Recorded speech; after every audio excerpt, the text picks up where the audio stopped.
This is NewHampshireTrackandField.com, powered by Runner's Alley, coming to you from Portsmouth's Clipper Relays. Today's broadcast is brought to you by Stitches NH.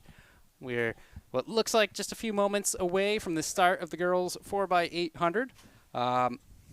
Clipper Relays, it's all about relays, everything on the track as well as in the field. It's a pretty unique setup, and there seems to be quite a lot of athletes here today. Which is great because this is, I believe, the 80th Clipper Relays. We go over this every year, but it's one of the oldest track meets in New England and really just across the entire nation. This would be the 80th occasion for the boys' side of things, and the girls would be the 55th edition for them. Aim in the meet is to have varsity-level competition in relay format to promote team atmosphere and also celebrate the sport in a fun way.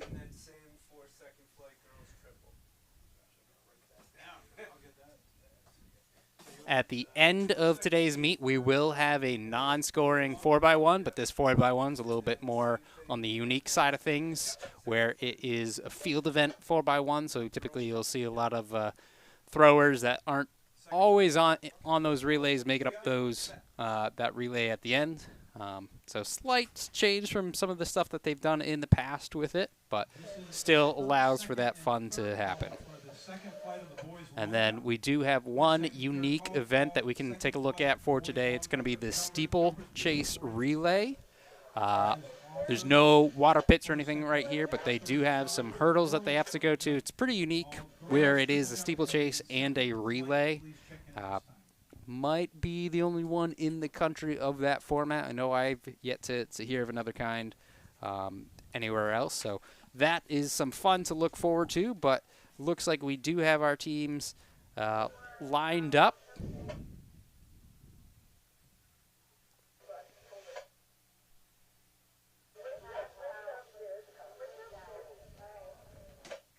I have a few different commentators with us today, but right now I would like to welcome in Davio. Good afternoon.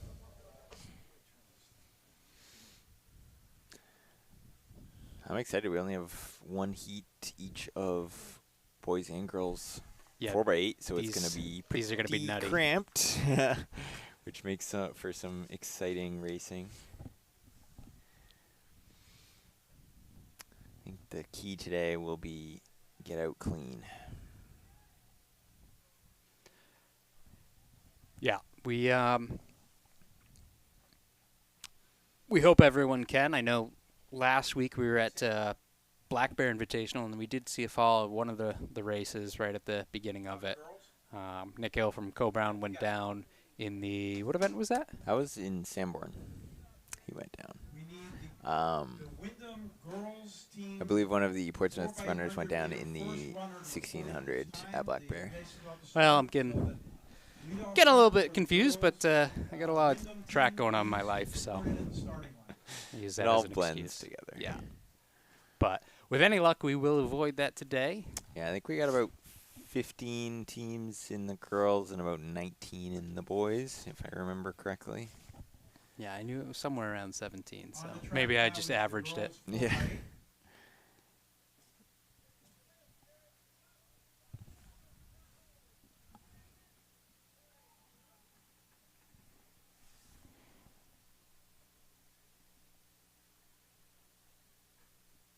There will be one heat with 15 teams.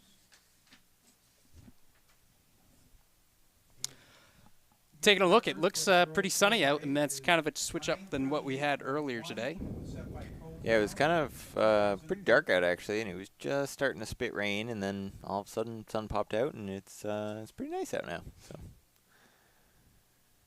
should be pretty good. Little bit of a breeze, but it's nice and controlled in the booth.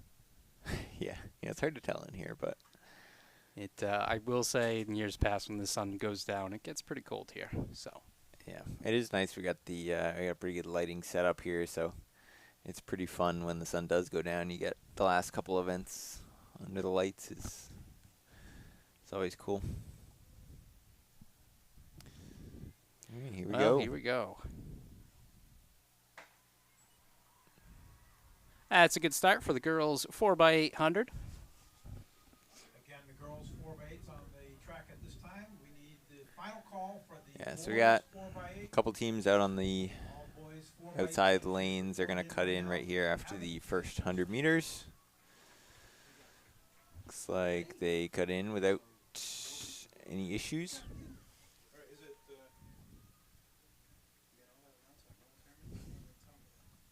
you know which one I'm gonna go up there.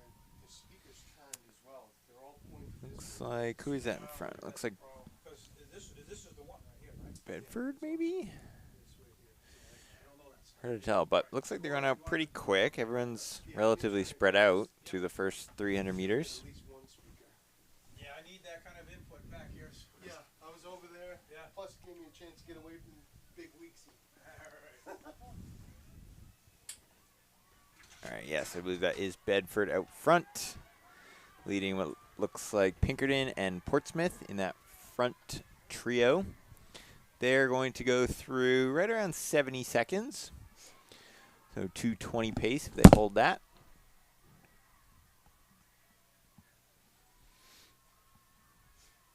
Yeah, and those front three have separated a little bit from the rest of the pack, which is relatively spread out here.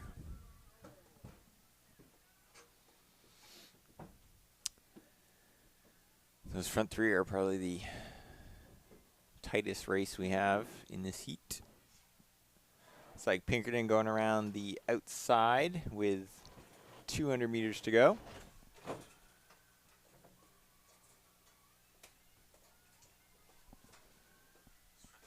And Portsmouth going up on the outside of Bedford into second place.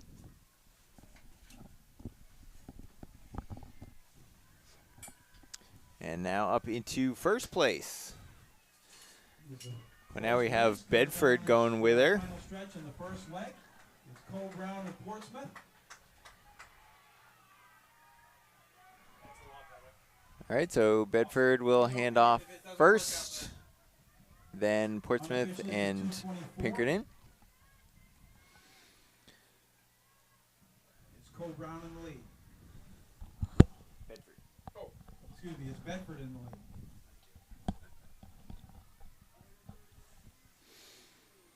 Yeah, so this second leg for Bedford really putting on a gap here. They hand it off almost together, and then she's got about almost 20 meters now. This is the first call for the girls' distance medley. And then Portsmouth and Pinkerton still right together.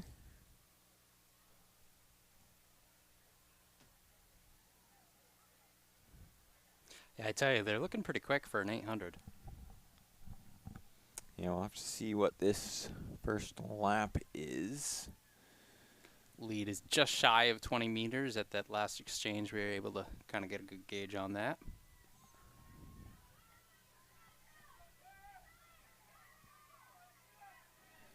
About a 70, 71 for Bedford's second leg through the 400.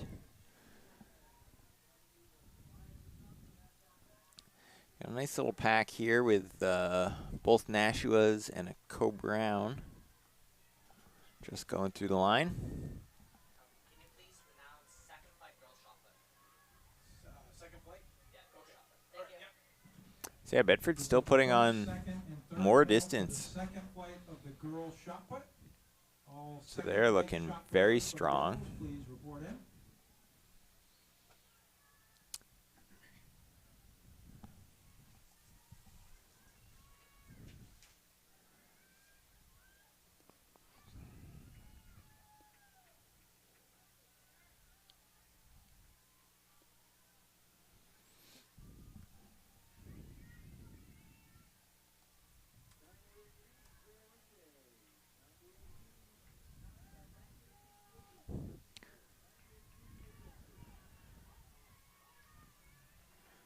And Bedford's still about 25 meters.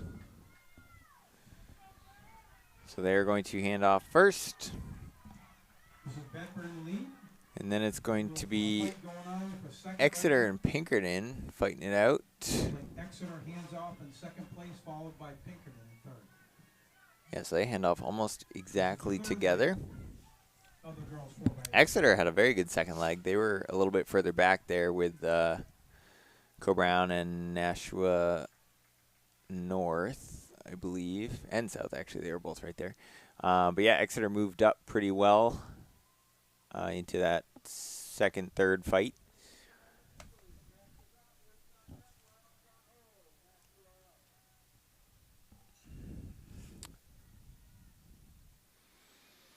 Bedford kind of just maintaining the lead here now.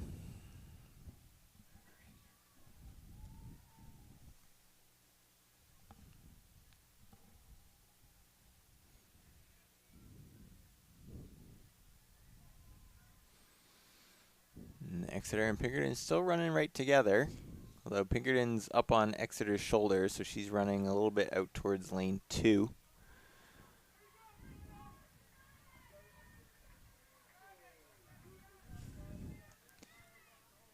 So pretty good. Exeter's holding her right on that outside lane.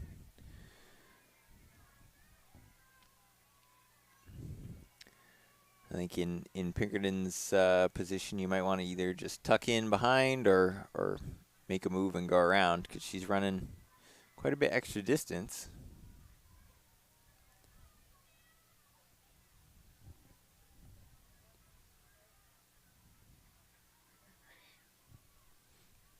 Yeah, it looks like Pinkerton actually keeps trying to surge a little bit and get in front of Exeter, but Exeter's doing a good job holding her off, keeping her right on the shoulder. Can see the two of them in those white tops, but we do know that Pinkerton has the red shorts. Help Yes. distinguish them a bit.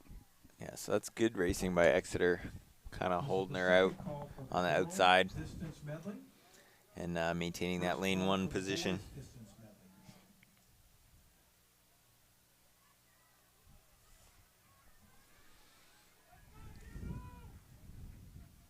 Bedford's still in the lead. Getting ready to hand off for the anchor leg. Is Exeter in second place, Pinkerton in third. Bedford going through the line 7:32, so that's a 2:34 split for Bedford. What's that put him on pace for? 9 minutes? No, 10 minutes. I was going to say, record is 9:38, so 9 minutes would be pretty impressive. No. Yeah, they're right around 10-minute pace.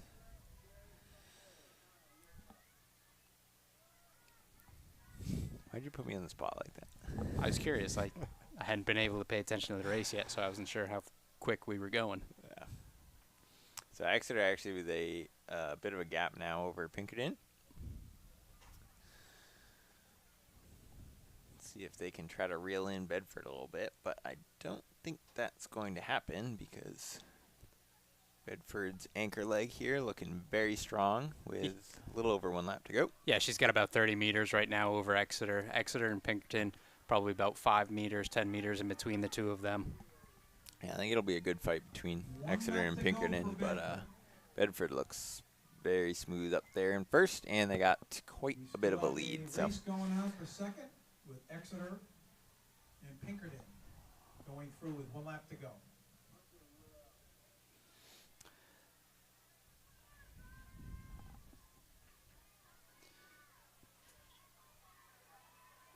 So as we are on the final lap, we're going to go ahead and find that Bedford team, get nice and close, and watch them kind of take this one home, and then we'll be able to turn our attention to the battle for second, which actually, if we take a look at our second place right now, it's closed up quite a bit. Boys triple. yeah, Pinkerton right on Exeter's shoulder now. See if she tries to go around before the corner. I think she's just going to wait there for a little bit. So they are shoulder to shoulder, entering the turn, just out of frame. But Bedford is going to go ahead and take this one. So our first winners of the day getting that free T-shirt. I think they still do that, right? Yeah, the classic Clippers T-shirt. Classic Clippers T-shirt. Just got the. You can buy them, but the ones that you win for first place, as Bedford is about to do, Have a nice little blue ribbon on it for first. so Exeter we got looking a over a shoulder. Good fight here. Out into lane 2, holding off Pinkerton. Coming down to the wire for second and third. Ooh, Exeter just holding on there. Yeah, it's a wide swing. Third with Cole Brown in fourth with Portsmouth. Cole Brown coming down. Portsmouth, Nashua North. They run about 10:25-ish.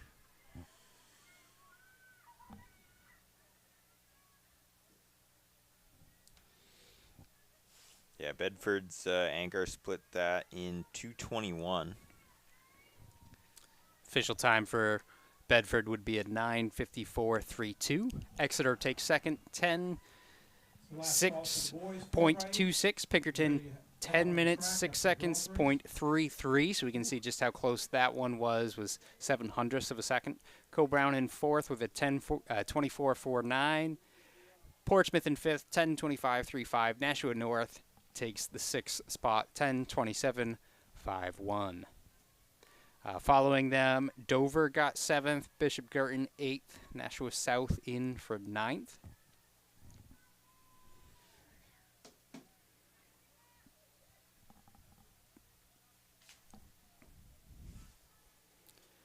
That was Wyndham finishing up in 10th.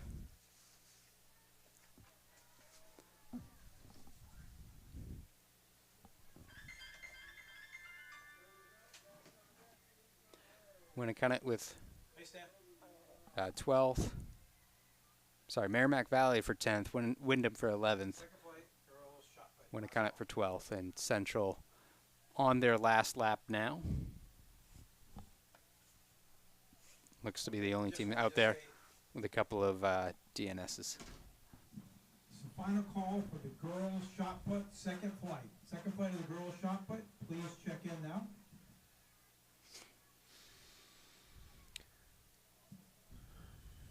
Yeah, I'm just looking down at that that kind of starting corral area. There's a lot of guys down there. Quite a few boys down there. Just a couple of teams. Yeah, I think this first turn should be interesting.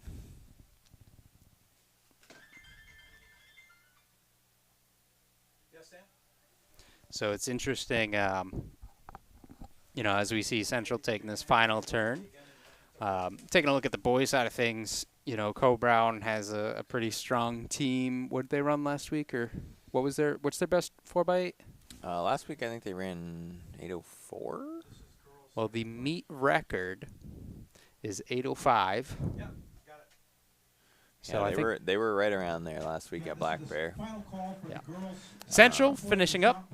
We need the Exeter And obviously at Black Bear, the 4x8 is the last event, so everybody Yes. running that has pretty much run at least one other event, if not 2 or 3. Yeah, it's fun when you take it from the teams who were there last week and the teams who are here this week.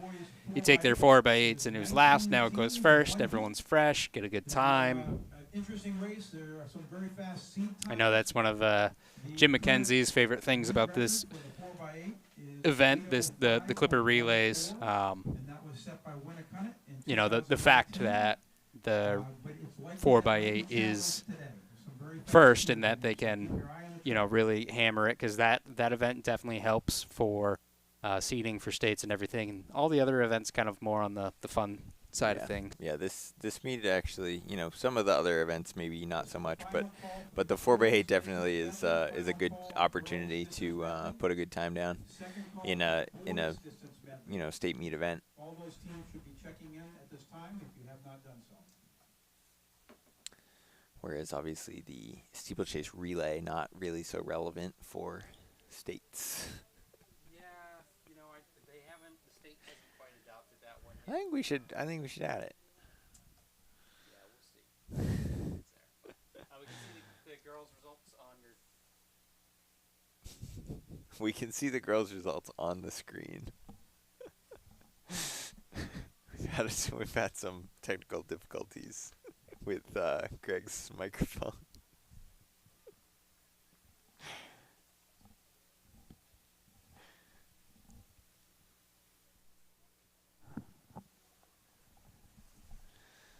All right, you're back. You can hear me? Yes. All right, that's good. Yeah, just a little bit of technical difficulties. We'll get that straightened away at one point. Did you turn this one off? Yes. Okay.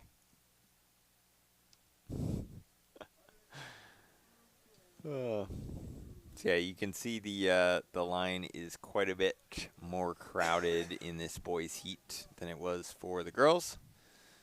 I think we should have close to 20 teams in this Boys heat. 4x8.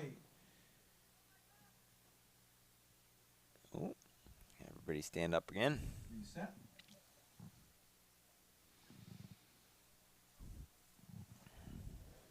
But yeah, keep an eye on that meet record of 8:05.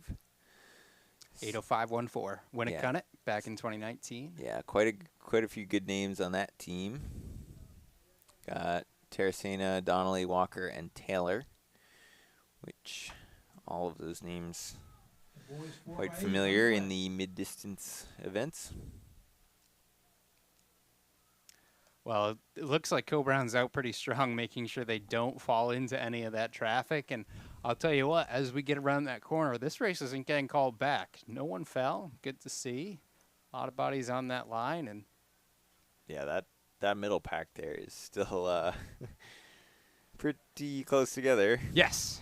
Yeah. No, I think I kind of like the strategy here of go out a little bit harder and maybe, the chase is going to come back to you, but you're avoiding some of that traffic and some of that hazards that does have that potential of Yeah, especially even in the handoff zone for the first leg yeah. is always a little bit iffy. Cole Brown in the lead. So Brown is going to go through about a 56, 57. Quarter with the 400. So not actually absurdly fast. Obviously a quick opening leg, but with the lead they have, I'm surprised that nobody else was too close to them. I think everybody else went through over 60. Looks like we have Bishop Girton in second with Sonny as their leadoff leg. And then, so they've separated a little bit from the main pack. And then we have quite a few teams in the mix here. I think Bedford, Pinkerton, looks like North. This is Cole Brown heading down the final stretch. South is in First there. leg, 4x8. A lot of people fighting out Very for fast, those long 3, lead 4, here. 5, 6 positions. He's digging. So it's a good leg. that's a real good leg. Wow. They're going to go through about 157. About a 158 at the 800. Yeah, great leg from them. Handing off to Eden Cox, it looks like. And then Bedford, I think, handed off in second. We had Portsmouth in third and Merrimack, I think, right with them.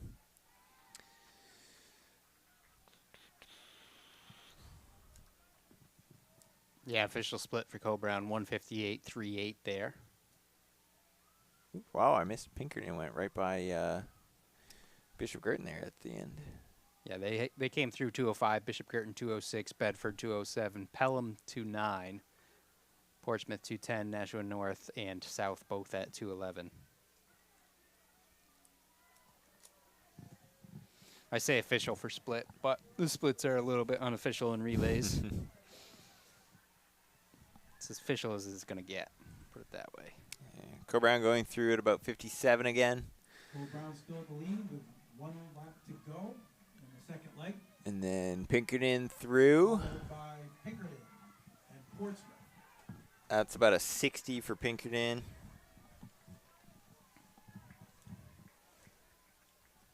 Yeah, I'll pop the picture up for the finish line cam. Obviously, with the sun coming at it, it's a little bit hard to see, but we can see some of those bodies and match it up with the clock. But Yeah, it looks like Pinkerton going around, or Portsmouth, sorry, going around Pinkerton. Move on the back stretch for second. Pretty strong move there. They went flying by Pinkerton. Pinkerton's kind of got his head moving all around. Looks like he's hurting a little bit. So we'll see if anybody else can catch him. So this is Aiden Cox for Cole Brown run right now. I was curious if he's going to be running at all tonight because he is going down to Massachusetts tomorrow.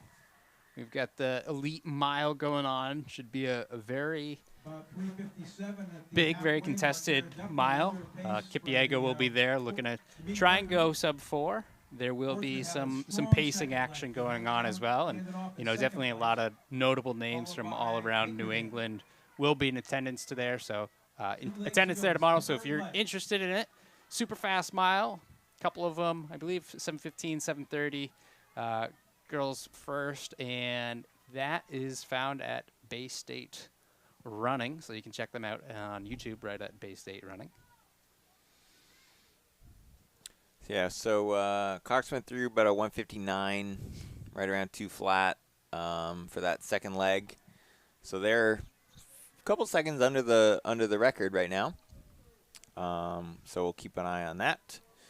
Yeah, they're a few seconds under it. Yeah, and then Portsmouth currently in second over 1 lap to Bedford go. and Pinkerton. Cole Brown still under And then a record big pace. gap. Well under record pace. Or not a big gap, big Portsmouth group in second with place, Exeter, BG, looks second like line, Pelham. 1 lap to go on the third leg.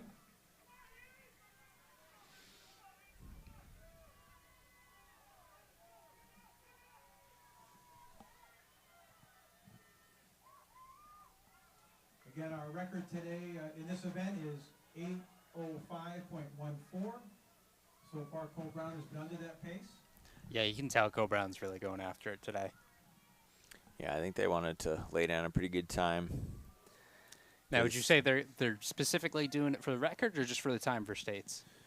I believe they wanted to take a shot at the state record, which I don't think is going to happen because that's a pretty strong record. I believe it's about 7:47. So that's a little bit out of reach. Still underneath the course record. So Coburn going through, that was about a 2 flat, I believe, for that last split.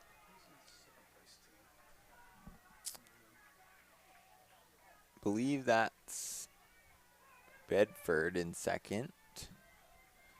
Cole Brown is in first, Bedford second, Portsmouth third.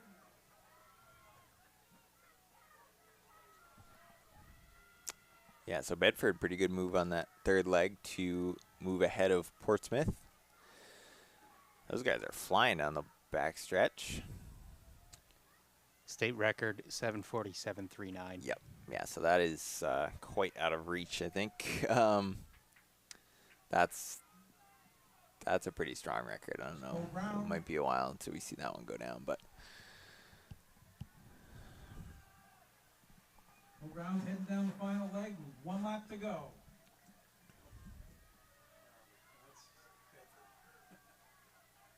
Bedford in second, Portsmouth in third. yeah, so Coburn about a little over 100 meters on second, actually.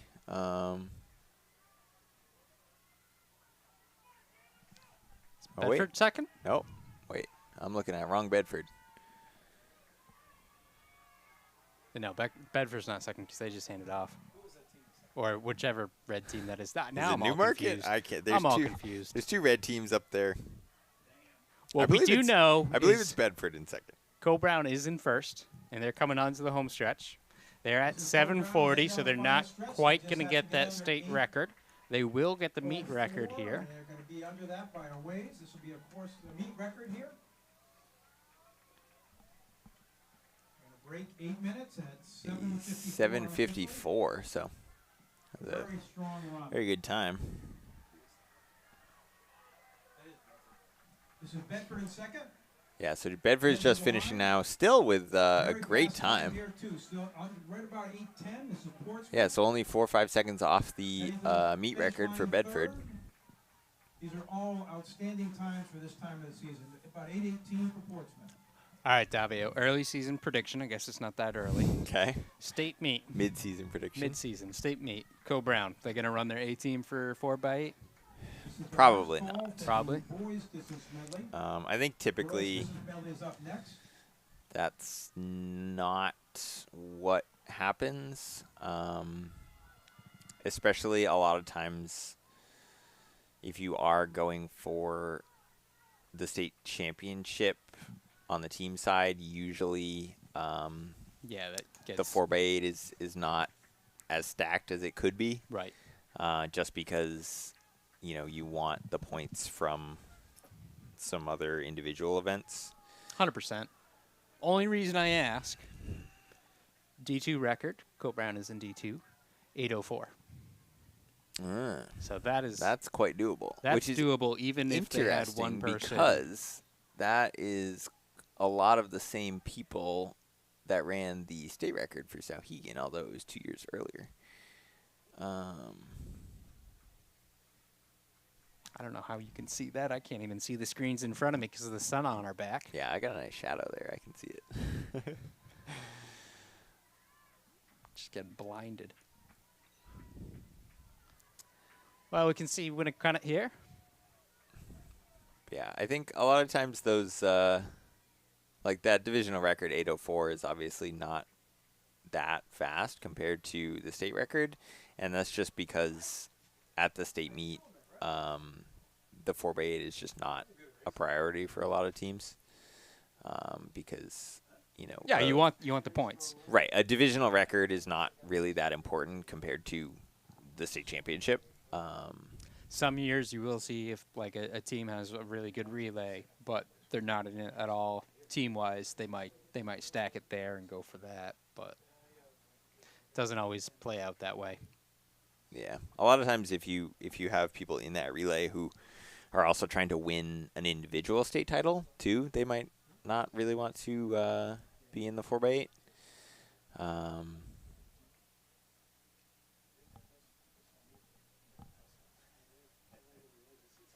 So, all right. Well, looks like we have some girls on the track for our next event.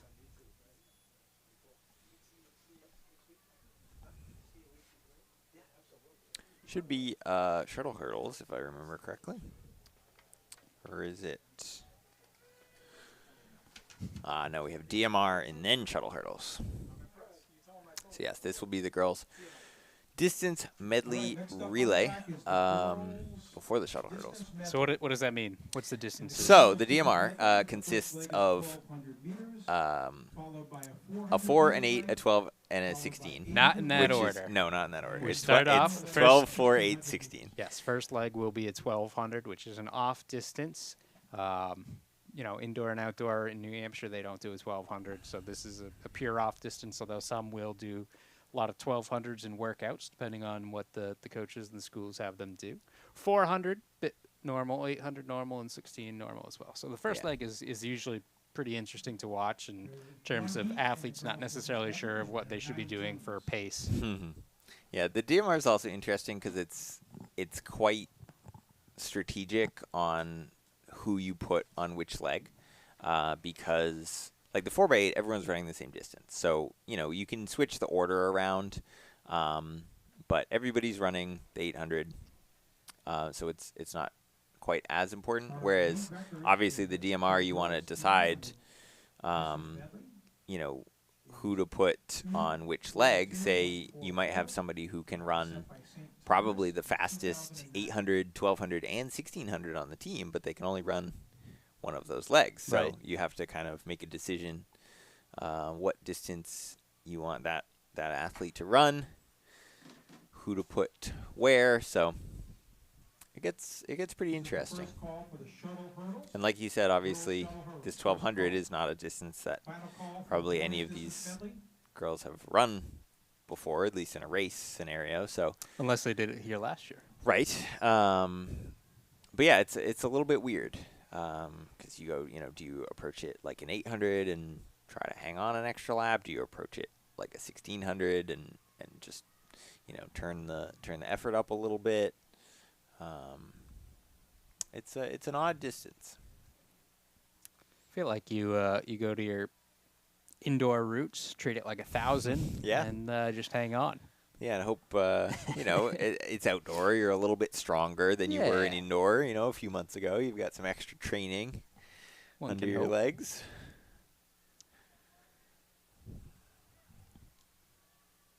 So it looks like Pinkerton out in front, followed by Winnicott and Co-Brown. Then top three. Newmarket.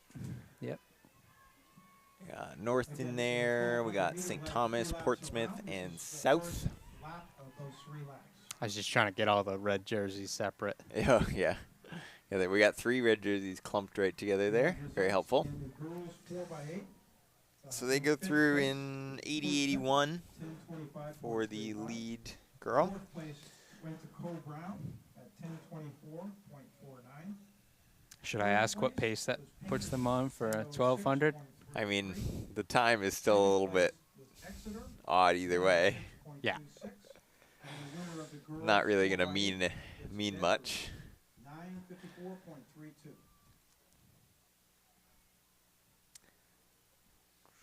But yes, they should be right around 4-minute pace, which doesn't really mean that much. Just because it's 1200. Well, we know when we can expect them. How about that? Yeah. So putting it in 1600 perspective, that's about a 520.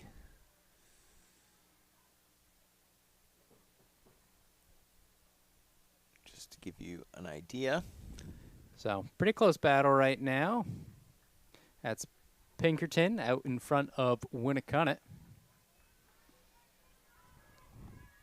And then Co-Brown Newmarket, little shoulder to shoulder almost. 3 laps in the first leg of the 1200 meters. Yes, this is weird. They go through after 2 laps and they only have 1 lap to go. In the boys 4x8, in 5th place with a time of 8:22.37, it's Pinkerton.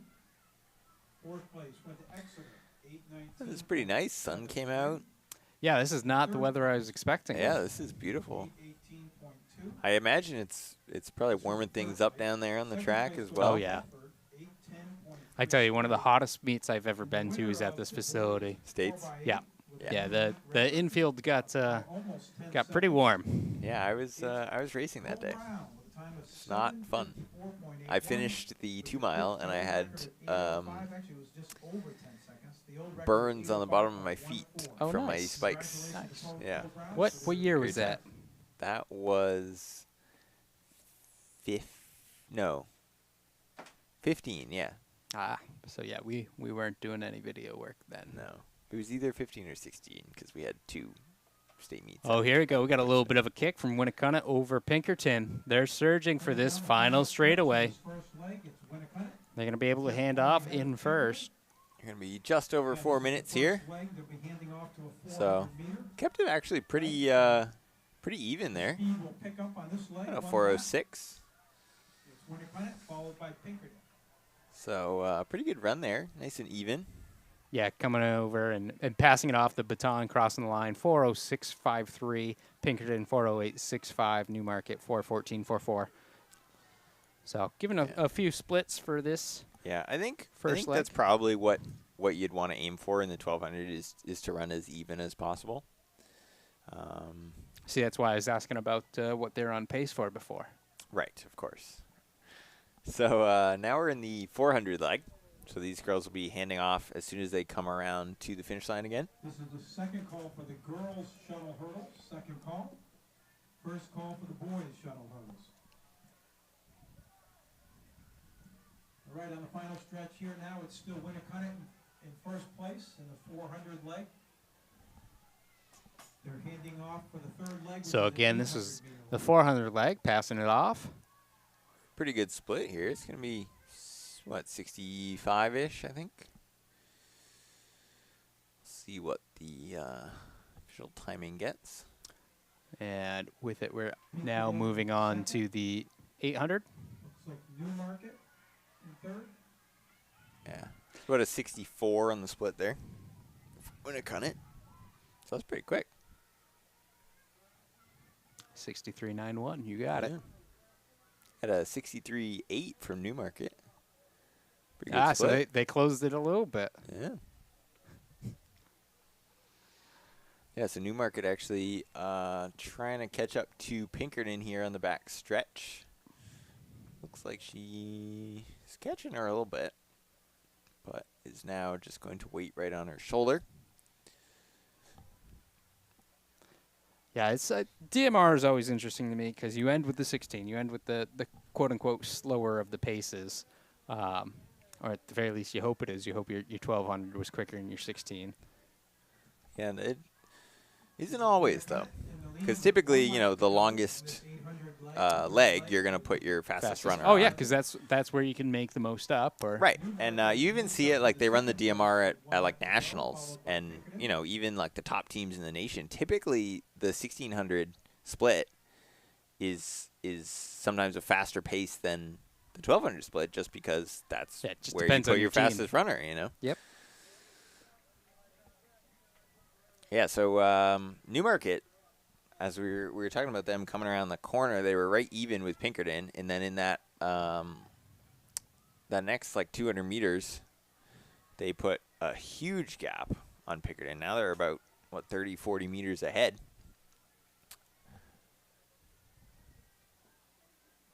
And it looks like they're making a little bit of progress into the lead that Winnacunnet has. Coming off the final turn. Let's see who. Still in first place. Newmarket has closed the gap a bit. Looks like Alana Hagen down there for Newmarket This is the end of will the take third the leg, 1600 leg. and this is Yeah, the Newmarket now 1600 only off the down by about 1600 20, meters. 30 Winnacunnet meters. In first place, 4 laps to go. Yeah, so I would not be surprised if Alana Hagen cuts into this this lead. 25 meters between them.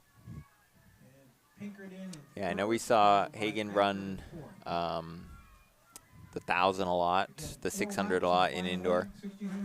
So more of a mid-distance runner, but I imagine she could drop a pretty good 1600 if she had to. Which we will see.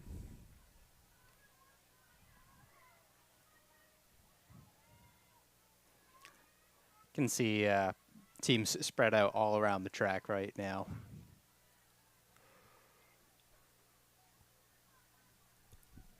Looks like Co-Brown, Portsmouth, and North handing off right there.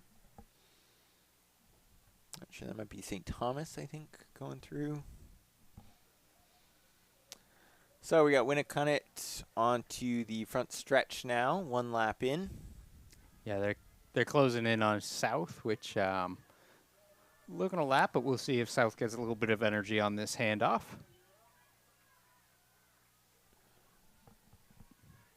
And that could actually really help Winnacunnet. Yeah, so Winnacunnet just ran about a 79 on that last lap. So they're running right around 5:20, or a little under pace for the 1600 leg, which is pretty quick. So, you know, if they're able to hold that pace, then that's quite a good leg. They've put, I think, a bit more space on Newmarket in second.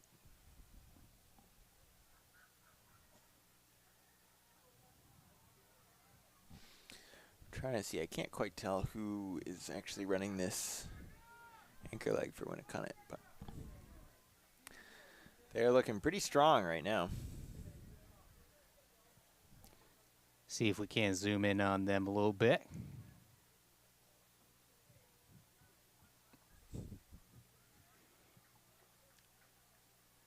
Not sure if Carter can hear us today.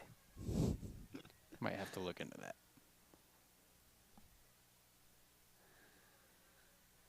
All right, they're going to go through the 800 split right here. So, go through in 10:23, so that's about a 2:42, 2:44, right around there for the 800 split for Winnacunnet.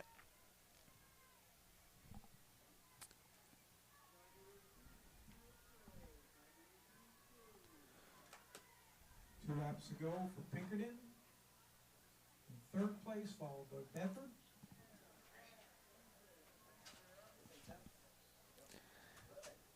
Yeah, this event's always interesting in this last 1600 leg, just because you know, you're not directly racing anybody. Like Right. typically you run a 1600, you know, the gun goes Oh, off, yeah. you're with people, you can pace and you know, but you know, everyone's getting the baton at a different time, and also everyone is going to have different speed runners on their anchor leg. So, you know, you get the baton, you know, 30, 40 meters back. That doesn't necessarily mean you're No. out of it, just because you know, it's You got it's a time. 1600. It's a long leg. So Yeah, a lot of things can definitely happen in that stretch. yeah, so we got Newmarket catching, definitely catching Winnacunnet. They still have about 15 meters First place. This is followed by Newmarket that closed the gap a little buffer bit. to Newmarket, but yeah, we'll see how well they can close this last lap, because Newmarket made a lot of progress on that third lap. So I think it's just a matter of Pinkerton heading the line right now. 1 lap to go in how third fast they place. can close that gap, Bedford next in fourth because we've place. only got what 250 to go here. So Things are getting a this little could get tighter quite on that interesting. side. Still got a little bit of a lead for Winnacunnet. Yeah, I think if you're going to make a move, you got to really start closing it right now. Yeah, they're closing. I just don't know if there's enough time. Coming off the final turn, it's still Winnacunnet in first place. That's 10 meters in closing. Newmarket Yeah, it running a looks really like strong Winnacunnet final kicked it length. in there a little bit. Doesn't look Definitely like it's got gonna some be enough to catch up. more A pep in her strong step lead that on last the 100 meters. Yep, Winnacunnet will go ahead and take this one. Winnacunnet in first, followed by Newmarket. Two good, strong races. So there. Winnacunnet, 13 minutes, 7 seconds, .86. Newmarket, 13:09.87. So Winnacunnet's anchor splitting a 526 to Looking down the Newmarket's final stretch now, 523. Pinkerton in third place, heading towards the line. Pretty good splits there. Little note here. The meet record is 12:42, and that was anchored by one Rachel Schneider.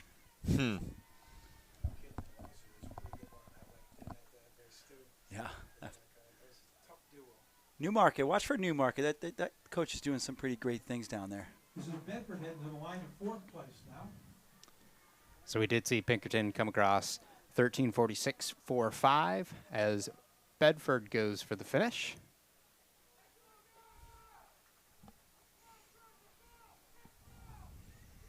And their time of 14:01.31.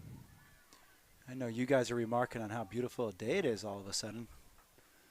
Actually, Yeah, it sun was out. quite a turn in the weather. Got here, it wasn't like This is that. heading North to the finishing. line, followed by Portsmouth. That's fifth and sixth. So North, 14:28.71. Portsmouth, 14:32.89. St. Thomas. Ooh, that was a close one. St. Thomas just pulled it out there for seventh. I'm sure St. Thomas get that. Yeah, St. Thomas, 14:47.41. Coburn, 14:47.55. Right at the line there. This is the final call for the girls' shuttle hurdles. Second call for the boys' shuttle Seeing those hurdles. hurdlers warming up. Next up on the track will be the Hurdles boys' getting distance set up. medley at the conclusion of this race. Did you guys see that 4x8? Pretty good. We were laughing because Gavin's the only one that didn't PR. So he held them back. That's He funny. was the weak link of the whole relay. Yeah, it's tough to PR after you just ran a 152. He ran 157 all by himself. I think maybe 156 high. I'm not quite sure. We'll see what speed sport time he comes up with the splits. Yeah, last week he had some pacing, so. Yeah. Yeah. He clearly was tying up Definitely with helps. 250 to go, almost 200 to go. So All right, we can take a look at those results on the screen now. Went through a number of those times already, but up there for your viewing pleasure as we see, again, Winnacunnet taking the girls' DMR. Yeah, that was a good race. It's not a bad time. I mean, that 12:42 meet record is a legit time. So Is the boys distance medley. There are 14 teams. you guys have talked about this is the 80th Clipper Relays, right? Mention that. Why don't you tell us a little bit more about Clipper? 80th Clipper Relays for the men and 55th for the women. And no, Stan Lyford's has not been here for all of them. Maybe Guy Stearns has been here for all of them, but not Stan Lyford. Yes, he has. So Clipper Relays has been it's a pillar of New Hampshire track and field. So yeah. So it's been pretty amazing. You have to keep coming back. And Mike Lyford, Stan Lyford were saying there's a lot more entries this year. So I think we're finally out of the COVID hangover, so to speak, and the meet's returning to what it was pre-COVID. So, which is exciting. Yeah, it's just such a fun event. Can see Stan on the track right there. Meet record in the distance medley for the boys is 10:40.74. That was Pinkerton, and that was set in 2010. I think a couple teams might have a shot at that meet record today. We'll see. 10:40 is moving pretty good.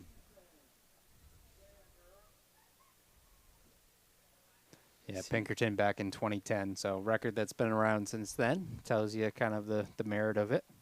13 years minus a couple. It's also kind of tough too. Like the weather is it just like it usually is until the second half of May. Wherever you are in New Hampshire, it's a crapshoot. So, but they're lucking out. The breeze is not that bad on the field. It's actually really good conditions right now. And you actually see sprinters smiling just because they see the sun, even though it's still like low 50s. Yeah, this is one of the first times that we've seen sprinting with sunlight out. Yeah. And the throwers are probably smiling too, because believe it or not, throws really depend upon hot, warm weather. But the weather stretch coming up looks pretty cool. I think tomorrow's the last kind of chilly day, and then it should be kicking. Yeah, we should have at least a good week and a half. Yeah. And again, we also got to give thanks to Stitches New Hampshire. They're sponsoring today's Meet Hub. They're the ones that supply T-shirts for us to sell to raise money for the site. And they're on the line. Gun is up. The boys distance medley is underway. It's 1,200 leg. Looks like, is that Merrimack Valley out front? Yeah, talking to Coach Bob Mullen, they decided Merrimack Valley wanted to run the DMR today. So that's pretty exciting. Does that look like Thapa up front? I think it is. For a 1,200, that'd be pretty awesome range. He's a 600 stud in indoors. Well, it is Merrimack Valley up front either way. Milford currently in second. I believe Winnicott sitting in third. Went through in about 32 seconds to the 200.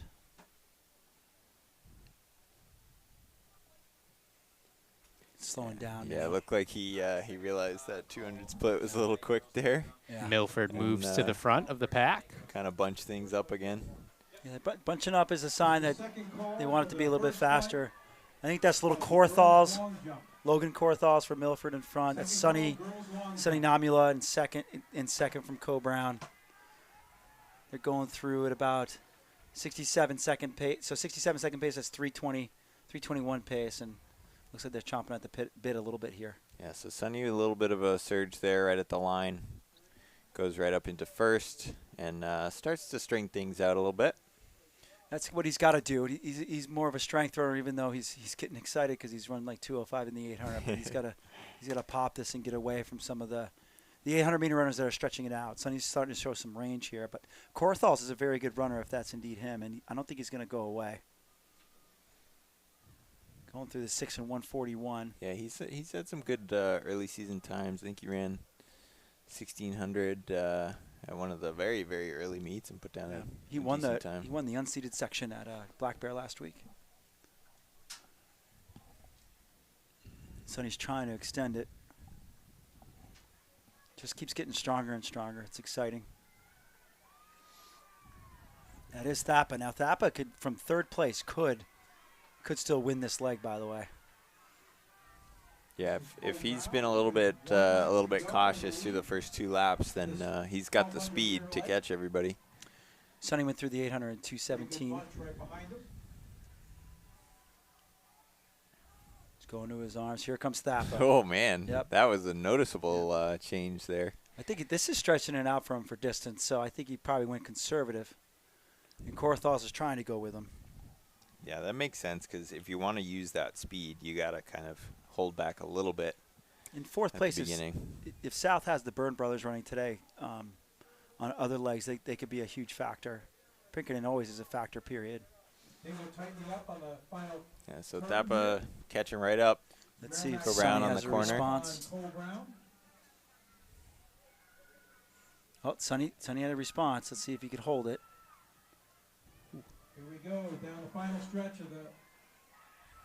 Swinging out wide. Yep. Yeah, Yep. Cole Brown Shoulder to coming shoulder. back. Nice move. Merrimack Valley. Thappa's a tough individual. Fight all the way to the finish. Ah, Good that's leg. a great leg there. Pick him out, Ben. And ultimately, that just helps both teams get away from the rest of the pack. Correct. So for those that didn't hear the PA announcer, this is a 400, so one lap to remind you from the girls' race. I'll tell you, Merrimack Valley has a great 4x4 this year. They always seem to, no matter what. Bob Mullen and company, they put together a 4x4. So I would expect that this guy from Merrimack Valley is a solid 400-meter. Yeah, they went out hard that first 200. That was about a 24-25 Yep. through the 200. A lot of times the DMR is going to come down to which leg, fellas? The 1600. 1600. 16. Looks like Cole Brown's trying to pull it in here. This is the 400-meter leg. Oh, Cole this is a Brown great coming back. battle, man. This is like Wow. Go a Brown's throwback catching him to- a little bit there. throwback to 2009, 2010. Merrimack Valley is first. Not a Cole great Brown handoff. second. 53 point, Yep. An 800-meter leg here. 52 to 53 point on that leg for both guys. Yeah, pretty solid. Now I mean, a DMR that's a tight competition the whole way is one of the more exciting events in track and field, believe it or not. Just the drama builds and builds and builds. Yeah, and I think it also just it pushes each leg to have a better split because course. you got somebody to race. So that's Luke Kerouac from Cole Brown. I believe that's Reynolds from Merrimack Valley. And third right now is Pinkerton, followed by Winnicott. Winnicott had a heck of a 400-meter leg. Yeah, they went through the 200 about 30. Okay. So Luke, Brown is stretching it out a little. Luke's likes to think that he's a Third leg, two-flat kid, leg. so This is today he might be right. first lap. Looks good. Looks good. The kid yeah, from- we'll Reynolds see is what good, this, though. This final split is here. It's going to be right around 60. About a 61, 62. 61, 62, yeah. One lap to go. And then maybe 63, 64 from Merrimack Valley.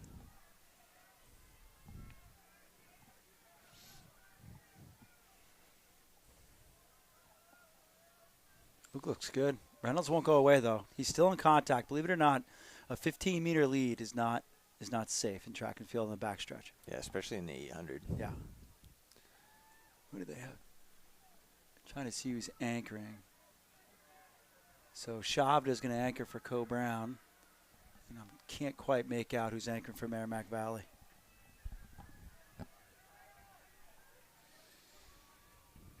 Chavda's run, what, 440 this year, I think? Yeah. Yeah, he's coming off a pretty big weekend, though. He ran the Coming up the 3,200. last corner, this is Cole Brown. He had a decent workout Tuesday. It was more of a threshold type Getting of ready to workout. hand off to the anchor leg. But he might be a little bit tired. That's why Clipper, we try to keep it as fun as possible. Like all Gonna the be other a great teams. split here from Luke. This is Cole Brown handing off. 1200 Oh, meters to 206, 207, 207, 206, yep. Not bad, not bad. What was it, guys? Girls discus first flight? Okay, Nikhil's going out a little bit This is the hard, first and second call for the girls discus. but he always looks like he's First going out second call, hard. Girls discus, please Yeah. report Grab in. that I- 200 split, Davio. What's that? You got the 200 split going the first Yeah, I 200? have it. Yep. It's just tough in a relay like this because, you're starting your race. You're starting your 1600. He goes through about 30, 31. So he's a 404. Yeah. 408. But yeah, I mean, you get the baton and you have to start racing a 1600, but by yourself. So it's a little bit weird because you don't. Yeah, I don't think they're lapping runners yet. So I think that as you can see, I think, obviously Cole Brown's winning. But, he just started lapping runners. So they just caught second up to the place back is end. Merrimack Valley. Third place is, come on. Third place is Milford. Fourth is Winnicott. And Milford's taking over second place.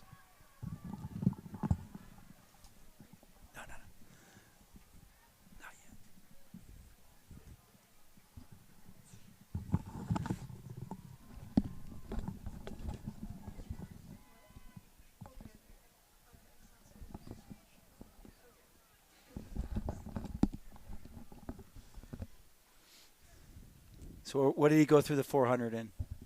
Didn't see What it. were you paying? I didn't Come on, see it. Davia. What are we paying you for? I'll tell you what he goes through the 600 in. Goes through 600 in 142. So what was the meet record again in this? 1040 something. 1040 something. I'm not sure if they're on meet record pace. If they could break 11, that'd be pretty good here. 1040.5. Get them all over there? Yep. We're gonna have a special guest star commentator in a couple events, if we can talk her into it. But she'll be a commentator at a future meet. Maybe we'll give it as a surprise. We feel like she's super knowledgeable, super nice, super smart. Okay, and that's which flight? He's on 438 pace. Yeah, I just went through in 219 through the 800 for Co-Brown. Second place is still Milford. Winnicott taken over third place. And Milford's making a little bit inroads here, fellas. Second and third call. Fourth is Merrimack Valley. Shot put. The teams we need reported this time is Pelham, Central, St. Thomas, and North. So So with the girls, shot put team from Pelham. the football field tells us how much of a lead he has, doesn't it? So he's got about a 50-meter lead. Nikhil does on second place Milford.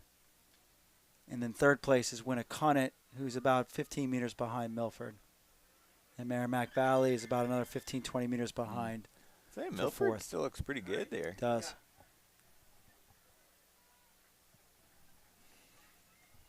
So I think the meet record's going to be safe.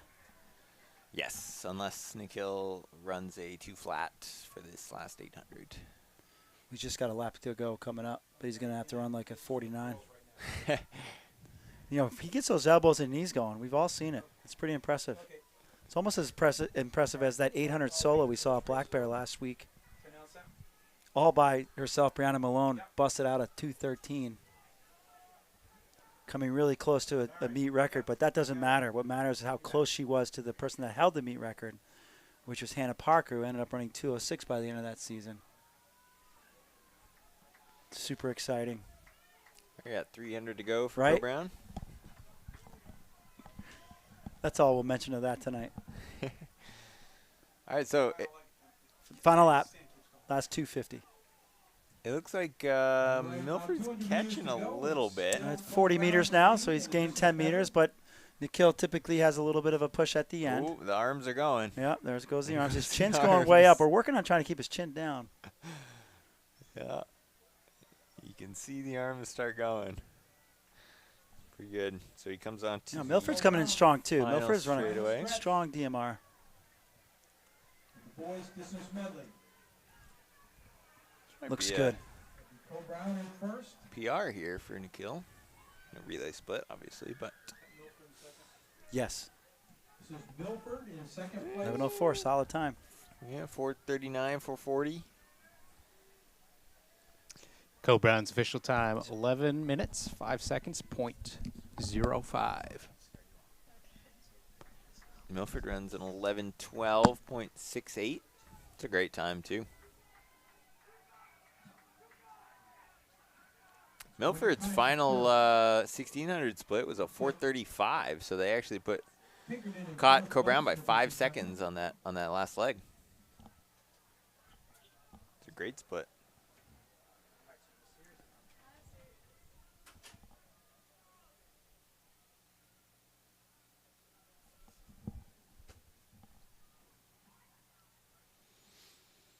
Yeah, 435 there on the anchor for Milford. That's a legit time.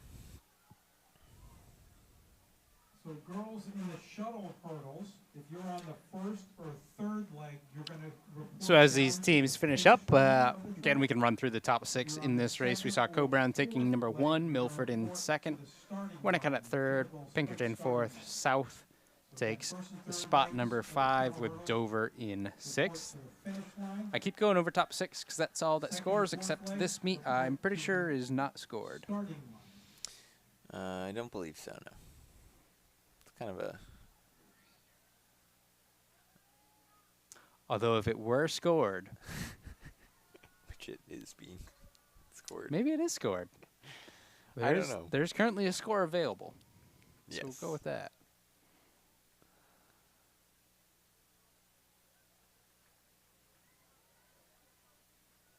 I'm betting it scored. I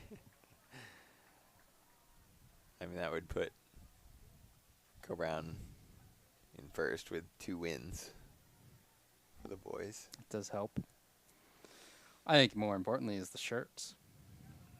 Yeah, I mean, you need a shirt. So You again, gotta have a shirt. girls shuttle, and you're the second or fourth leg. You can see those results on your screen now. You also see Speed Sport Timing referenced at the bottom because Speed Sport Timing is the timers doing timing today. You can see their trailer on screen. Go to sstresults.com. From there, they got links to live results for today. Do a ton of meets all around New Hampshire. Yeah, pretty cool. We got splits for all the relay legs, which is awesome. For those of you who are not familiar with the shuttle hurdles, the first leg will be starting at the finish line. So next event on the track will be the shuttle hurdles. So during the girls' races, girls DMR, we saw some hurdlers warming up, referencing that was next. Shuttle hurdle is a pretty interesting event here.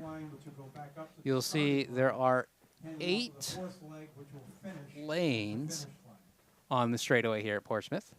And what will happen is every other lane will have a hurdle in it that is facing the opposite direction. Now, typically what they do is they'll run 3 teams at a time, and then there will be a kind of a lane in between the hurdles that's open, although it looks like this year they're setting up all of them, so maybe I'm just losing it.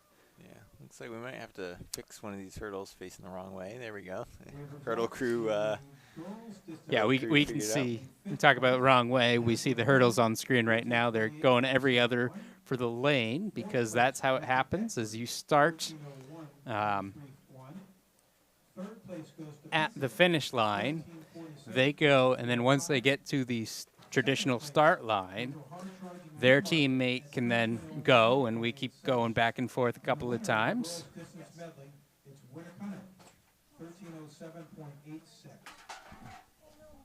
Yeah, so we still got a backwards hurdle here, so hopefully nobody. So I think it's time to bring in our special hurdle expert. Can't really hear. Okay. So, hurdle expert, what can you tell us about hurdles? I have actually never jumped over a hurdle in my life. That's good. You're but- supposed to hurdle it. Oh, okay. Yeah. I didn't realize they do hurdle relays actually, but that's kind of fun. Yeah, shuttle hurdles. Have you ever been to Clippers before? Clipper relays? I've like come and watched my sister, but I've never. We don't have a very big team, so we don't have enough people for relays, unfortunately.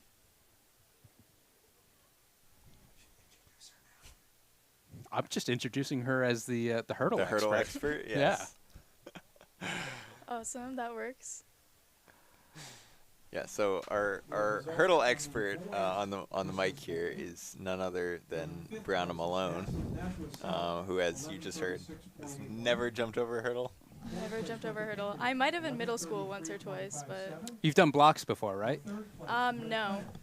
I've tried because sophomore year I like ran the 400 a lot, so I tried, but I just can't. I don't understand how people balance. It takes a little bit of time before it starts feeling natural. Yeah. Yeah. I don't think I've ever used blocks. The only time I would have was in the decathlon, and I don't think I did. I just ran the 100 without blocks. The 100? That'd be kind of hard. Yeah, it was not very fast. Yeah. Oh. No. I didn't realize that like you could even do that because it's like multiple laps. Interesting. So again, this will be the final call Okay. for the boys shuttle hurdles. You should report in by now. If you haven't, please do so. No, this is so First fancy. call for the girls, So, 4x100. Greg, did you say how many laps, quote unquote, we're doing? It's a relay, so we're going to So go ahead and 4? stick with 4. We're doing 4? Okay. 4. There's 4 legs to Right. the shuttle hurdles. And So we'll do down and back twice. Is that correct? Yes. Okay. We'll go 1, 2, 3, 4. Okay. And do they only have 3 teams per? So that's a very good question. Usually they do have an empty lane in between. Because they have to run And back. I think because of the number of teams, there's going to be 4 teams in a heat. But it will be essentially, you'll see the hurdle set up, so it's every other. So your teammate Like we can see right now, Merrimack Valley is in lane 1. That means they're also going to be in lane 2.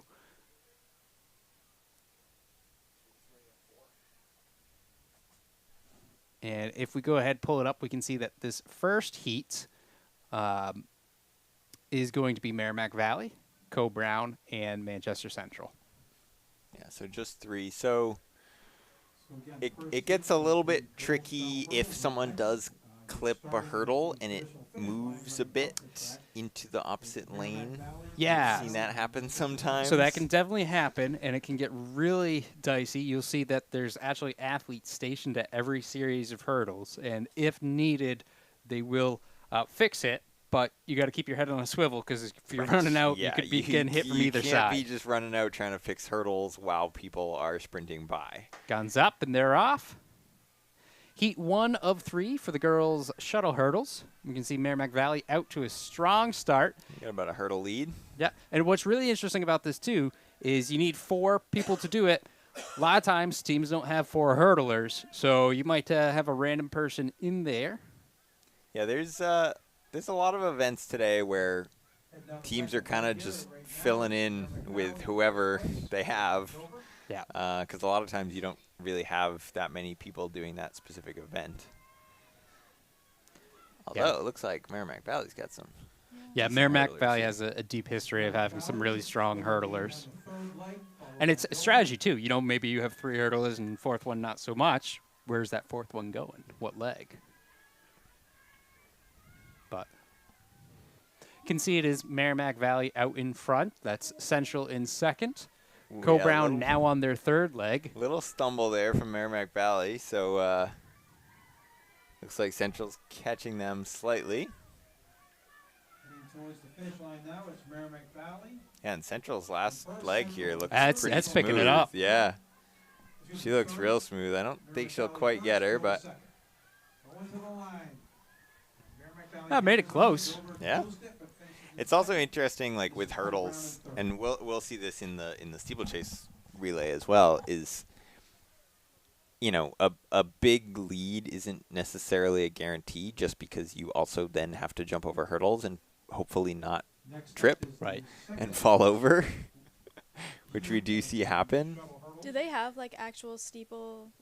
So they don't have the traditional barrier. There's no water pit. So what it'll be a line of 4 hurdles lined up for Okay. them to Yeah. go over. And it's 4 hurdles per lap, I believe. I think so. Yeah. That's hard because usually in steeple, can't you like step on it? To go Yeah. over? Right. But Yeah. Yeah. Traditional Yeah. steeplechase, you have the actual solid barriers, which you can kind of just climb up over, which helps if And you're push off. right.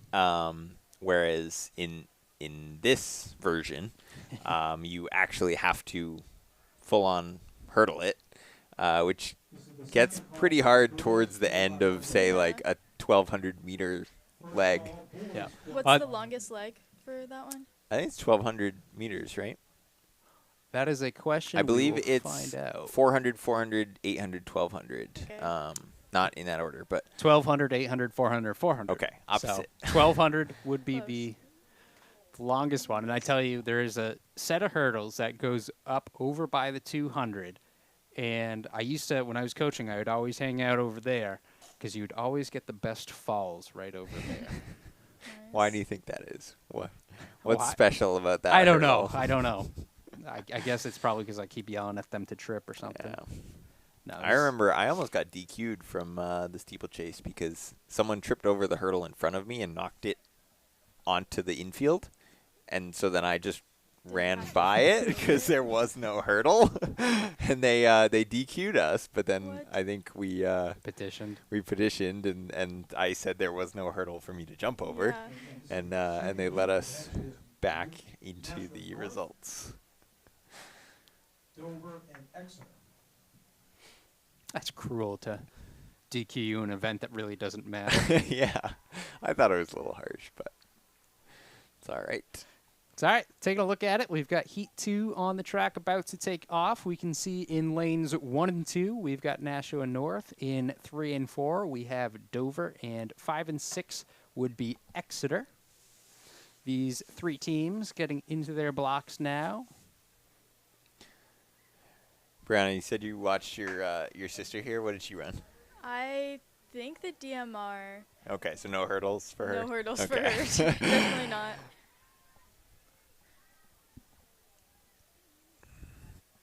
It's like north out front. Yeah, this one's starting off a little bit closer.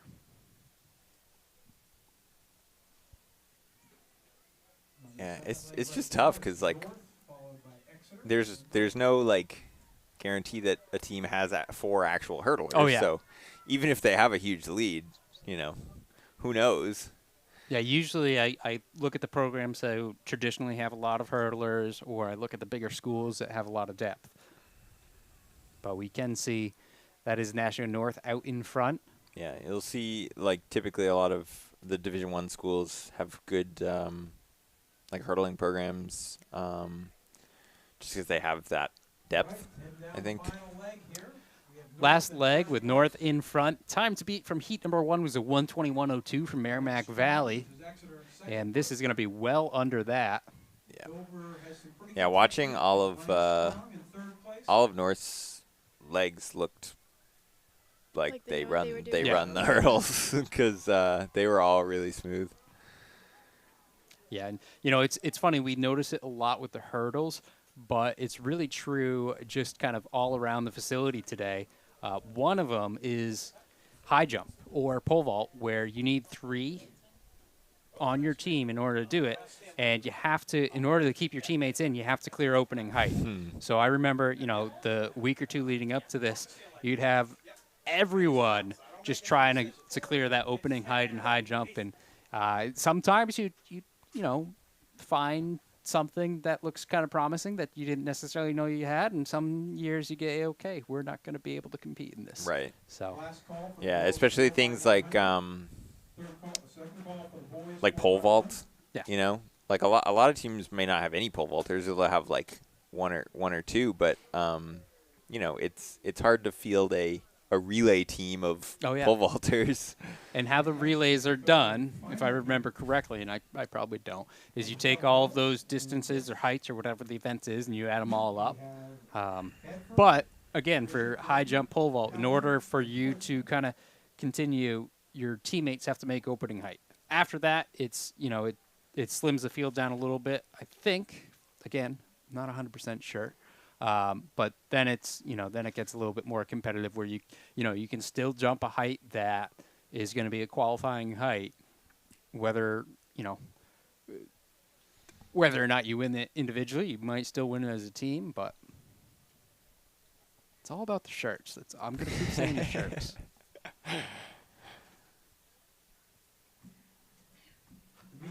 I guarantee you go to a practice tomorrow, and there will be some Clipper shirts. Yeah. Oh, if you get a shirt, you're wearing it all season. I think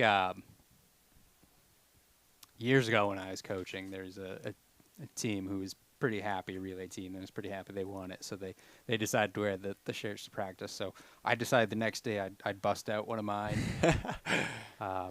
Mine was pure cotton. Theirs is a little bit more athletic, but Mine's cotton. I don't see Bishop Girton at the line.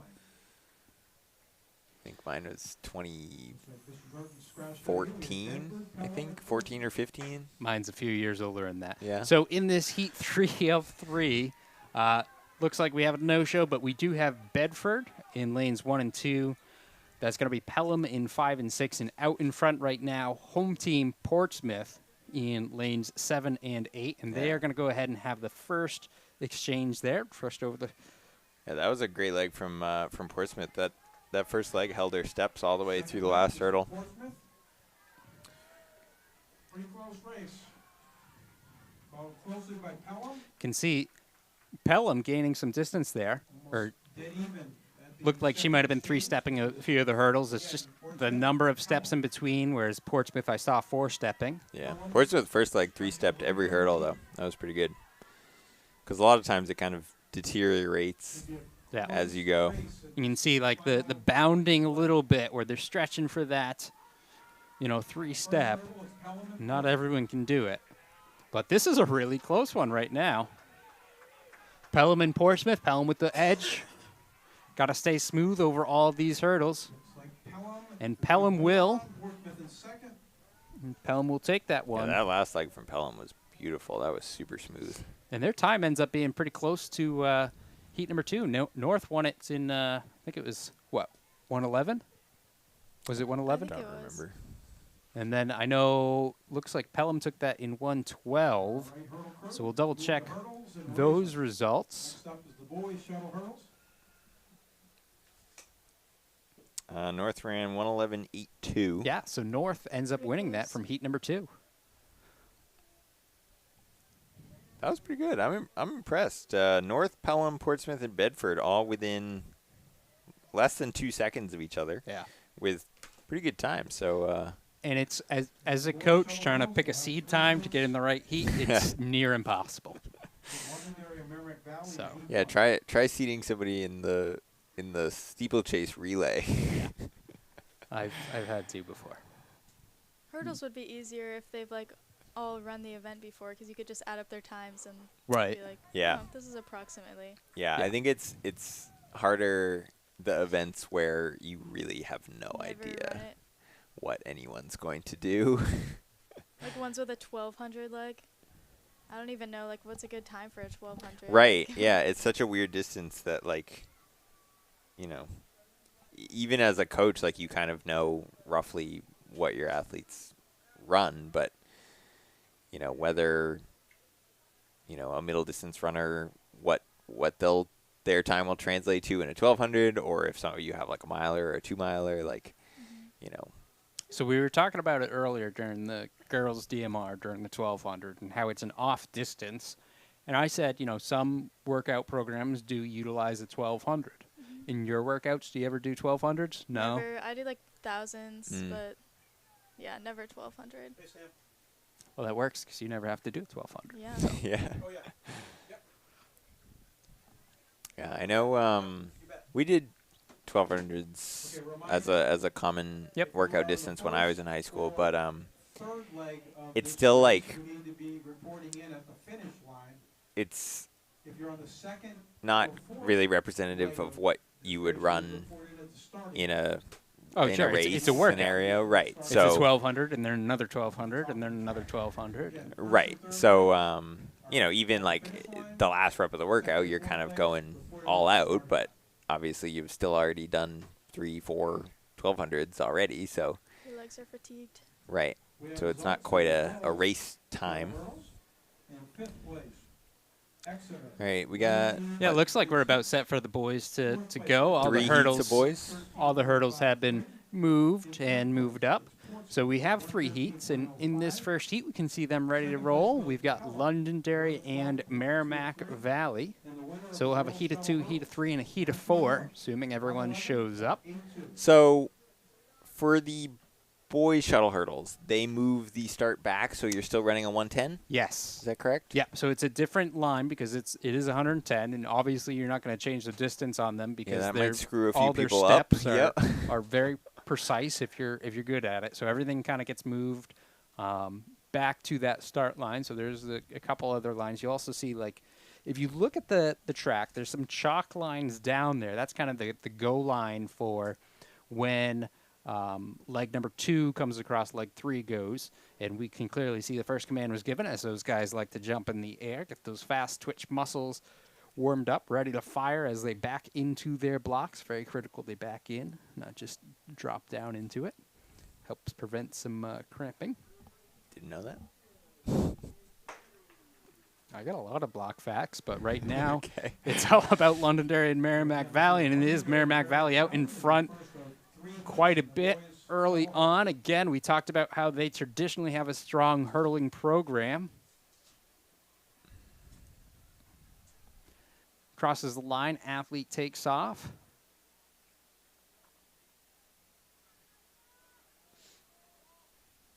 If you were in the DMR, what leg would you want to run? 800. 800? I just love the 800 so much. Is that just overall favorite event? Overall favorite event. Okay.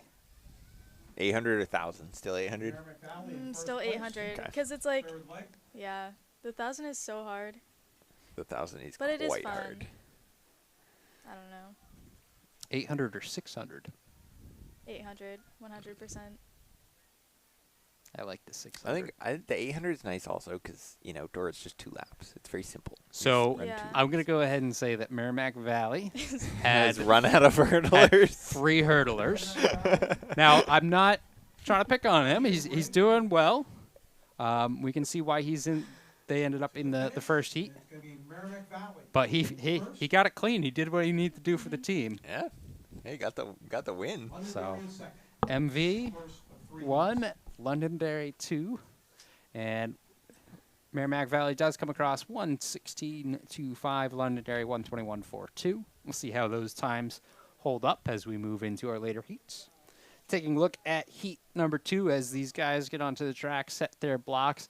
Oh, another fun thing about the blocks in this event. Okay.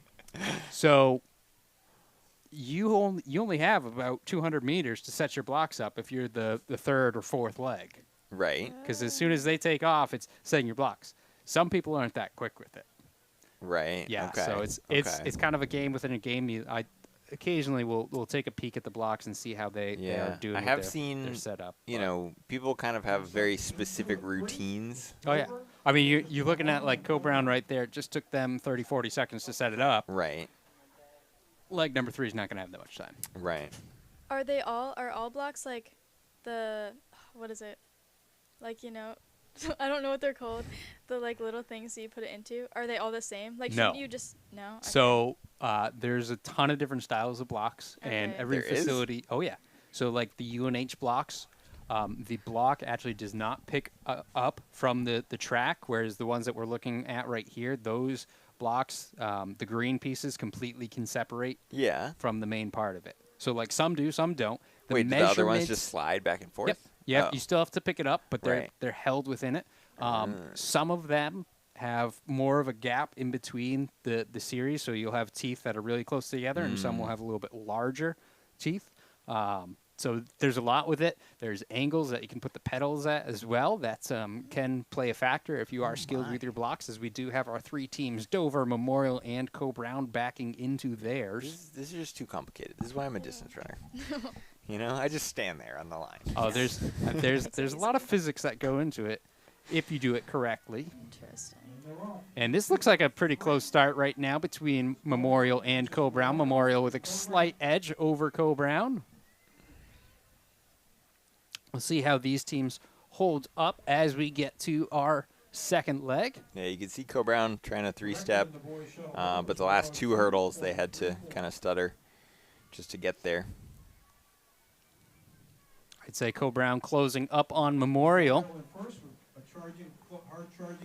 And taking a look at it, see leg number 3, none of them actually using blocks. Which tells me that either they don't have enough time or they don't typically hurdle. I'm going to go with don't typically hurdle, at least in Co-Brown's case, it looks like. He's got a little bit of a stutter step, but the speed in between is what is actually crucial for a non-hurdler. Still Memorial in first. Memorial going into the final leg. They're out first. Co-Brown in second. Down the final stretch here. Memorial nice and smooth. You can see that head isn't really elevating in between. It kind of stays on a level path. That tells you that they're being pretty efficient with it. They're taking a number of steps in between. And Dover with a late surge as well to make it pretty close with Co-Brown. Again, time to beat coming into it was a 1:16. We'll see how Memorial fared with that effort. A 1:15.37 actually, so that is the new time to beat. That means they'll end up being top 6 guaranteed.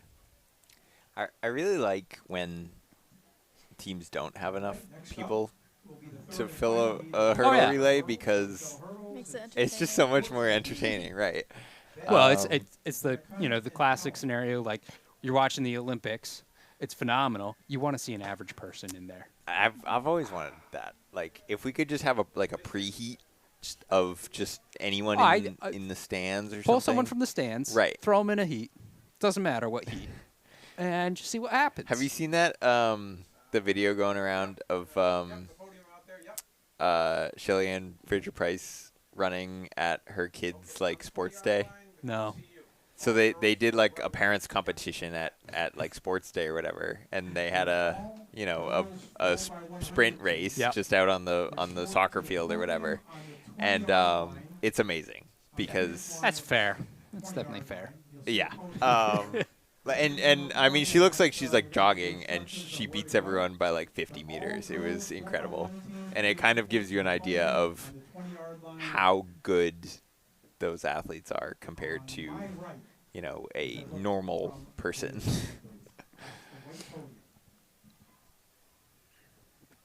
All right, we've got our third and final heat.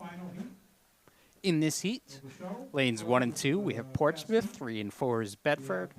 5 and 6 is Winnicott. 7 and 8 is Pelham. Again, we are going fast and slow. However, these seed times made up and then some.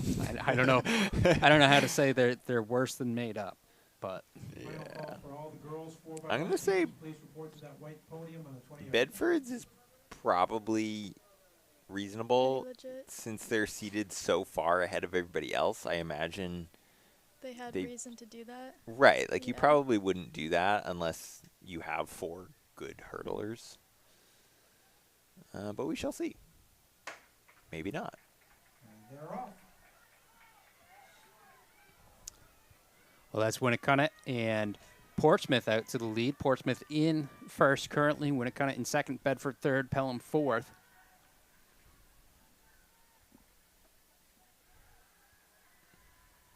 And on the exchange, things flop around as we've got Winnicott coming down in first. Now Bedford. Oh, but he falls. Oh no! Bedford Opens the now door up for into first. Bedford. Portsmouth in second. Winnicott fighting back. And we got someone out there fixing the hurdle, nice and quick. Good work. Again, Bedford here. the Gets third back man out of the way Portsmouth before they come by in again. second, but there goes Winnicott. So Now it's Bedford, second. Winnicott. There should be an additional prize for who comes closest to their seed time. Well, if you want to put something on the line, feel free. But right now, we do see Bedford very smooth. Winnicott Great falls, extension with the strong in second lead place. leg and arm. Portsmouth in third. Second and a half off the seed time. Not too bad. Portsmouth, Well, I tell you, they've got the fastest time of the day for the boys. Winnicott, though, that was pretty impressive with the full tumble. They still pulled off. So with the shuttle hurdles concluding, the next event on the track will be the 4x100.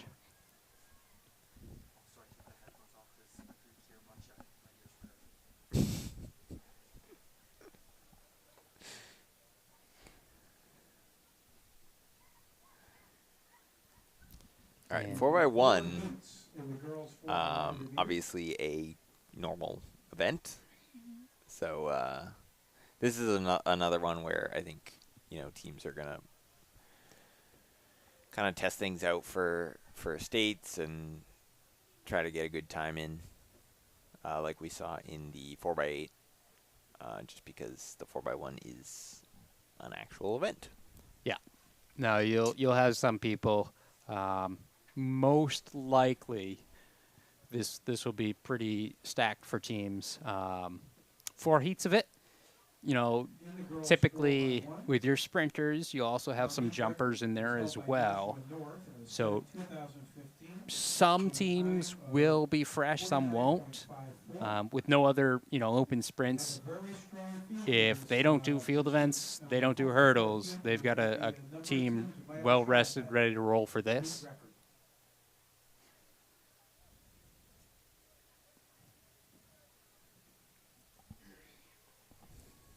Like I said, 4 heats. The first heat going on the track right now, we have Pelham in lane 1, Merrimack Valley in lane 2, Trinity in lane 3, St. Thomas in lane 4, Goffstown in lane 5, and Wyndham in lane 6.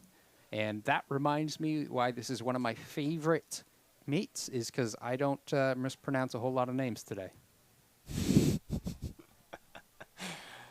Or you just get to announce It's teams. just, yeah, it's just schools, and I know all the schools, so. Take your wins where you can. What's the shortest event you've ever run? I actually ran the 200 last year. Open 200? Yeah. Wow.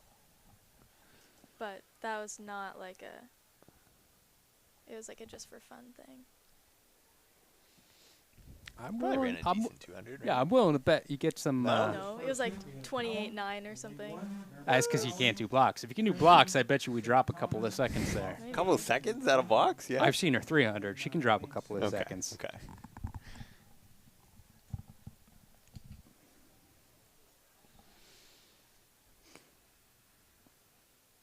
And my shortest open race was the 800.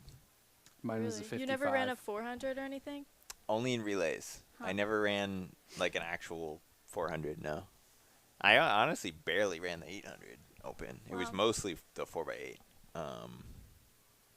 or as like a double or something. Yeah, I was not really not even a mid distance runner. It was just pure 2 mile basically. I'm going to have to disagree with you. I'm going to You say didn't I run the 2 recall. mile? No, I recall watching you do a 100, open 100. Well, that was decathlon. That doesn't Still count. did it. That doesn't count. It does. Yeah, I think I ran like a 13 something. Yeah, we won't look it up this year. Next year we will. But Okay. I'll give you a year off. from I'm looking those proudest stats of up. my 300 hurdle time. Did you have to do like pole vault and all that too? Yeah. Oh, did that like was It that was fine? Did you not. make It was over? fun. It was not good. Okay. I ran. Girls 4x1. Well, no, I didn't run. I did, pole vault and Girls and set. discus and stuff. Uh-oh. False start. I did not see it. Yeah, I couldn't tell who that was. But yeah, there was about maybe 2 days of practice beforehand. 2 days, like yeah. right before. Yeah. Well, I mean, that's the thing is, Davia was fortunate enough to qualify for New England's. Mhm. Yep. The very next weekend is decathlon. So you've got essentially those Monday through Friday to figure it out, and it's 10 events. So you can't spend all your time on one event. Yeah. Right. Makes sense. So Yeah. It was also Crazy. dependent on when kind of coaches could come tell us what to do. Oh, so you're blaming me. Yeah. Why didn't you tell me how to use blocks? What the heck? I couldn't teach you that in 2 days. Most athletes, sure, but.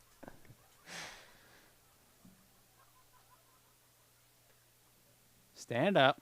I didn't see anything there. Mm. Double check that replay because I must have missed something. Don't know. Could just be a gun issue as well. It looked again, Yeah, we're right. looking at it from an awkward perspective, but it looked like everyone was still. Yeah, it might be a gun issue because I think she's playing with it a little bit. Yeah, I just went through it. I didn't see anything that second time.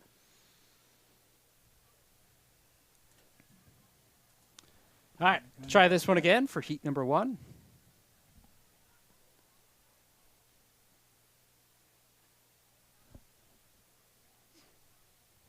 You can see girls backing into their blocks. Once everyone is motionless, then the command for set comes right there. See it with the arm raise. Times and Clean time, start. First heat, first to 4. It's like who's that Exeter on the outside? Stretching it out a little bit. Definitely not Exeter. No, Wyndham. Wyndham. I even have my glasses on today. The sun has gone down enough. I can actually see the screen. It's no longer a glare, so I know that for sure. As Wyndham is out in lane 6. They are looking pretty strong. Again, that stagger will get evened up, Yeah, they're pretty far but in they front. are though, even they with are the in front. stagger, Yeah. Pelham is pretty close to them, though. 5 meters maybe. This is Wyndham with a pretty good lead. Pelham trying to close. Yeah, it will end up being Wyndham taking this. All right, I'm gonna ask this because I see somebody holding the baton. Do you hold the baton by the top end or the bottom end? Bottom. when you if run. you have to hand So- it up. With the Bishop by the fourth leg, you get it how you get it. I mean, Yeah? it can vary depending on how well your handoffs go. Right. I've seen some interesting like. Oh yeah. Well, you'll watch some teams will adjust it as they go. I typically did not like adjusting it in a 100 because anytime you're adjusting it means your arms are not going to be where they're supposed to be, so Right. it's slowing you down. That being said, I didn't do a whole lot of 4x1s, but coaching it, you think about it, you're trying to get it where no one has to adjust it. Mm-hmm.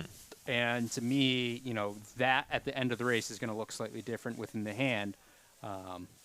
But yeah, when I'm carrying it at the bottom with most of it above. Right. above. Yeah, I don't know. I've just seen some people carry it kind of like tucked into their Yeah. forearm a little bit. I'm not necessarily a huge fan of that, but that's also something that if it's a personal feel to it and it's not throwing off your steps or your form or anything like that, I'm not going to coach against it. It's, the primary thing we're looking for is making sure that the baton never slows down going across the track. So would you have them like alternate hands every time? So, for the 4x1, I would always have my athletes, and I no longer am coaching, but I always had my athletes essentially do that, where it would go from right hand to left hand to left hand, or vice versa. Oh, weird. Yeah, I've never heard of that. And It's a clean start. you say it's weird, as we've got heat number 2 underway. Winnicott lane 1, Bishop Girton lane 2, Newmarket lane 3, Central lane 4, Oyster River in 5, Spalding in 6. Memorial with a time of 1:15.37. Fourth went to Looks like we have Oyster River 1:14.69. out in front. They always have a strong sprinting program. 1:14.03. Second place went to Winnicott, Ooh. 1:10. Not a What great about handoff handoff? there. In the winner of the boys shuttle hurdles, Bedford, 109.02. Again, key we're looking for with these handoffs is baton never slowing down. You got 20 meters to kind of get through it. That last one was clean.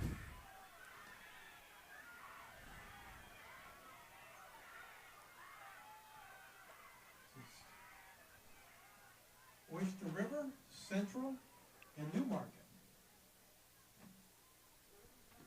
I think they definitely. So kind of what I was saying before where we'd switch it up. Not every team does that. Not every coach does that. And, whether it's the right thing, wrong thing to do, I couldn't actually tell you. It's just what I preferred. But what we would do is we would have our first leg, hold it in their right hand. Mm-hmm. And first leg, you're running the turn, so you're staying on the inside of the track. Your second leg, if you run kind of on the outside of the lane, that way your athletes aren't actually like overlapping. You're kind of like running where if it Kind came of up on you, diagonal it'd be to each other, yeah. it'd be shoulder to shoulder. So like you're sharing the lane. One's on the inside, one's on the outside. Okay. Less likely to kind of trip each other up that way.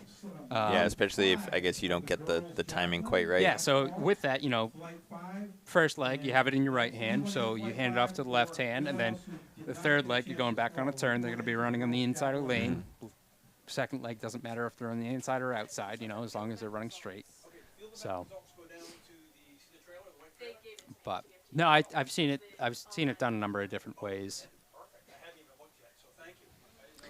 Interesting. Yeah. See, this wasn't really that much of a deal in the 4x8. Say. Yeah, no.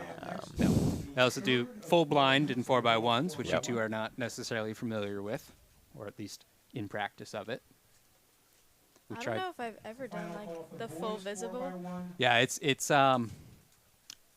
go first it call takes for practice, the and it takes a lot of practice, and steeplechase.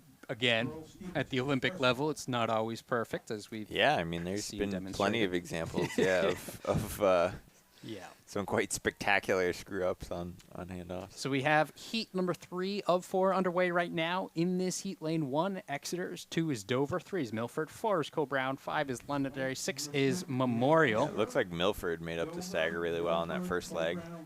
Time winning that last heat was Oyster River, 52.20. Looks like Dover on the inside there, Milford, and then Yeah, Dover and Memorial right now, pretty close, but Dover's going to come out in front on this handoff. Heading down the final stretch. Dover, Milford, Dover in the lead. Memorial, Exeter, Memorial's making that up. Almost caught her.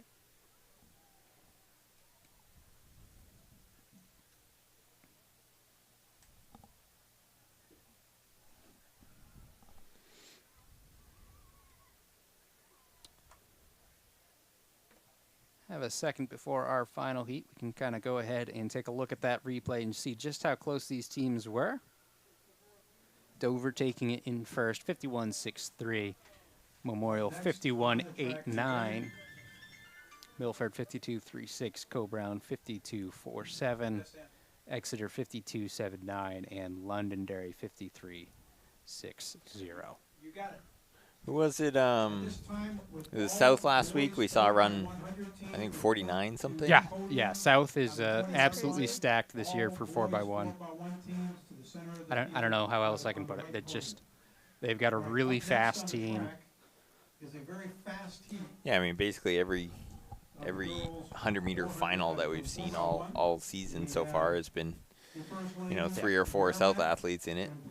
And in this heat, we do have Nashua South. So in this heat, lane 1, Merrimack. Lane 2 is Portsmouth. Lane 3, the seeded fast heat, fast lane, would be South.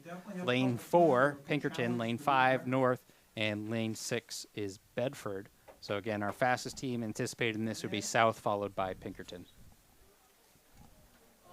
Final call. Final call, second line, girls long jump. This is the final call for the second flight of the girls' long jump. Final call, girls' long jump, second flight. Thank you.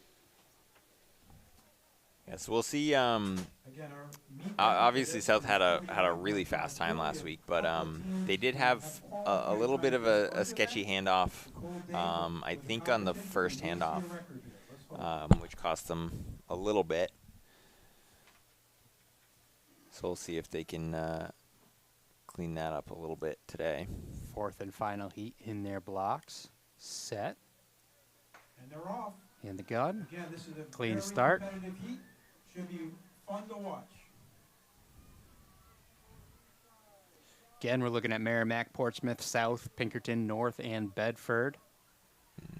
All those handoffs looked pretty Yeah, smooth they did there. look good. South making up that stagger.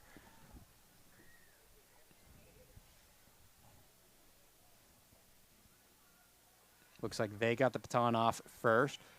Everybody pretty Pinkerton smooth looking there. strong as well on their shoulder. South had the stagger advantage coming into this. That handoff is clean enough. Here we go. Cheromon, this is South, Wow, this is going to be really It's gonna fast. be really followed fast, by yeah. Pinkerton and Portsmouth right now in third. It's South. 48 something? Yeah, so South Took takes it. that.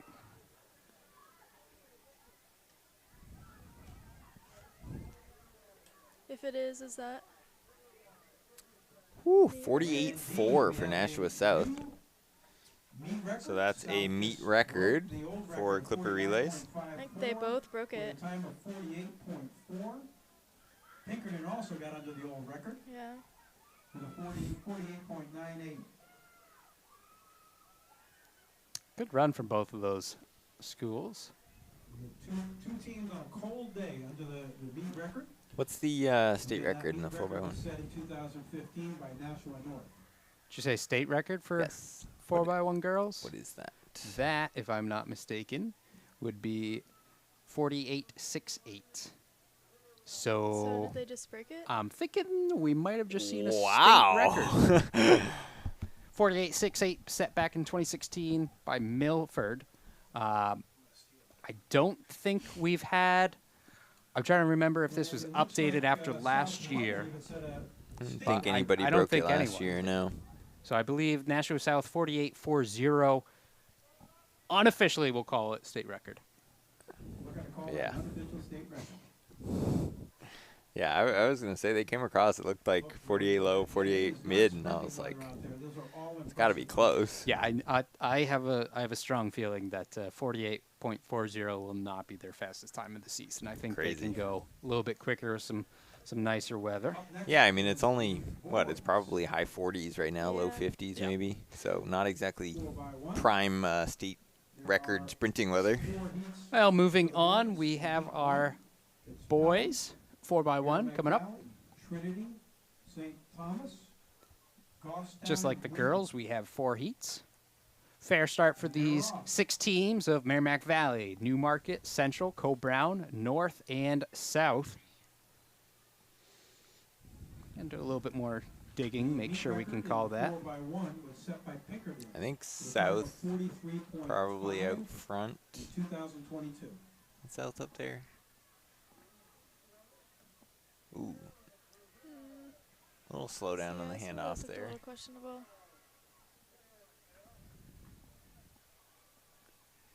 We have North out in front, Central up there as well.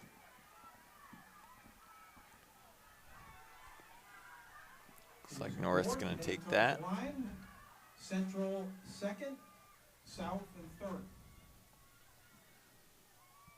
North, Central, South. All directions covered. All right, next on the track is the second of 4 heats. Only 3 directions. Yeah. Okay. Just wanted to make Up, sure. middle, down. That's it. This is the second and third call for the girls. Steeplechase. What do we think, Second and Greg? third call for the girls. How's my form? First call for the boys steeplechase. It's not bad. I've seen worse. Okay. My dad just sent me that picture of me in the steeplechase. Is he listening?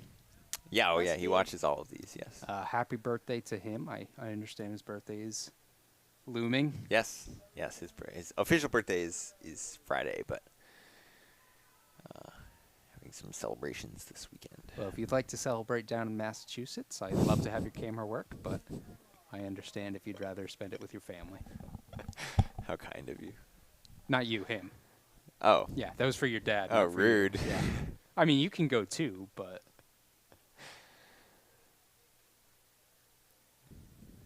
yeah. Just double check some results from last year, and I'm only time I'm seeing for 4x1 is that 48.68 is the record. So Yeah, pretty good. That's pretty cool. So that's what, almost 3/10 faster. yeah, That's a lot. And how recent was the last one? 2016. Okay. Decent amount. Yeah, and like you said, that's pretty good because it's not sprinting It's weather. pretty chilly.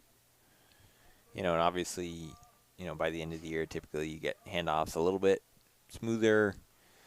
You know, everyone's a little bit stronger, a little bit faster. So Looking at that team in 2016 too, like the names are notable, and any names that stick out to me usually means that they were some pretty impressive people, as we do have heat number 2 of 4 for the boys underway, and we can see a good, now there's a stagger right there, but in lane 1, St. Thomas, 2 is Merrimack, 3 is Dover, 4 Winnicott, 5 is Milford, 6 is Spalding. Looks like Milford coming up on Spalding out in front right now.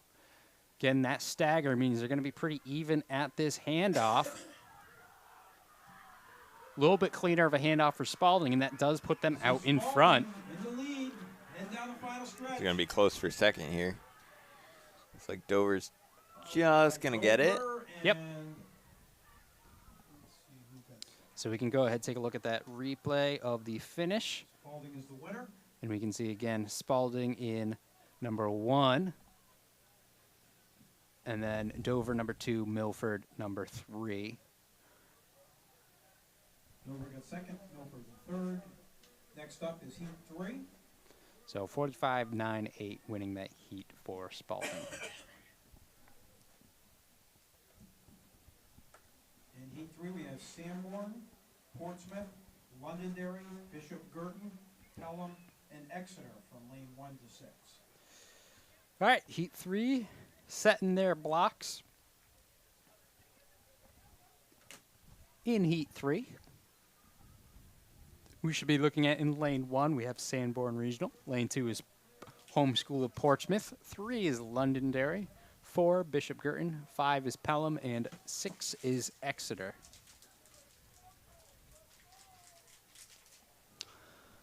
Is there an event that you've never tried that you want to try? It's pole I- vault, right? No, I actually would love to do pole vault. That would be so much fun, but it would be a little scary. I actually kind of wanted to try the 300 hurdles this year, but I don't think my dad would let me. Yeah, you throw an obstacle in there, Mhm. it does Makes open it a up little a tricky. avenue for injury. Yeah. So like I understand. Now, you guys don't have a track to practice on, do you? No, we yeah, don't. so We that have a 100-meter track actually. that makes it a little bit harder. You have the Yeah. actual surface for it? Mhm. Oh, cool. I did not know that. Yeah. It's like randomly on the side of our soccer field. Yes, you But- get a little bit of hurdling practice in there, but Yeah. Yeah, that's one of those. You get to a certain point, and you're kind of limited in what you can try. Yeah. This is heat 3 of 4. I mean that's decathlon was senior year Yeah. after a championship Everything season. was over. Yeah. Did you go to run Uh-oh. in college though? What's that? Did you run in college though? Or was Yeah. that it? That was the end? I went to a pretty small D3 school, so it wasn't. Okay. I wasn't too Wasn't, stressed like, too about. high pressure, Right. yeah.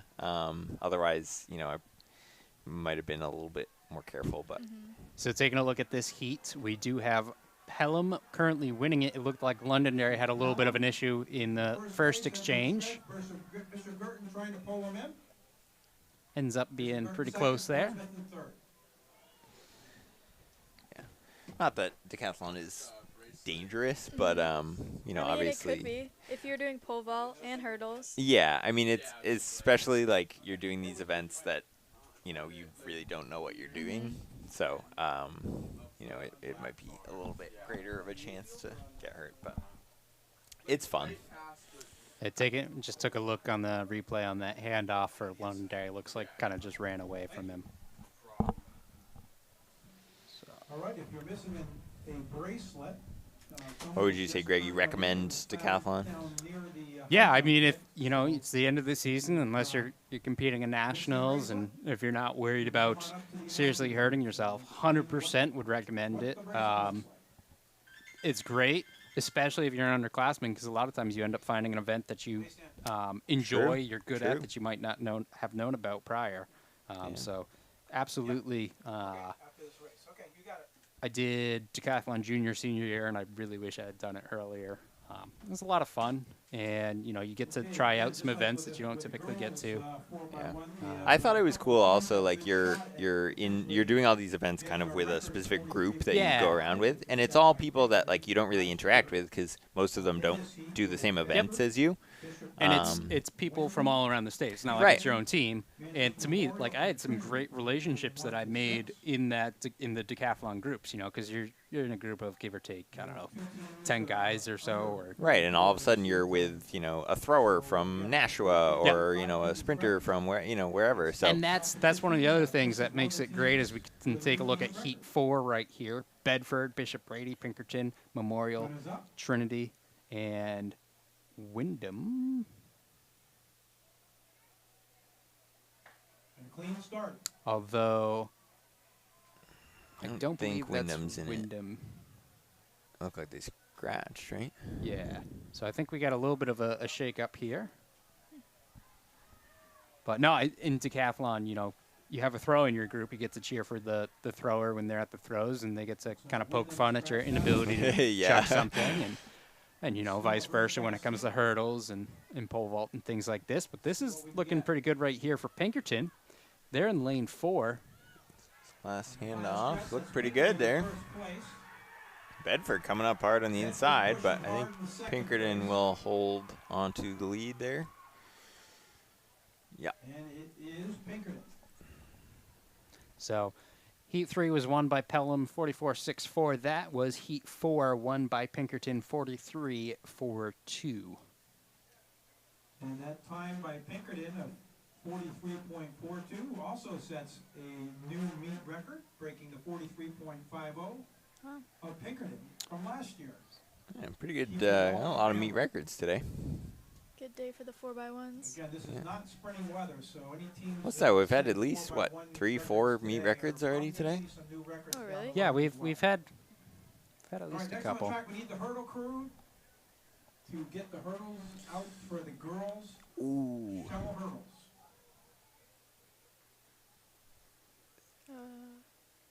Is it steeple next, I think? Yeah. This is my favorite. I love steeple. It's so fun. Next event on the track is the Clipper steeplechase. Again, hurdle crews, we need the hurdles out for the steeplechase. Yeah. Thank you. I love this event especially because at least like the shuttle hurdles, you know, you're probably going to have mostly people that run the hurdles, whereas the overlap between people who run the 800 or the 1200 and hurdlers, not very many people. No, it's typically a bunch of people, bunch of distance kids who don't hurdle Right. at all, which makes it enjoyable for some spectators. Right, because you're not going to throw like your 100-meter hurdler in the 1200 leg. Like Right. 400, but Yeah. I mean, even then, you're not Honestly, used to yeah. having the It's a little distances where the different, hurdles yeah. are. You don't have perfect steps, so it can be a lot of fun. Yeah, it's pretty interesting.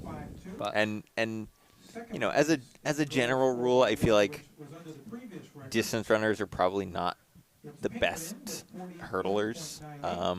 Not even in terms of whether they do it or not, but just like see, that's surprising. to innate me. ability, I Like think. I go running on a trail, I see a log, I'm hurdling over it. What do you do? These are run all Curl around up it. into a ball, I don't know. I'd like to see you. How tall are these hurdles? I think they're. I think we they're typically the do them as lowest low as they height, go. Yeah.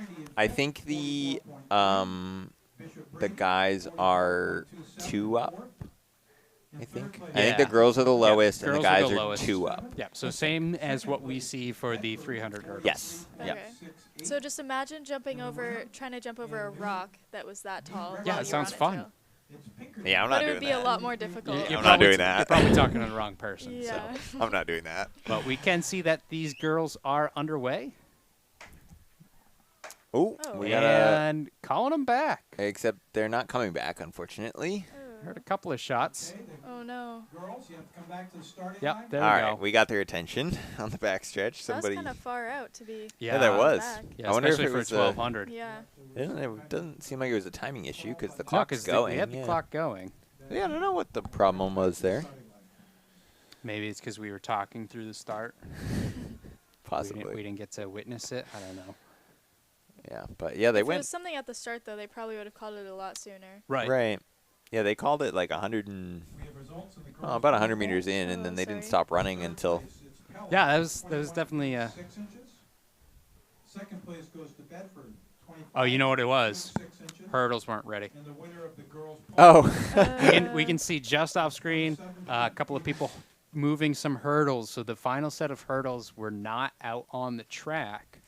like, I'm probably willing to coulda bet kept- they could have got him kept out them, in time. Yeah, kept but- them running, and It Yeah. he got like 300 meters. Yeah, and we'll notice that this first 100 has no hurdles. However, after this first lap, there will be some hurdles put out. You can see the when the camera gets around to it, there's 4 Yeah. hurdles and 4 people ready to. Yeah, so put it in they get place. a clean first turn. Yeah. And then the second lap, they have to Third and fourth place are 400. jump over a hurdle on that first corner. So taking a look at it, we only have 1 heat of this. Everyone is accounted for. There's only 6 teams competing in this. Again, you gotta. Yeah, there's not you usually have a little bit of a huge- challenge fielding this one. Yeah. That's understandable. So in this heat, for this race, we do have Bedford wearing that number 1. Newmarket is 2, Co-Brown 3. So those nice 3 red teams all next to each other. Portsmouth, throwing it shade off, is in lane 4, or wearing number 4, and wearing number 5, Merrimack Valley, and our 6th and final team in this, Nashua South. Yeah, and this is just all entertainment because the splits are essentially meaningless. In the shuttle hurdles, this You is know, only- there is only one heat. who knows what We have anybody's Bedford, gonna run Newmarket, Co-Brown, for a time. Merrimack Valley, and Nashua South. And also, like, even if somebody's out in front, doesn't really mean much because not even if somebody trips over a hurdle, but a lot of times you see a lot of people just kind of stop right before the hurdle and just kind of walk over them. So we do have a pretty good aggressive start right now for Bedford. For the steeple hurdles. You might as well get that first like 200 meters out of the way. You don't have a hurdle, so. Well, I Yeah. think that's a good strategy when you're coming up on this first hurdle. You don't want to be shoulder to shoulder with someone. No. Um, That was what I was like most kind of nervous about was hurdling next to people. Yeah. Which when I did this, I had somebody with me for most of the race, and it was kind of scary because your arms are going everywhere, like you catch yeah. the hurdle or whatever. Well, like- especially like if the person in front of you falls, right, you're and hurdling you're the right hurdle behind them. and the person. Like it Yeah. can get a little bit dangerous in that sense. Did see everyone was able to get over that first hurdle cleanly. Not the best form I've ever seen, but it. I imagine it might get a little bit worse as these girls get a little bit tired, and that's nothing against them. This is a very strange event. First off, they're doing a 1200. Secondly, you're throwing hurdles in the mix, so Yeah, I do know the Co-Brown in second, Sam runs the 300 hurdles, so but then she's a also little has kind of been converted to a miler this season. She's Okay. kind of started doing more distance, and so this might be her event. I don't know if you want the 1200 hurdle to be your event, but I understand where you're coming from. So we can see that set of hurdles is new to the track there. Hopefully they all knew it was coming. Otherwise, that's a cruel trick. Yeah. That's the one I almost got DQ'd on. So Result for the boys again, long out jump. in front, it does appear to be Bedford, In fifth place, 53 followed feet, by Co-Brown. 7¼ inches. It's Portsmouth. Fourth place went to Nashua North, 53 feet 9 inches. Uh-oh. Ooh. Third See, that's the place, thing, is you're starting to get a little bit tired with 55 it. feet, 1 3/4 You know, I can tell you from my experience doing 300 hurdles, Bedford, it's more exhausting than an open 400. Those, yeah. Those hurdles can take Yeah. quite a bit out of you. So Yeah, I mean, I did the 300 hurdles once, and that was probably one of the hardest races I've ever done. Yeah. Well, we can see all three of them getting pretty bunched up here as South does catch them. And make that 4 all in the mix there. Yeah, this is a close race.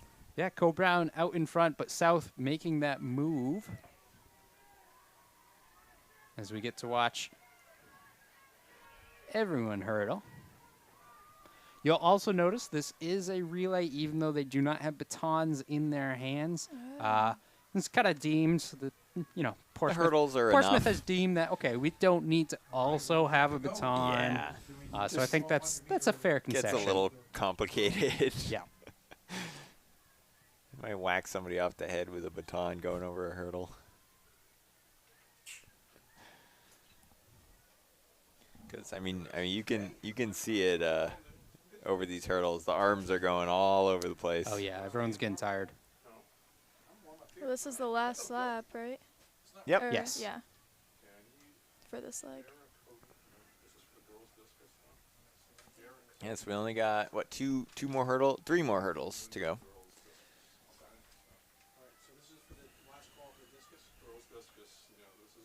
But yeah, this is typically where you see a few falls, just because it's a 1200. You're tired on the last lap anyways, and now you're trying to jump over hurdles. It's pretty tough. Girls discus team and Kara Cody in the discus. Those hurdles get quite a bit taller this last lap. Yeah, it's weird. You never see the people raise them, but they're definitely they're up going there. up. Well, here we go. Taking a look at it, we do have Newmarket out in front over South. Yeah, good finish from them. South had the lead there, and then Newmarket finished really hard. And Co-Brown moving up into second there. So you can see they just kind of give a little high five there to hand off. Exchange here. I think the Moving off to an 800 rules are a little bit loose there on around.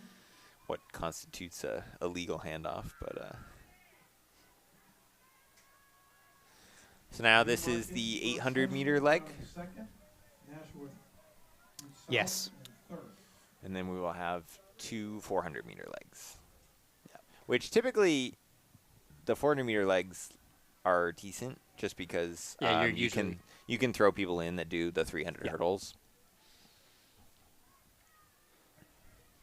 Again, this leg is 2 Oh, laps that would around, probably and be everything- like easier than the 300 hurdles, right? Because like even though it's an extra 100, there's less hurdles. Yeah, there's Yeah. only 4 hurdles. Yeah, I don't know if I go with easier. I guess I I would. think it would Or be pretty easier, comparable yeah. at least. I- I don't think it would be any How harder. many hurdles are in 300? A decent amount, right? There's There's a more than lot. 4. Yeah. Yeah.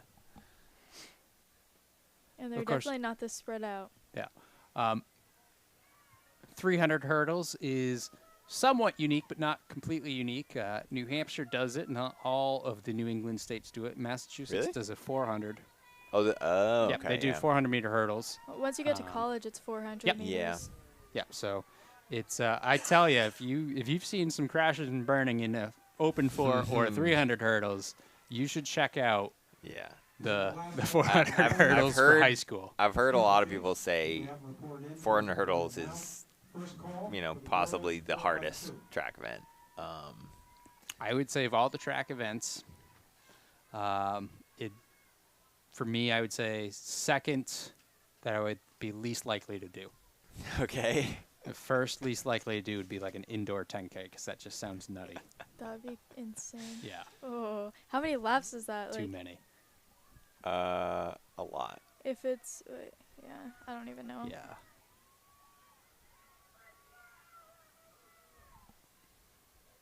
Not some 50 terrible that's form. 50 laps. 250. Yeah, Yeah. it is. Wow. Because if a Yeah. 1K is Yeah. 5. Yeah, I've timed Yeah, that sounds horrible. more than I want to for 5Ks indoor, and I've timed some 10Ks. I've seen there's a couple indoor marathons, and that just sounds No way. nuts to me.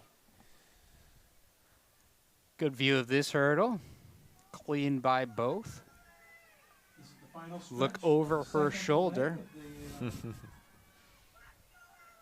hurdle relay. Yeah, good finish here. It's Newmarket pulling away right now, followed by Cole Brown. Newmarket Bedford in will first. hand off in first place. I think that's We have two Bedford, right? 400-meter legs Yeah, coming Bedford up. will Yeah. hand off first. There's Newmarket. So Bedford, Co-Brown, Newmarket in third, South in fourth.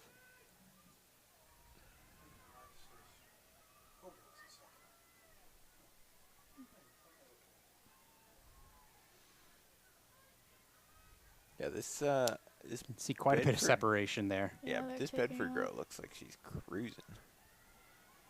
See how she goes over this second hurdle.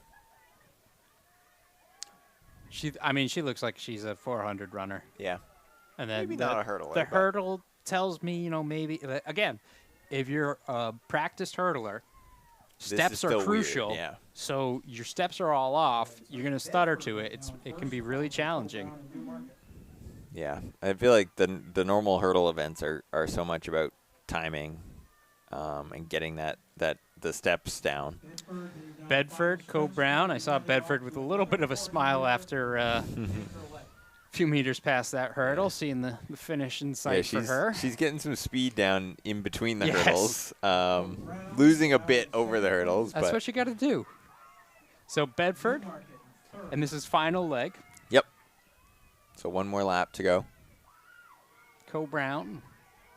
Bedford in position for those T-shirts. Bedford in first, Cole Brown second. Newmarket in third. Newmarket passing off. Ooh, High-fiving. we got a hurdler out front.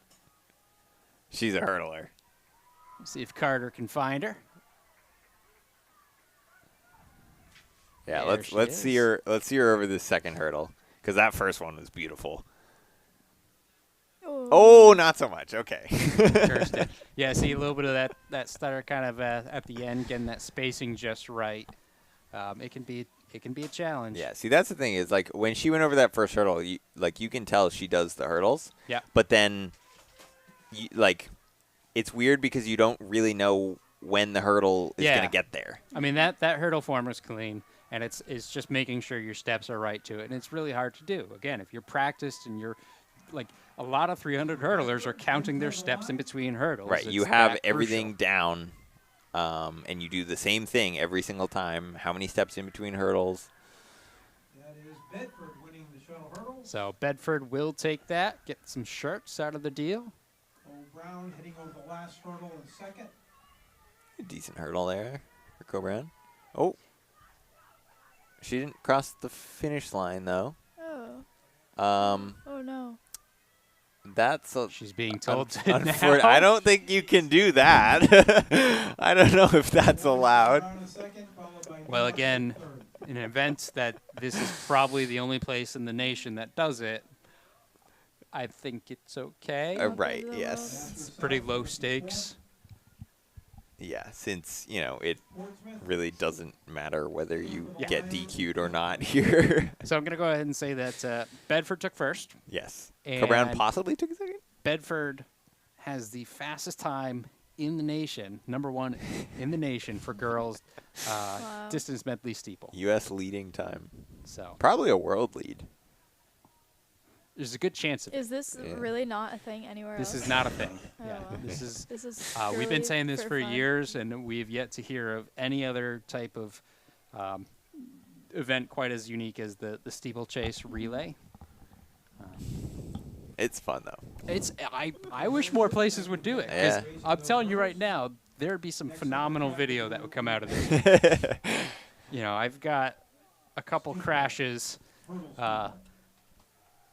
that I just come to mind. Yeah, yeah. But yeah, that was interesting. Co Brown went through the exchange zone Merrimack Valley, and peeled off the track where they would normally hand off and Yep. then immediately peel off. But obviously, the final leg, you still have to go through the line, which they did not Right. do. So Well, it's funny because, you know, for the 300 hurdles, I believe the hurdle is much closer to the finish line than yes, what it is here. yes, So it's like you go over the hurdle and you're pretty much done. yeah. You only have like I think probably like 3 steps from Yep. the final hurdle to the finish line. Yeah, So having not seen what happened, I'm willing to bet that that athlete was a 300 hurdler. yeah, And it's entirely they're like, possible. "All right, Yeah, I'm over the hurdle.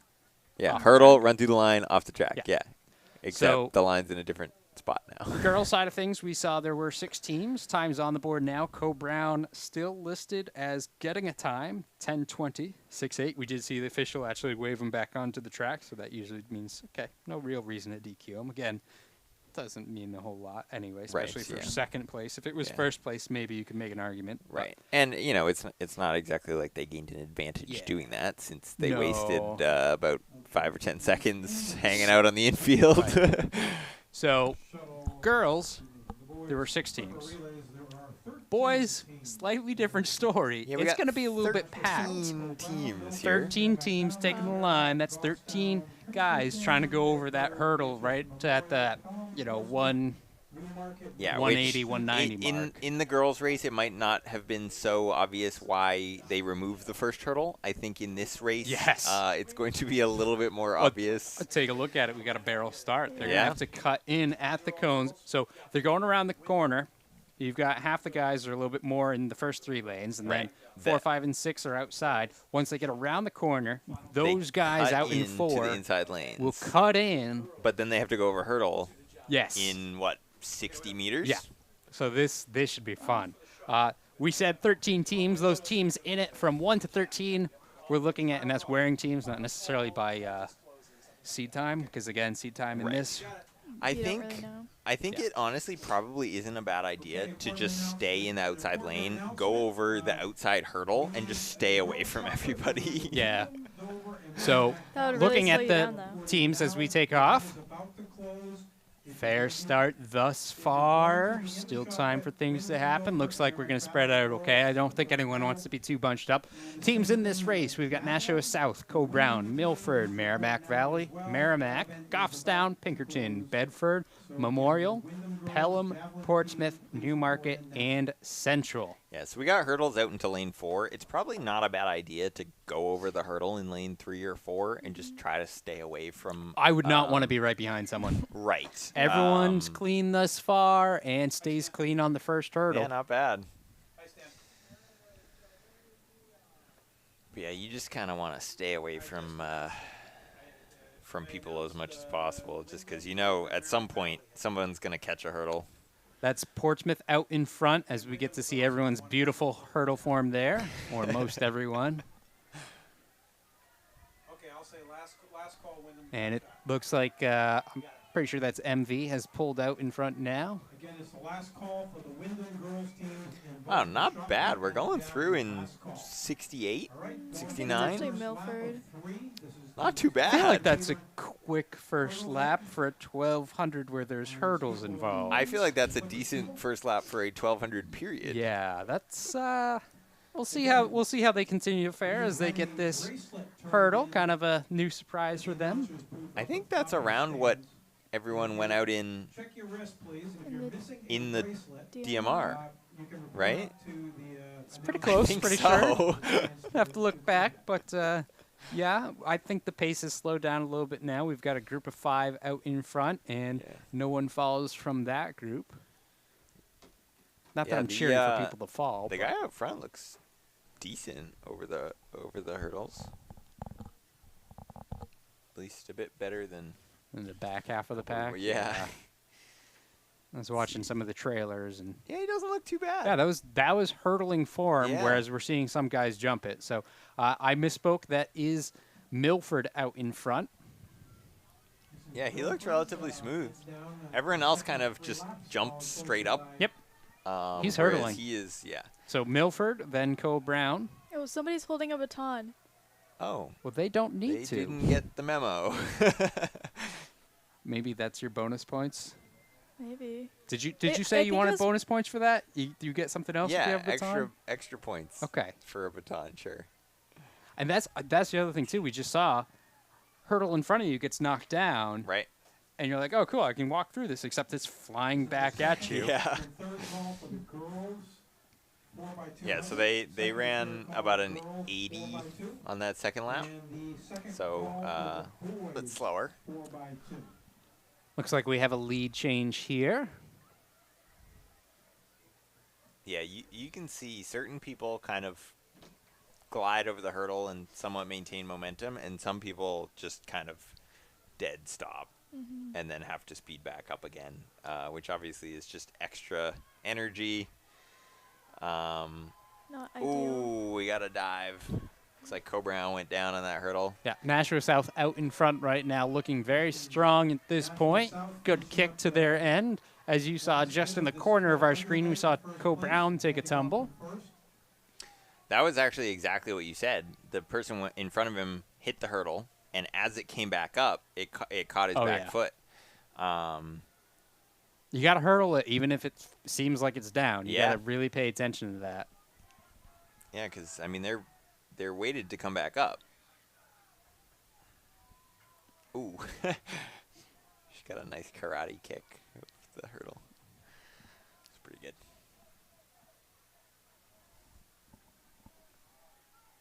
Carter took his headset off. He's all over the place, though, making sure you get some of these exchanges so everyone can see their splits. But Yeah, back to the front of the action. I also see quite a lot of familiar faces here. A lot of these guys have run other events, be it the 4x8 or the DMR, which means that they're already tired, and now we are jumping over hurdles. So, again, we still see Milford out in front, and they had a very strong first lap of this 800 leg. We have Portsmouth in second with a baton. Yeah. Extra points for that. And this is homeschool? like their meet, yeah. Yeah. Yeah, That's that's weird. I didn't even realize that. Going to have to talk to Coach Lyford about that. But speaking of Coach Lyford, Coach Mike and Stan Lyford both do a great job with this meet, putting it on every year, keeping that tradition going. Again, this is the 80th Clipper Relays on the boys side of thing, 55th edition for the girls.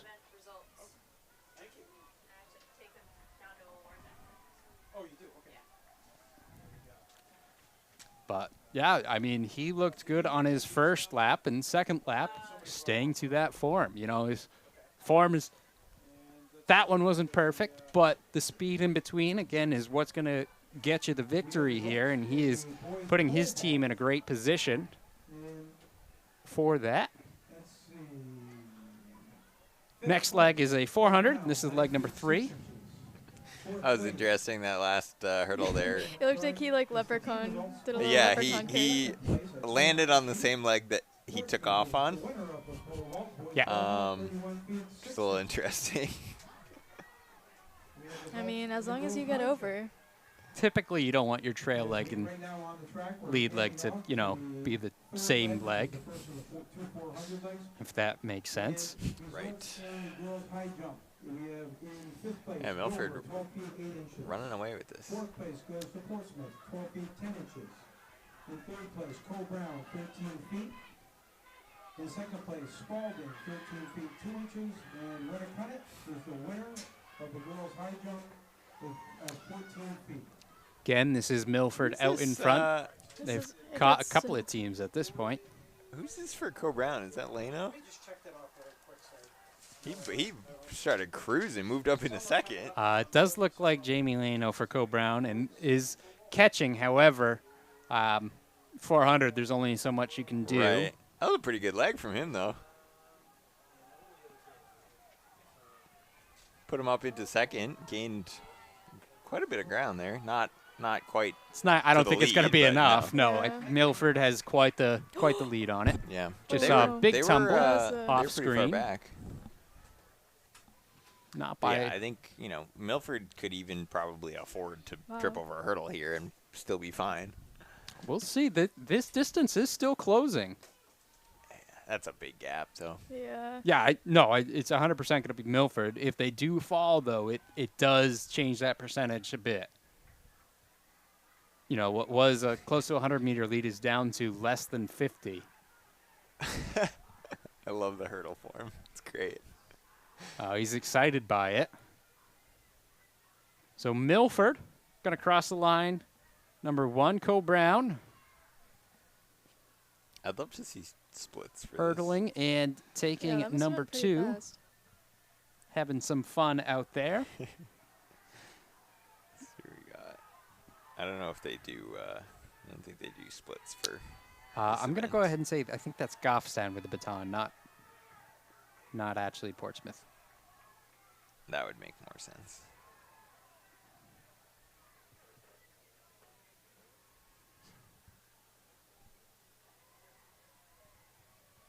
Yeah, it was Goffstown.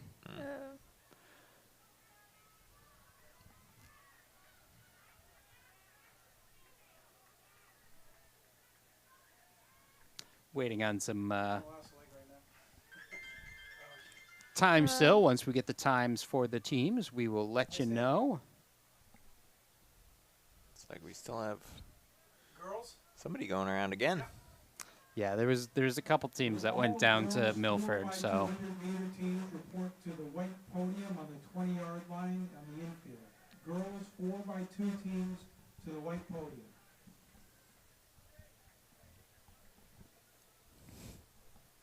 Record in this event 7:52. Oh, I have no idea what we finished in. I think the top was like 8:05 or something, maybe.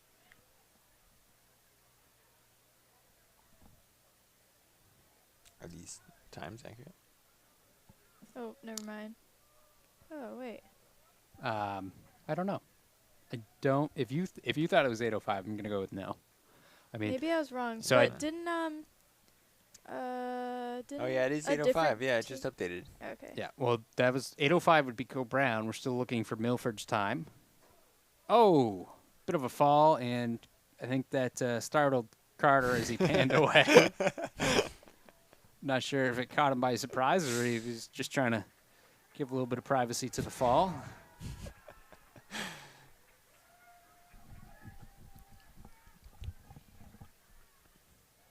Oh, I don't know. He did it again, so I'll have to ask him about that later. I just heard it. I think that race stressed him out. He's having flashbacks. Yeah. He probably tripped over a couple hurdles, right? I feel like I remember his hurdle form not being bad. No? No, he did decathlon, Let's look it up. 110. I feel like it was like it wasn't the best you'd ever seen, but I'm pretty sure Right. it was okay. I So feel like it's less frequent to see a guy with good hurdle form than a woman. I feel like they're just more graceful. Next up on the track You know is who the was girls really 4x200. good hurdling was Final call for the boys, 4x2. Sophia Reynolds. First call for the Yep. girls, Oh, yeah. 4x4. But she didn't do that until like the end of her senior year, right? Yeah. Right. That was And a well, new because discovery. whenever she like did it was at Clippers, she would do like the 1200 leg of the steeple. Yeah. And she looked great. You know. I remember there was a period of her career, high school career, where, I don't know if she was like completely injured or she had something going on and, did dabble with some of those other distances. And you could tell like she was having fun with it. So it was great to see that. I think But gosh, I Chrissy miss Schofield might have. I miss watching the Reynolds race, all of them. 4x200 meters. There are 3 heats. in the I girls seem to 4x200. remember. I know Chrissy Schofield did like triple jump or something. Yeah, she. I don't know if she ever did 300 hurdles. So. I know. Yeah, I know she did some off events. Obviously known right now for her 800 ability. I think she did some hurdles. That sounds familiar. I mean, Merrimack Valley. Usually, if you're a mid-distance Merrimack Valley, you're going to end up doing some hurdles. So, all right. Well, next event on the track is our girls' 200-meter relay. The meet record for the girls 4x2 is 146.54. It was set last year by Pinkerton. So 4x2 obviously, is an actual event, but it's not one that is really run too often. Yeah, it's a natural event, indoor. So outdoor you don't typically see it. Definitely not around here. Looks like results from the boys steeple, not quite up to date just yet because I'm not seeing Milford in there.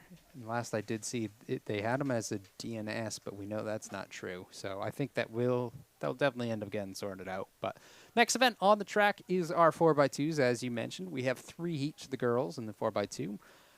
In this first heat, lane 2 is Milford, 3 is Newmarket, 4 is Spalding, and 5 is Pelham. They used to do the sprint medley relay here. We don't have that anymore? Nope. Oh. To be totally honest with you, I understand. I get it. There's not a whole lot of movement that happens on the sprint, so it's, In third place, it's Newmarket at 10. just DMR, you can get pretty exciting with some of your distance Yeah, legs. I think, and- well, the SMR would just be good 68. And the winner, because it is a national event, isn't it? Steeple, I believe so. it's Bedford. So, you could run a qualifying time. That is true.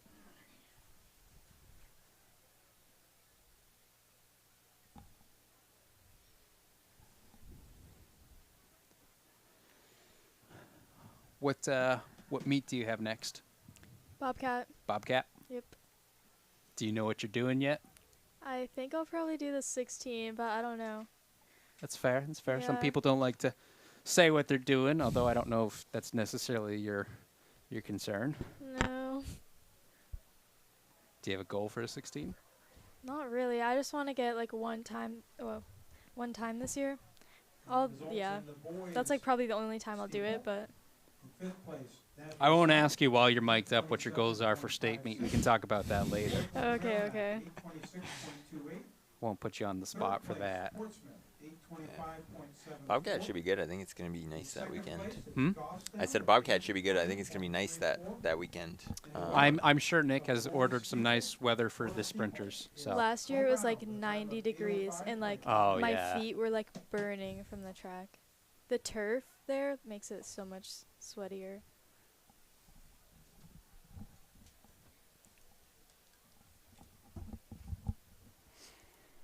yeah, Davio and I were actually talking about earlier. The state meet was here one year, and turf. It was the same thing. It was a super hot day, and 4x2 for girls. just being on the track, being on the infield was not Spalding and Not a good fun. experience, a positive experience. But Davio is going to go ahead and step away for just a moment. He's not actually stepping away; he's going up, leaving Carter for couple of minutes. Final call for the boys 4x2. Second call for the girls 4x4. Whoa. Something just fell. That's all right.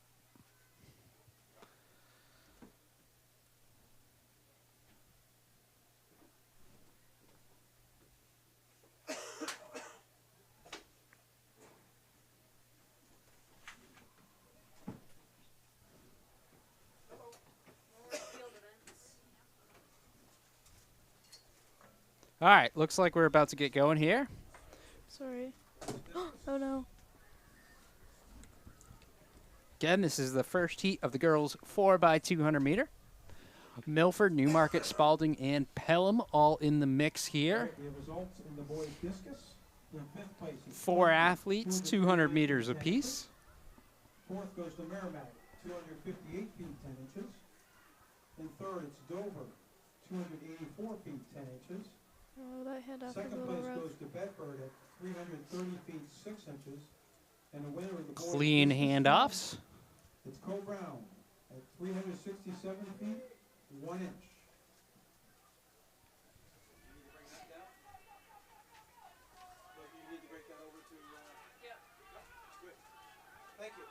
Big surge right here. I believe that's Spalding out in front currently. Newmarket on their left. We can see, though, there is still a stagger in play. I believe we're doing a 3-turn stagger. So does that does it make up for it by this next curve? Yeah, so I think if it is a true 3-turn stagger, what they're going to do here is once they get to the straightaway, they'll be able to cut in. Oh yeah. Makes it a little bit harder with the handoff, so that's look why like I was it. curious if it was a 3-turn or not. Looks like we're staying in lanes Yeah. for our handoffs. And I believe, yep, looks like we're cutting in. So everyone is in lanes except for our final leg of our 4x2, and we can see right now that is Newmarket out in front over Spalding. Coming down this final stretch in this first heat, it's Newmarket with Spalding coming up. Spalding closing. Spalding goes to the shoulder. Spalding going ahead of Newmarket right now and heading to the finish line. And is taking this Spalding, heat, then it's going to be Newmarket. Spalding over Newmarket.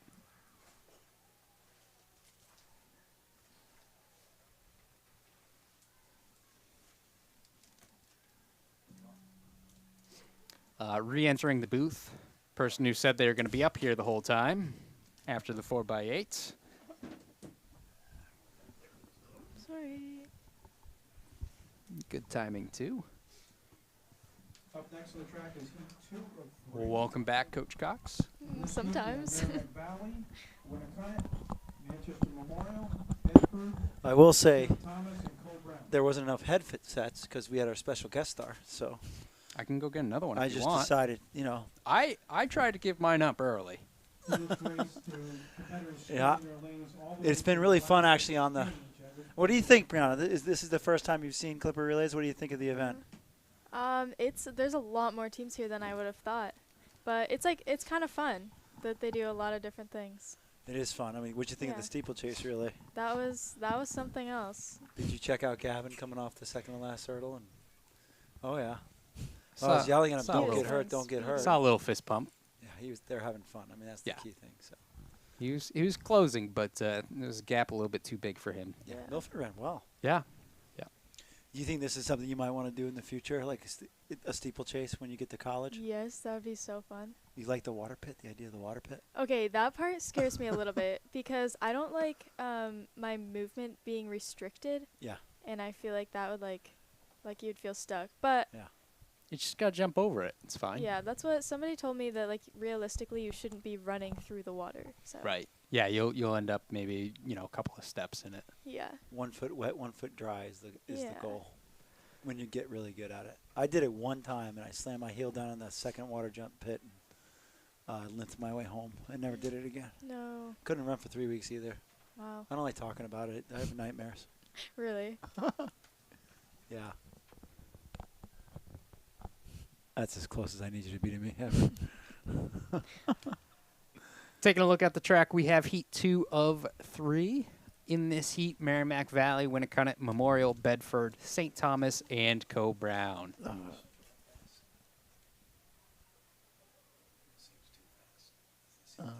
Yeah, it's 4x2. Is that 132? Yeah.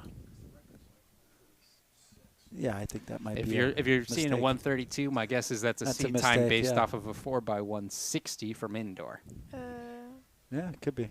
You would have thought, you'd think that they'd like convert it though, right? Yeah, you would think, but sometimes when it goes from event to event, and there's an auto fill on direct athletics, if you're not catching it, or you might be overworked with a lot of kids, you just never know. So. Yeah. Okay, the gun is up. We're off on the second heat. What do we got in this one? Well, like I just said, we've got Merrimack Oh, Valley, sorry. Winnicott, Memorial, Bedford, St. Thomas, and Co-Brown, since you asked. Thank So you. again, this can be really deceiving as to who's in front because of the stagger. And this is a 3-turn stagger, and then a little bit more as they stay in lanes for that final handoff. That's super exciting. Sounds complicated for a 3-turn stagger, and they stay in lanes. Uh-oh. Does look like Memorial, I want to say, is doing pretty well. Out in lane 3. Oh, got it. It's Bedford, right? Yeah, Bedford is in St. red, Thomas. lane 4. St. Thomas Memorial. St. Thomas second. And say, I mean, yeah.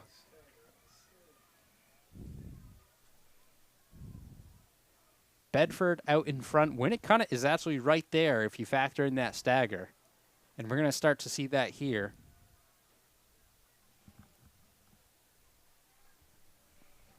And coming onto the straight, so stagger's more or less made up. They're staying in lanes for this handoff. We do have Bedford and Winnicott. Winnicott in blue on the inside, Bedford in red outside, but a slight edge. We'll see what happens with these handoffs. And cutting in, it is going to be shoulder to shoulder. Winnicott on the inside, Bedford on the outside. Bedford backing off. This is the final leg of this 4x2. See if she can get around off of the corner. Winnicott in first. And Winnicott is going to hold on to it with 50 left. Winnicott will take this. That's pretty cool. They cut it in the final leg. That's a big gap though. Yeah. Bedford hangs on for second. The 4x2 just simply isn't contested a lot outdoors, so I'm sure coaches had a, and there might be substitutions too, because it is a cold night. A lot of the kids have done jumps, and you just don't want to get hurt, so they might be a little bit cautious, throwing a couple subs here and there. So it is what it is. So taking a look at that, Winnicott does take it 155.84. Bedford in second, 157.14. Catching them right near the line, St. Thomas 157.23. So we can see just how close that was, a 140 to 2-3. Co-Brown takes fourth, 206.74. Merrimack Valley, 210.96. And Memorial rounds it out with a 212.72. And that was Heat 2. Moving on to our third and final heat of our girls 4x200 meter relay. They going slow to fast today? They are, yeah. And again, as Davio I have been saying, you know, a lot of these seed times are totally just made up because, like, how are you supposed to make up a seed time for a steeplechase relay? Right. You know, Right. You're talking about off distance. You're talking about throwing hurdles in there. I was surprised a couple kids didn't do like a somersault over the hurdles. They were having so much fun with it. I would say of all the years I've been here, I think this was the least amount of falls that I've seen. I don't know. That, yeah, I felt bad for the Newmarket kid that was finishing. Yeah. Fell in the last two, but he was game for it. It was cool. I do have to make fun of a little bit of our own guy, Luke Kerouac, because literally the guy ahead of him knocked the hurdle down, and Luke still fell. Like he could have just ran through, So- We were and he talking still about- fell. Yeah, we talked about this probably a hurdle Okay. before it happened. Yeah. Where if that hurdle gets pushed down in front of you, you still have to hurdle like it's there, even though Yep. you know you don't see it. And I Because think he otherwise, did- it's coming up and it's going to hit you. And I think he did do that, but it just threw him off so Yeah. much. He I mean, just it's lost orientation. And Timing, if you're Yeah. miscalculating where it is, it can easily clip you. And sometimes when it does spring back, it Yeah. jumps up a little bit at you too. yeah. But all right, Heat 3 on the track. In this third and final heat, we have Dover, Nashua South, Manchester Central, Pinkerton, Portsmouth, and Exeter. They're Still setting their blocks, or are they settling in their Fast blocks? heat, final heat of the 4x2. Looks like it should be a competitive heat. They are in their blocks now. Set. Fair start. Delayed set from lane 1 there. That's Dover. Might not have been able to hear it. These runners will stay Watch But they Nashua still- South. If they have their studs in this one, this is going to get pretty interesting. a little tricky. They won the 4x1 rather easily, correct? It's four. Yes. Oh yeah. The What was their time? state record. State record. They got the state record tonight. They got the state record tonight Yeah. in 50-degree weather. Mm-hmm. Oh my gosh! Pretty crazy. Congratulations. Is 4x2 contested at nationals? I think so, actually. I wonder if they're going for the national qualifier here. Well, we can see that they are out pretty strong. I think this is Braswell. If I can't quite. South and Pinkerton. Again, we still have another turn in our stagger, but Wheaton and South is in a Braswell. good position. And again, Pinkerton had a strong time as well in the 4x1. Pinkerton's. It's Pinkerton. They're always good. They have So like again- probably. Never mind. No, go. No, go ahead. Oh, I was just gonna say they like that school is enormous, so they have like a lot of people to Oh work yeah. with. Yes, that is the biggest school in the state, if I'm not Yeah. mistaken. I think that's Soraya Ross anchoring So for s- South. That would make South well sense. out in front. Stagger is done as everyone cuts in on this final straightaway. Yeah, she's not. They're not going to get caught. Yeah. We'll just kind of see where their time is. Well, congratulations to South on a state record. That's amazing in the 4x1. That's a historical record. Heading down the final stretch on 4x2, it's South in first place, followed by Pinkerton. Wow. Going to the wire, it's South. Pinkerton. 146.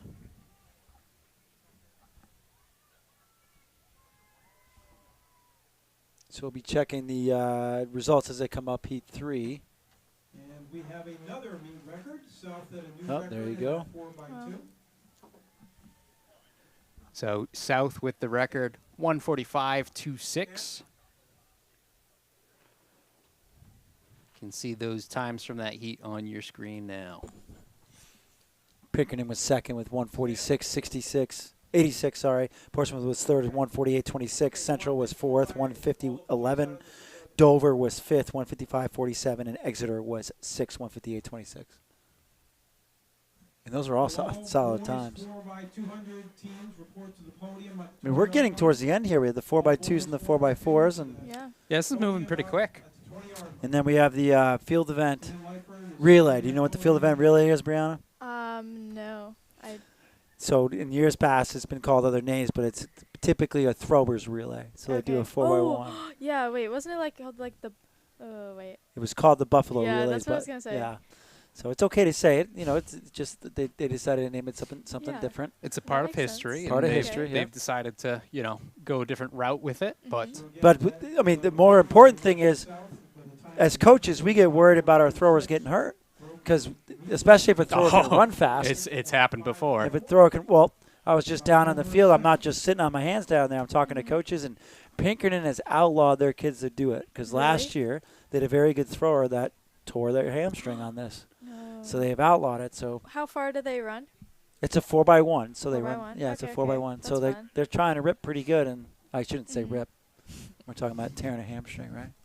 Yeah. So, but yeah, so it's really a super popular event. So the kids, it's fun to do. So we're just you cross your it's- fingers. It's funny. I'd forgotten last year it was taken off of the schedule. Yep. We closed up the stream. We were done. That's right. That's right. And then by popular They demand did slash it. being forced, they did it. Wow. it. So Yeah. I did. An athlete communicated Yeah. with me this week to say, "Hey, you're gonna stay on for it, right?" I'm like, "If it's on Yes. the schedule, we're covering it, and it is on the schedule. They're covering We it. will be covering it."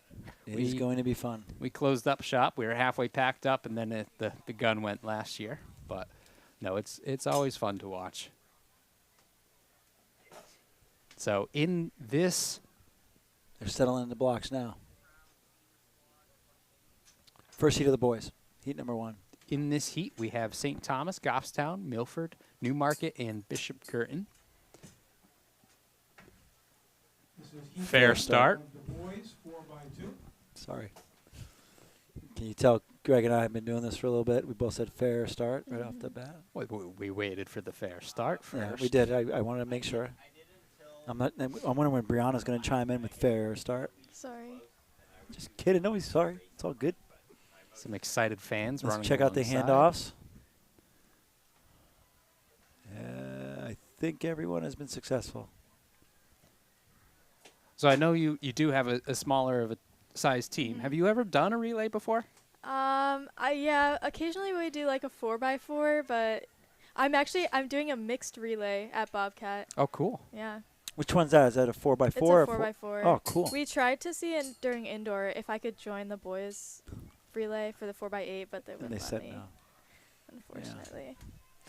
So do you have to have a girl, boy, or is it boy, girl, boy? Or do I you, have or, no idea. I just know it has to be 2 and 2. Okay. I feel Sometimes like they it's govern up to the teams to. Yeah. When they did it last on the world stage or national stage, I forget, they determined which gender did which leg. I believe this is St. Thomas out in front. So, but I don't think that's the case at Bobcat. Probably not. They've been doing that at Bobcat for a little bit. I had never heard of it before. It's really cool. Yeah. Sounds like fun. I think New Balance Grand Prix they had a high school mixed relay. There you go. Winning that, it's heat 1 of 3, is that right, or 1 of 4? That would be heat 1 of 4. Okay. Was St. Thomas 139.25, Milford taking second 141.17, Goffstown 146.36, Newmarket 152.35, and we just saw BG finish up there with a 2:00:03. So, Brianna, I mean, just because we have you, and I'm sure people want to be reminded, are you cold right now? Cold? Is it cold right now for you? No, not really. Because where did you decide to go to school? High Point. Oh, where's High University. Point? It's in North Carolina. Are you looking forward to having winters there where you don't have to bundle up so much, or? I kind of am, but I also kind of like the cold, honestly. Yeah, The humidity there is crazy. it is. I tried when I visited. I went for a run at like 4 p.m. Never again. No. Do they do practices at 6 a.m.? Yeah. Yeah, because Addison's down in Virginia, and when she Oh, first started yeah. there, they were doing practice at 6 a.m. Yeah. Now, Coach Cox, you also went to college in North Carolina, correct? Yep, UNC Wilmington was just as humid, if not more, than Nice. High Point. That And- Greenville, is it? Where's that? What town is that in again? It's in High Point, but High it's Point, it's like okay. 20 minutes from Greensboro. Greensboro. Okay, yeah. Do you have morning practices as well? No. Oh, that's Nope. terrible. We did have morning practices, but it was like a morning run or a morning lift, and we still had practice at 3:30 in the afternoon. That's what it is for track for some reason. But Well, for track this it doesn't get as hot until the very end, and one- got it. you'll see too when you get down there, the hottest months are August and September. Mhm. So That even makes now is not the hottest months, but it's August, September, and it's abominable. Awesome. But it just gets better from there. Yeah, that's true. That's true. Yeah, yeah, good, yeah. good way to look at it. Yeah. And I never really wore pants to run Oh, all year round. It's just it's easier. okay. And imagine High Point, that area of the state, you got hills, and I bet you there's really nice places to run, I would It think. really wasn't very hilly Really? where we did run. It's like I think they called it the Greenway. It's Oh, like this good. weird paved path, Yep. and it wasn't very hilly. I think it's in the Piedmont section of North Carolina, which is kind of the foothills of the mountains. You know how we have the Lakes region and the White Yeah. Mountains. It's like North that. Carolina is broken up into regions as well. Okay. Heat number 2 now on the track. Oh, settling into blocks. Yeah, Right. we're getting ready for that first command. In this heat, we have Nashua North, Dover, Merrimack Valley, Londonderry, Spalding, and Pelham. First command given. You can see that because they're all jumping around, ducking down, backing in. Lights have come on, been on for a little while now, but they're more noticeable. As the gun goes up, arm goes up as we get a... Fair start. I was waiting for someone else to do it. Next one. Davio's back. Should I give up my headset for Davio? Or is Davio working? I think Davio's working. What is he working on? I don't know. I think he's already packing up. Oh, yeah, he's got some field event cameras. That's right. We did a couple of field events And those will be uploaded. at some point. Well, next week we'll be out at Merrimack Invitational, which, talking to John Snell, we will have a beautiful day, warm day. But we got some race action right here.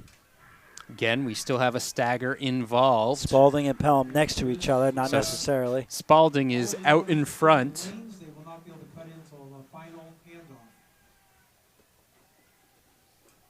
It's halfway through. And even more so Oh, after the gosh. handoffs. The baton got thrown. Brianna, do you like 4x4s? 4x4s are fine. Yep. Yeah. If I'm reading between the lines, that doesn't mean she really likes them. No, they're fun. I like relays. Yeah, good. More field events. So you have coming up Wilderness League in a couple weeks, We're right? actually not doing that. Not doing that. No, we're doing Seacoast instead. Oh, cool. Yeah. So we'll see you there. That's Yeah. awesome. Spalding out in front. Should be at On the final Seacoast. stretch, it's Spalding Dover in second, although this is a close one. Spalding's going to take this one. Oh, Londonderry's going to come It's through. like Londonderry trying to Race close for on second. Spalding, and then Spalding in first, Londonderry in second. Spalding, Londonderry. Go 1-2. Brianna, are you digging the replay camera? oh yeah, it's so cool. It really is. Can take Greg? a look at that replay there and see Spalding does take it. Now that the Greg's like a sun's out of the maestro. way, we got a little bit better picture going for you. That was Spalding in first, 142.4. Londonderry, 144.0. So they made that pretty close. In third, we see Nashua North. They had a 140.81. Dover in fourth with 141.04. Fifth would be Pelham, 141.99. And then Merrimack Valley, 148.44. You going to run cross country for High Point? Yeah. Do you like the rugged cross country courses, or do you like manicure cross country courses? I don't know, honestly. That's kind of tough because, like, usually the manicured ones are, like, flatter, and I like that. But then the other ones are, like, it, like, distracts you. If you're, like, yeah. Get ready for manicured. You'll be on Okay. golf courses. Yeah, and all that that's good what stuff. Liza was telling me. Yeah. They're, like, all golf courses. Liza Corso, right? Mhm. She's having a great year. Yeah. Like, Tell us crazy. about what Liza's been doing, dude. She just ran a 4:19 1500. Craziness. For those that That's don't, like, what does that convert to? Top of your head, can you do it? well, I have For- no idea. Like, So yeah, like almost, Four- not quite 20 seconds, but yeah. So it's still a sub 440 mile. Yeah, that's crazy. Wow. But Gosh, that puts her in some national rankings for sure, because the Yeah. fastest time so far this year is 4:08, and I know that's 11 seconds, but you're getting in rarefied air once you get under 4:20. Oh, great for her. yeah, I think it was a school record, I believe, Yeah. at Lipscomb. Lipscomb. For those that can remember, Liza for Portsmouth Christian was a multiple state champion in the mile, 2 mile. Kind of. Was she a senior when you were a freshman or sophomore? Or I was a sophomore, and she was a Sophomore. senior. how was it to be training with her? Do you miss her? Yeah, it was Yeah. really nice. Yeah. It was fun to have someone to run with. Yeah, she's an amazing individual for sure. Yeah, she is. Yeah, I still think back to when we were doing cross country and the wave starts and just how crazy it was. Yeah. That it is unfortunate that just the way it was, you two couldn't run together the whole time. But Wyndham, 104 feet, 1.5 inches. Fourth place goes to Portsmouth. That was great that we got that in, but I really do prefer the traditional way of starting cross country. Yeah, agreed. That was really Yeah. weird. That was tough. Second place, Nashua North, 110 feet. definitely nice that we were able to do something. Yes, for sure. You know, in some regards, I enjoyed the wave start where it's like nonstop action kind True. of. True. But yeah, there's a reason we do it the traditional And way. Carter Sylvester became famous with the wave start, Really. of course. He became famous because of his Check out- Seacoast race. That's right, the the Seacoast race where he passed. There was 11 passes in one lap almost. Yeah. That's Yeah. crazy. Seacoast is crazy. It's gonna be a fun meet. Yeah. All right, they're in Yep. their blocks.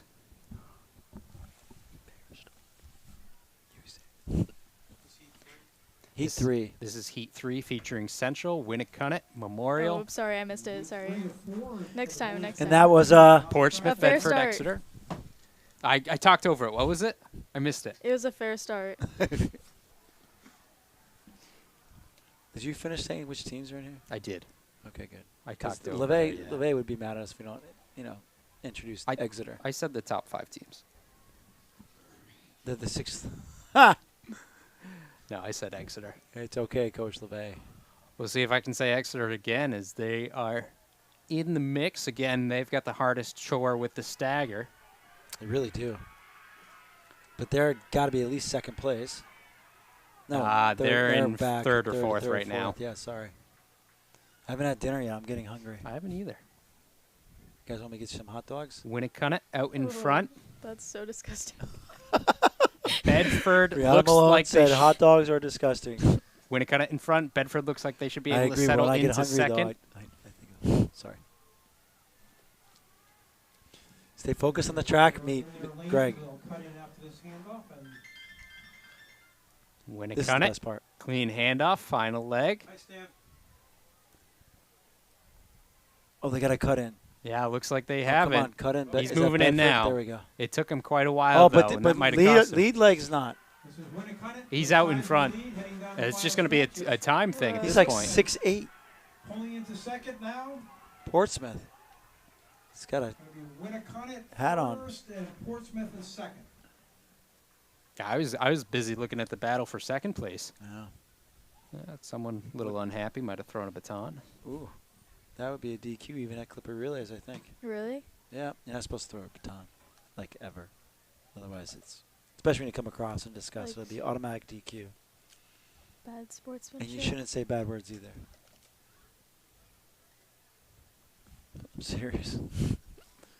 One year, an individual got disqualified at Media Champions after running a very fast time, and he said a very bad word, begins with an F, and got disqualified.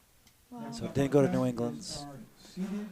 That's So cool. taking a look at those times from heat number 3, Winnicott 137.08, Portsmouth 138.75, Exeter 139.19, Central 139.46, Bedford 139.84. We have Trinity, Cole Brown, Pinkerton, Bishop Brady, So Brianna, Joshua South, and Merrimack. indoor track they have there at High Point, correct? No, they don't. They don't. Well, they like have the sport, but they don't have a indoor track. Right, but they're in the sport. But they're in the sport, yeah. And then, so like, one of the things that you became, had a great reputation for is you qualified for the 300 all the way up through like all the events.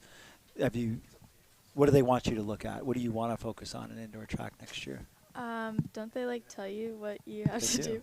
They usually do. Well, what would be yeah. your preference, though? Like, what do you dig? Well, I don't think they do the 1,000 in college, do they? don't. No. Yeah, so probably the 800. I Cool.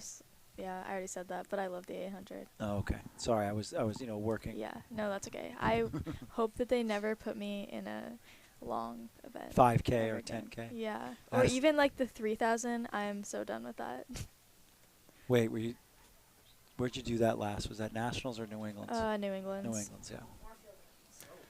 Taking a look at the I track, didn't we think you have had fun doing that. heat 4 of 4, our final heat of the boys. The heater heat. 4x200. Let's go. In lane 1, Trinity. Lane 2, Gotta get Co excited. Brown. Lane 3, Pinkerton. Lane 4, Bishop Brady. 5 is Nashua South, and 6 is Merrimack. I just got a message from Artie Demers. He says, take Brianna and the crew out for dinner. So does that mean you're paying, Artie? If you're paying, we'll do it. We're going to go downtown Portsmouth. Results in the girls' discus. In fifth We'll all get place, lobster or 214 feet 8 inches. cod. Fourth goes to Merrimack, 221, What'd you get? 4 inches. Third Where are we place, going? Bedford, 238, Seafood. We're on 11 the inches. coast. You got to get some seafood. Second place goes to Cole Brown, 254 feet 3 inches. And the winner of the Wonder what girls' team scores discus are. relay Can we see team is scores? Pinkerton. It can. Do you really Well, they're in want the to? box. They're in the box, though. They're in the box. They have team scores right there. Yeah, I just pulled it up. Fair start. Nice. This is going to be good. Let's go. Again, teams we're looking at: Trinity, Co Brown, Pinkerton, Bishop Brady, Nashua South, Who you and got? Merrimack. Who you got? I'm picking Pinkerton, even though I'm pulling for Co-Brown because I'm biased. Of I'm course. just being honest. Yeah. So who you got, Brianna? Who you got to pick it right now? Oh no. I'm gonna say white and red. Oh, wait. Pinkerton, I think that is. Okay, you're saying Pinkerton. Wait, where's Coburn? Okay, there they are.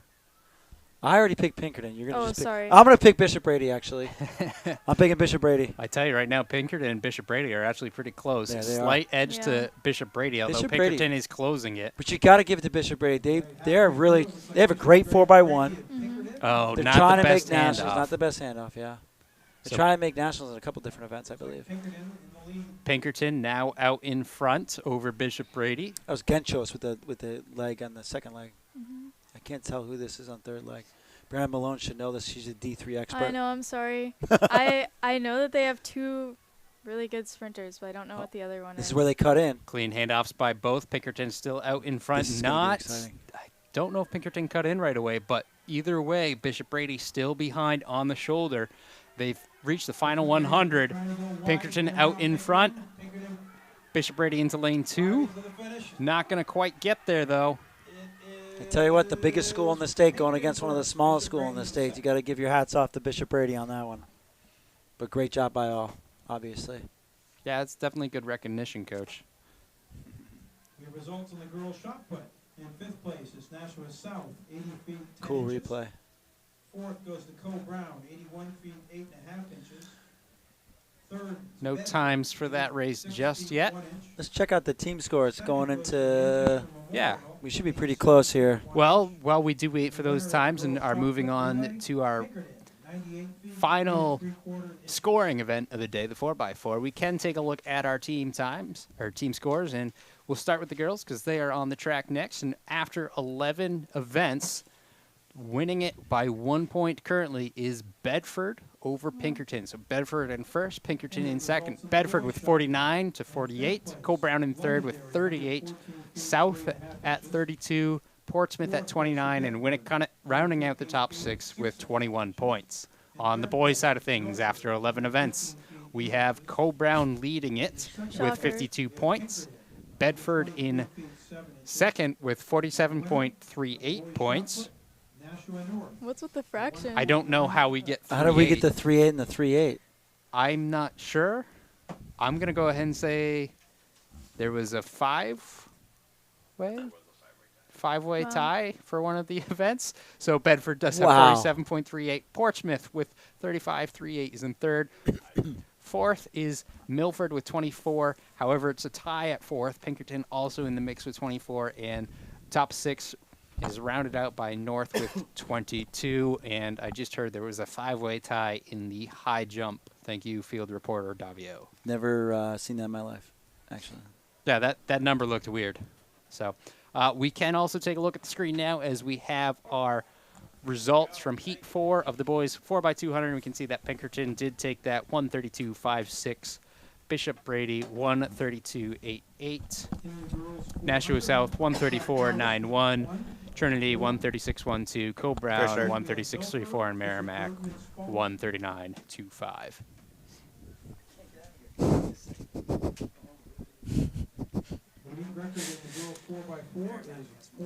Girls 4x4 underway. Oh, got it. In this heat So much. 1 of 4, we have Milford, BG, Spalding running it in lanes.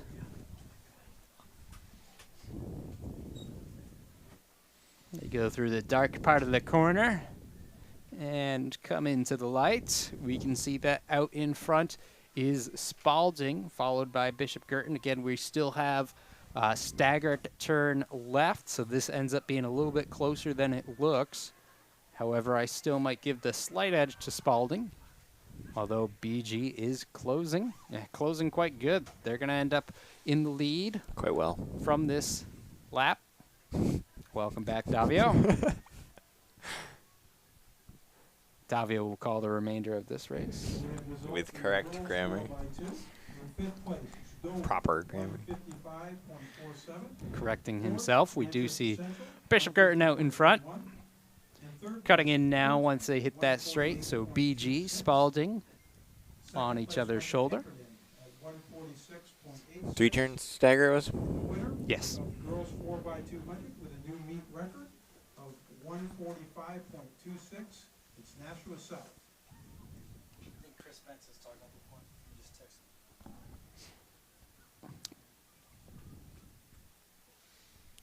Bishop Girton extending a little bit. Scores are not correct on athletic. Although those, we just got word, the scores we gave you are not correct. 4 by 2. In fifth place is Cole Brown at 1:36.34. Fourth is Oh Trinity. no, she's looking behind her. 1:36.12. Third goes to Nashua South at 1:34.91. Wow, Bishop Girton really put on distance 1:32.88. And the winner that of second the leg. 4 by 200 is Pinkerton. Yeah, because they were together when they 1:32.56. passed off. Yeah, that was a really good leg from them. I will try to find the scores on text. All right, now we have field reporter Tim going down to field report. Oh, that's so nice.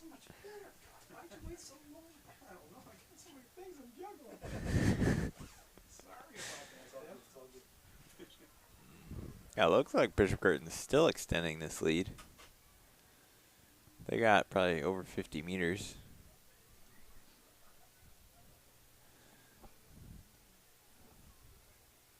See if they can bump themselves up into the faster heats. Come in. I have a quick question. Has anyone turned in a pair of Giants keys by chance? Giants keys. They're like, it's on a keychain. No. No? Okay. No, sorry. You have a bracelet, though. Okay. All right. All right, so Bishop Girton hands off to their anchor leg. Ahead of Spalding. Spalding going into the final leg of the 4 by 4. Is this the? Oh yeah.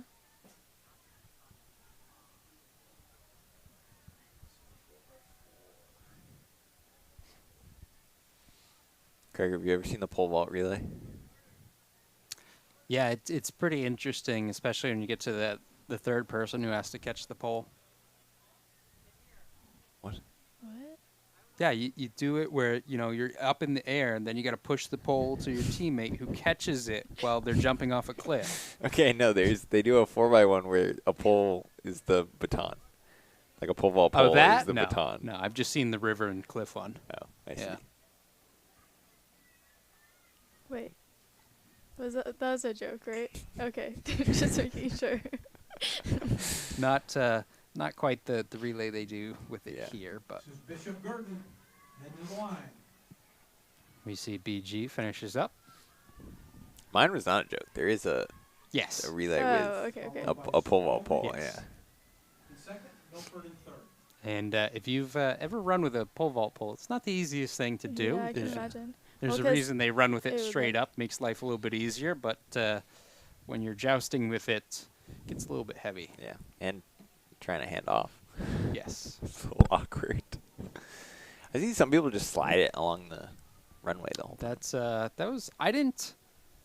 I did the worst of both worlds where I actually held it parallel to the surface because Yeah, I it was did just that too. easiest for me. Yeah. Not how you're supposed to do it by any regard, but I just couldn't get the timing down of like dropping it at the right time. Yep. So I just held it straight. yeah, like that's that. that. It I was- mean, that's the classic 3 days of practice strategy. Right. That's how I did it. So, Yeah. taking a look at the times from Heat 1, we do have BG with 4:33.60, Spalding 4:49.15, Milford 4:57.87. Moving up, we get to go on to Heat number 2, again of 4. In this heat, we have Wyndham, Merrimack Valley, Manchester Memorial, and Co-Brown. 4 heats to this, yes. Yeah.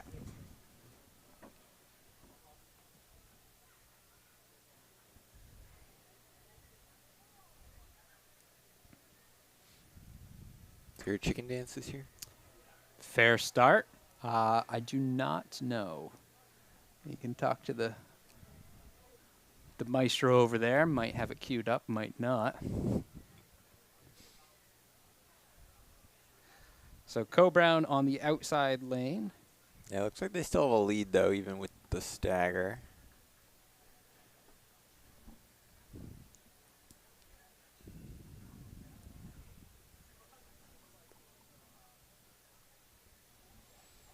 Hard to tell. A little dark over there in that corner. Yeah.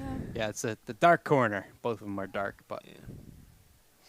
The light's a little bit more positioned for football. Football, yeah. Or, you know, any turf sport here at Portsmouth. But still a great facility. There's not a whole lot of tracks you'll find high school in New Hampshire that have the turns completely lit. So, Not many that have lights Well, on them that at all. one isn't. yeah, here we go. Hand off. Go Brown. That was actually a pretty quick time. It was about a 64-65 when you factor in that stagger. Pretty good. The only two things left are the two javelins. You gotta bring this over too? Yes. I can come back. No, it would take me 2 seconds. All right, so they hit the cut-in point and go right to lane 1 at about 10 meters. As is W9's favorite thing to watch. Nashua South. Bit of a pet peeve. In fourth place, we have Merrimack at 213 feet 10 inches. In third, it's Pinkerton. Davio and my favorite thing to watch. In second place, I actually said it intentionally that way to see if you would say something. and the winner of the girls' javelin relay is Exeter, 243 feet 1 inch.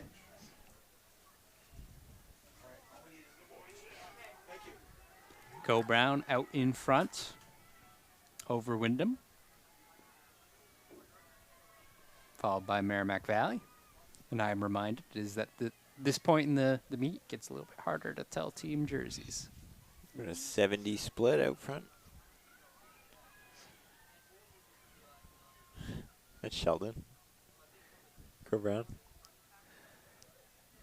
Not quite a 400 runner.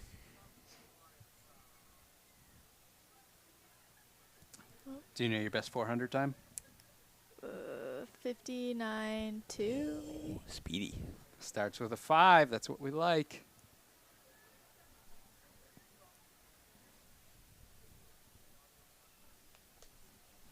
Definitely. Oh my gosh, my voice just had like a. Definitely not in a relay though. That just reminded me, I have run the Open 400. It was in middle school, though. Yeah.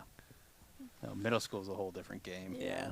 I think it was like a 65 or something. Oh, that's not bad. Bit of a lead change here. Merrimack Valley. So we see Merrimack Valley, Wyndham and Co Brown right next to each other. For the anchor leg. Last lap for these teams coming up. Oh, that's close. And Cole Brown. Again, that is Merrimack Valley leading, This is the anchor leg. followed by Wyndham and Co Brown, if I'm not mistaken.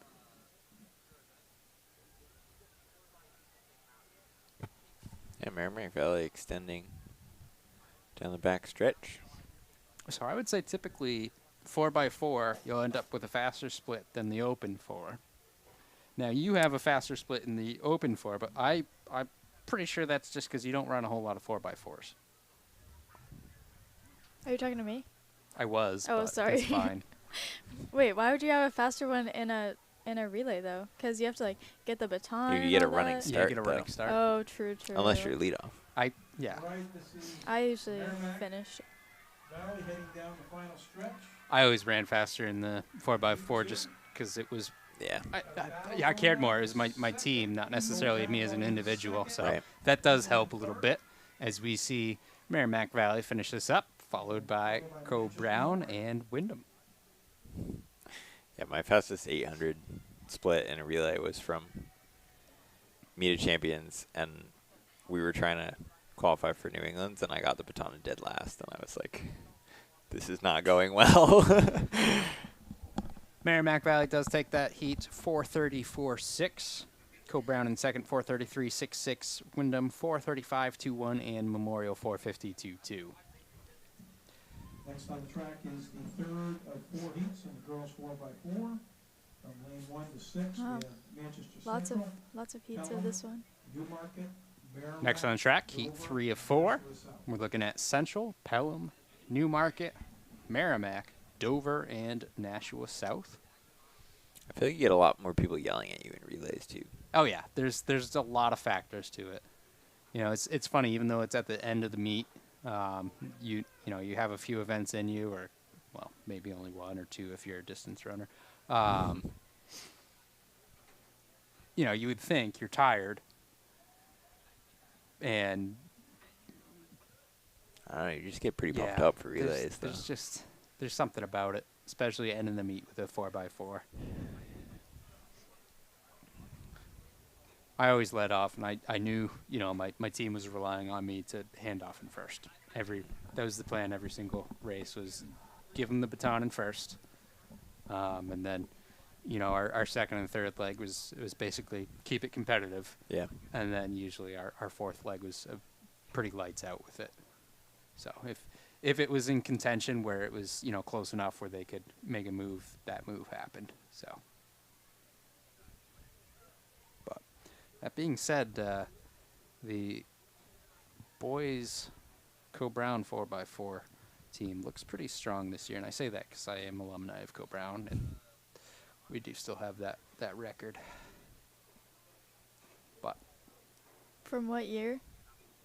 Well, I was just curious, like how long it's lasted. that's fair. As we have a fair start for Heat 3, that record goes back to, I don't know if we said it in 2007 or 2008. Okay. Weren't they like a tenth off it? Yes, they were. Well, they were within a second. I forget what it was, and that was the first meet of the season. And I actually, I looked at the results after the meet, and I told Coach Cox it looks like there's 2 school records that are going down this year in reference to a couple of those races. I won't tell you which 2 though. I mean, One is obviously 4x4. But in this race, coming out of that corner, again stagger, but Merrimack is out in front, and Open 400. they are well out in front. Is it the Open 400? Open 400? I forget now. That's why I What? won't tell you. I remember You saying can't there say was 2. that and then I told you I wasn't going to forget. tell you.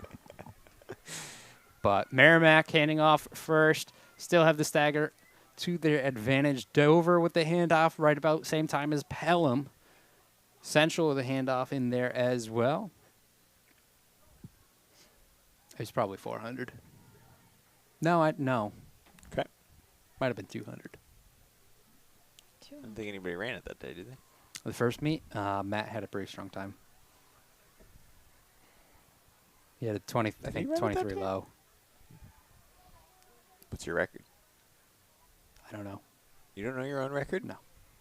It's something 22 high. What?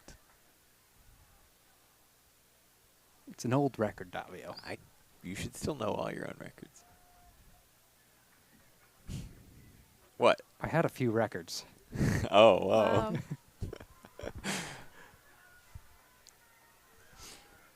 I do not have as many as I used to, as we get to watch our second handoff. Looks like Pelham handing off Third leg. first place out to You lost, what, triple jump last year? third leg. I think. Yeah, I think so.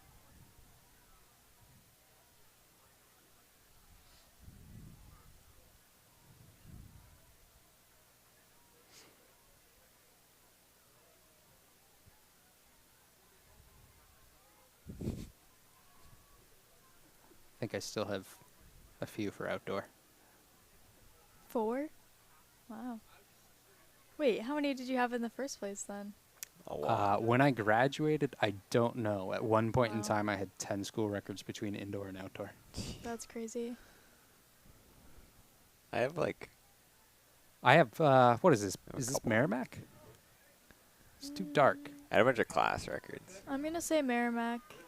I think it's Yeah. Merrimack. Yeah. Oh, she's looking back.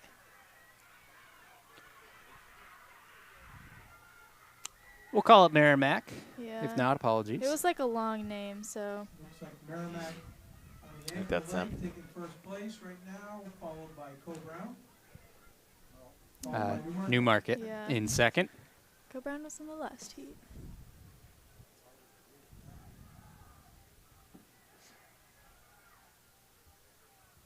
I will also say in defense of not me, the indoor program was relatively new. It started In my your first year, It started yeah. my freshman year. Oh, okay. So Still. Yes, we got him all by default. He was actually Yeah. slow. Don't listen to him. Well, if some of them are still going, it must have been pretty fast.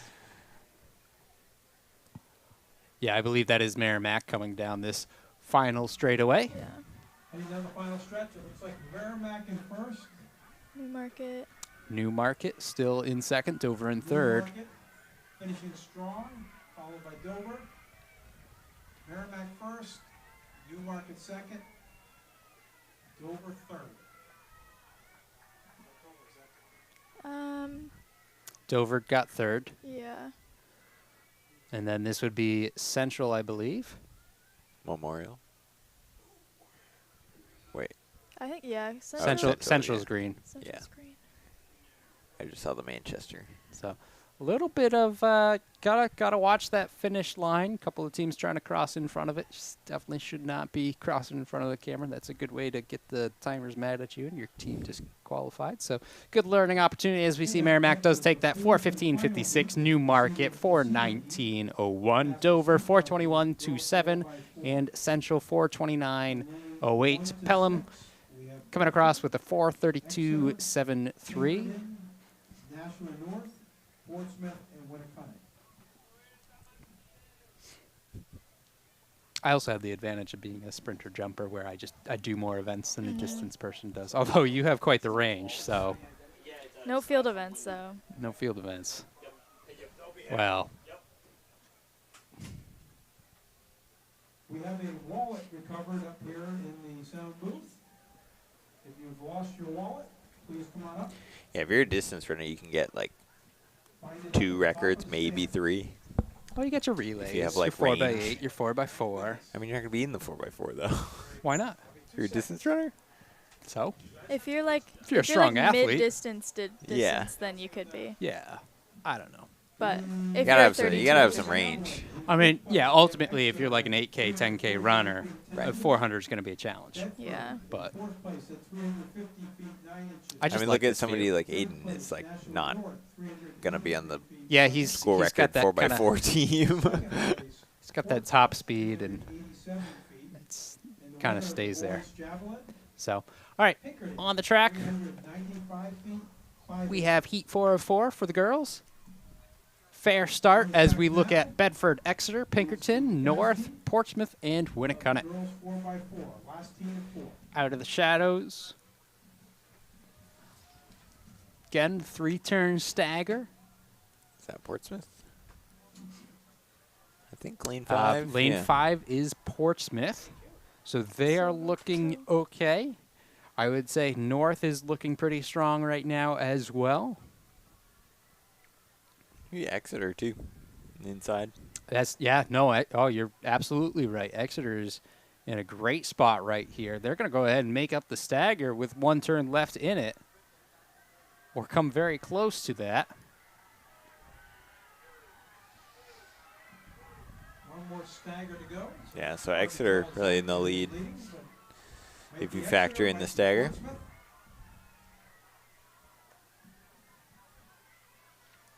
I mean, that's, what, 3 lanes? That's like almost 20 meters. Exeter well out in front.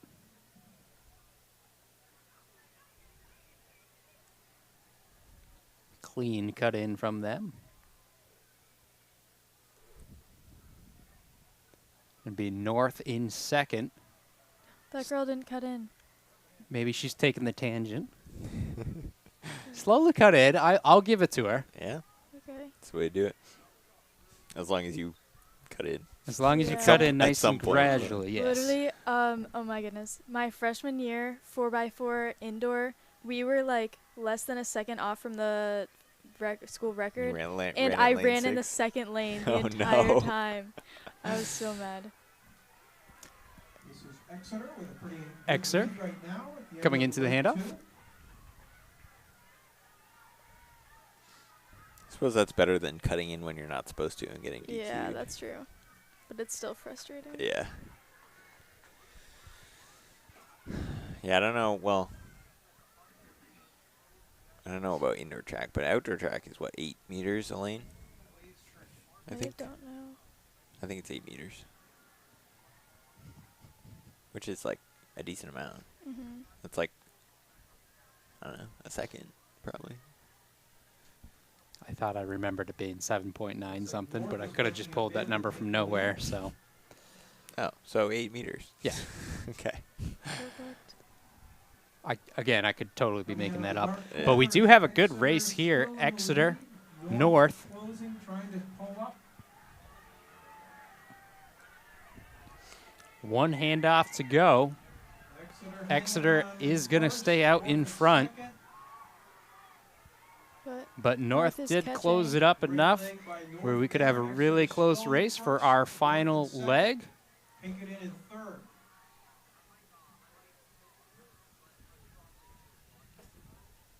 And she's going to go right around. Yep, North making the move now. We've seen this a couple of times this year, though. They make the move on that turn, and then it comes back at them on the final turn. We'll see what shakes out here as North is in control. Yeah, a lot of people do that where they just get the baton and go, you know, full out. But then sometimes people catch them down the front stretch. So Exeter's staying right there. Yeah. All three of them are Yep. pretty close. Pinkerton definitely made a move to get in the mix. Okay, coming off the Wanted to be last in that shot. We've got North in front, Exeter in second, Pinkerton in third. North does not look like they're going to give this one up, though. It is going to go ahead and be National North taking heat 4 of 4. The final event scored for the girls. It's gonna be North, Exeter, Nashua North, and Pinkerton. Exeter, Pinkerton going 1, 2, 3 in this heat. It was a good race from Norris. It seemed like they went, you know, pretty hard for like 100, 150, coasted a little bit, and then finished hard again.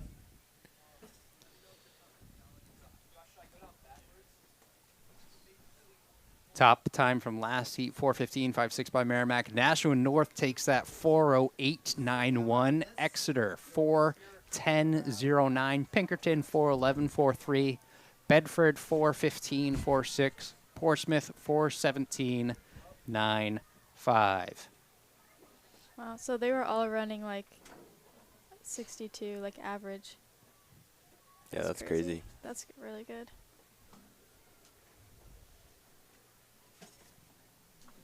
Next up on the track, That would have been close to the meet record. first heat of the boys 4x4. The 402. meet record from 1999 Oh, man. was 4:02. That's pretty good. So That is that was back when they were doing hand time, 4:02.7.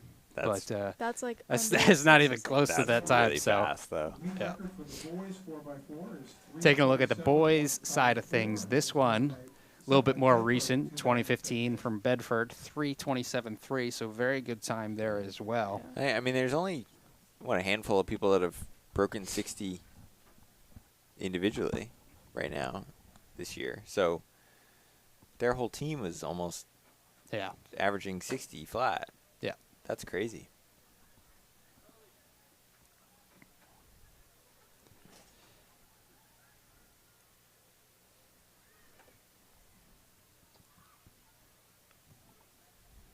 This shot right here is exactly why you like meets under the lights.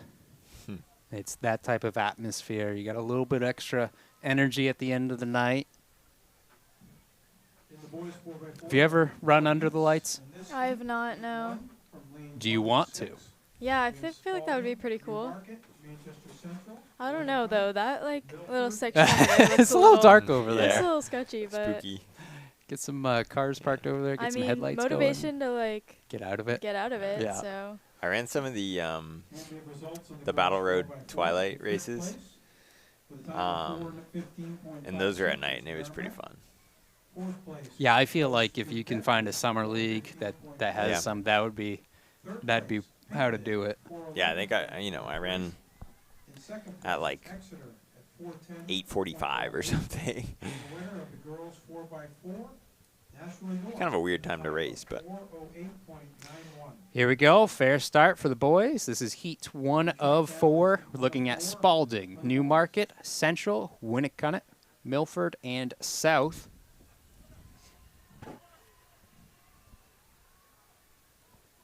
Believe that is Milford. out in lane 5, looking okay. I didn't see South at first, but I see them now. South looking Are they strong. on the far? Yeah, that's dark now, huh? Yeah. I'll tell you, camera, it's actually a little bit brighter and looking at it in person. And we've also found a bracelet. But South is well out in front here, hence why they were out of picture before. Yeah, we'll have to see after this stagger, but I Slow- think yeah. they'll probably still have it. They slowed down quite a bit for that handoff, but still in front. Looks like Central and Winnicott battling right now for that second position. Central's on that inside. They're going to be able to get to the break first, which means they will take the number 2 spot over Winnicott in 3. South still out in front by a healthy margin, a little over 10 meters or so. I was trying to see the healthy lines. margin. I was trying to see the lines on the track so I could say if it was 10, 15, 20, but I couldn't quite tell. Too dark. A little dark. Well, we can see right there they're about 10 meters out in front. So South 10 meters on Central. Going into the Central second- closing it. Second exchange, third leg, it's South. Ooh, we have new First, point totals Central and Winnicott. that our And- field reporter Tim has given us. So as we see South leading over Central, then Winnicott. Go ahead and run us down the list. So for boys, we're missing Javelin and 4x4, obviously. We have Bedford leading with 59, Pinkerton 54, Cobrown 50, Nashua South 34, Portsmouth 31, Exeter 29. Then we have, for the girls, which includes everything except the 4x4, Cobrown with 54, Bedford 47.4, Portsmouth 35.4, Pinkerton 34, Milford 24, and Nashua North 22.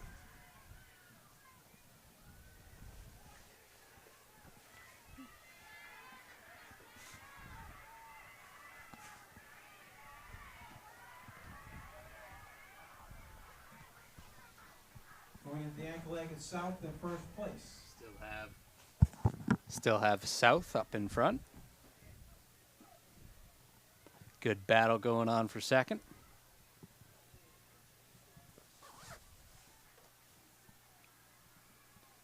They're not too far behind though.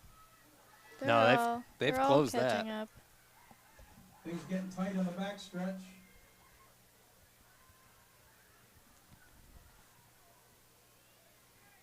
There's that Central going on the outside. Can't see, they're in the dark. I think it's Central. South coming off in the lead. South, followed by Central. Looks like South is going to hold on. Central starting to fall away in second. Is that bed?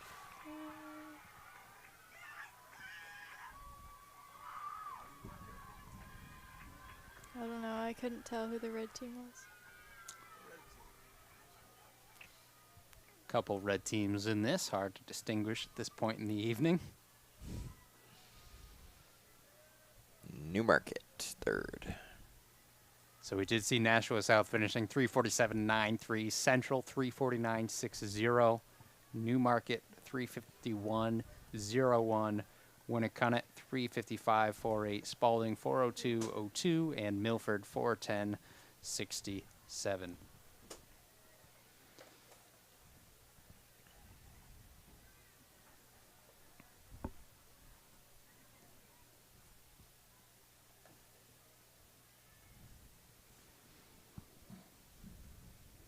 Up next on the track is the second of 4 heats, and the boys 4x4. From Looks like lane 1 to 6, we have Dover. getting a little bit of rain.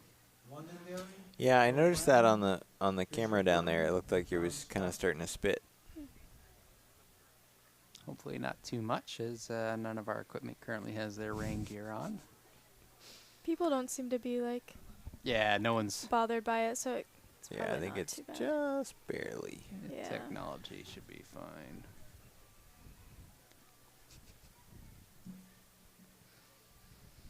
Let's check the weather. Yeah, I was just looking. There's a Taking 40%. taking a look at the track, this is heat 2 of 4 in this heat. We are looking at Dover, St. Thomas, Londonderry, Co-Brown, Bishop Girton, and John Stark. I feel like I haven't said John Stark yet. Yeah. That's a good point. They might have shown up some fresh legs for this 4x4, get a good time. They are D3, so there's a chance that it's very small, and this was the only one they could pull together. Hi, Sam.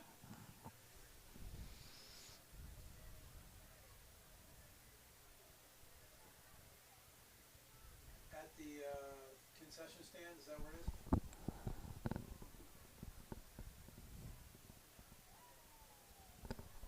Okay, yep, we'll do that.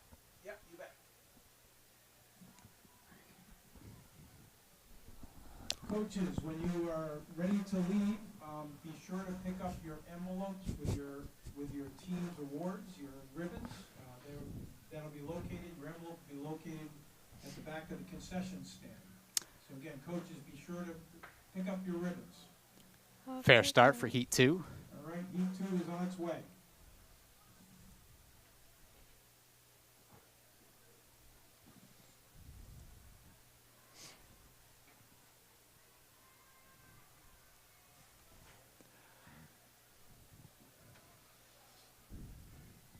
That is John Stark out in lane 6.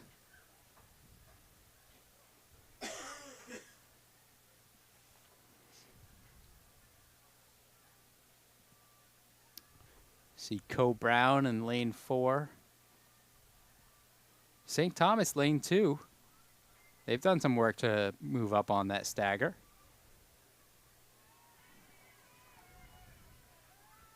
Co-Brown closing in a little bit. This looks like it's Co-Brown, St. Thomas right up there. John Stark in 3rd.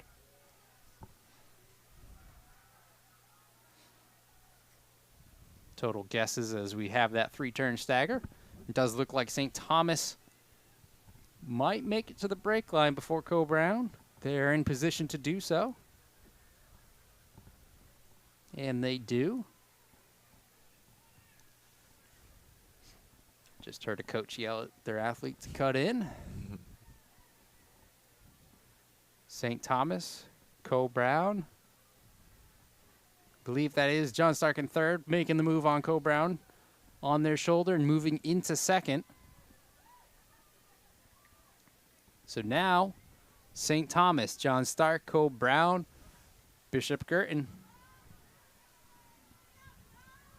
John Stark trying to make that move. John Stark moving up on St. Thomas. It is John Stark and St. Thomas. He's handing off to the 3rd leg. Some evasive maneuvers there.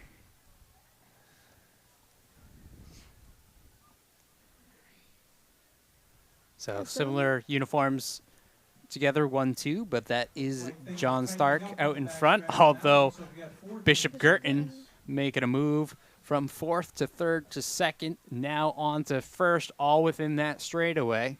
So huge surge from BG as they take the top spot. Yeah, they're all in it, though. Yeah, they're all sticking with him. St. Thomas now trying to make a move on John Stark on the outside and does get past BG. St. Thomas Might get him. make it close for the final leg. BG gets it first, still inside in that one spot. Co-Brown out wide, going from 4th and moving up. BG still in the lead, still commanding this race. John Stark on the shoulder, on the back stretch, making the pass. John Stark. He's got to get up just a little bit more. Nice clean, gets to the inside lane.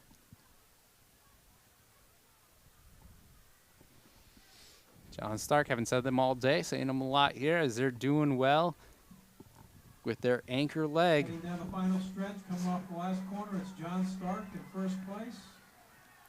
John Stark, BG. BG's getting close, though. Co-Brown moving up on BG. Bishop Girton.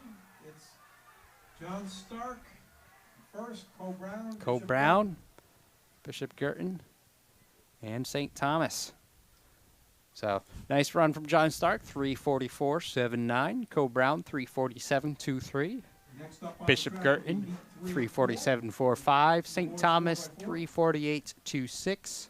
From lane 1 to 6, we have Wyndham, Nashua North, Sanborn, Pelham, Bedford, and Merriman.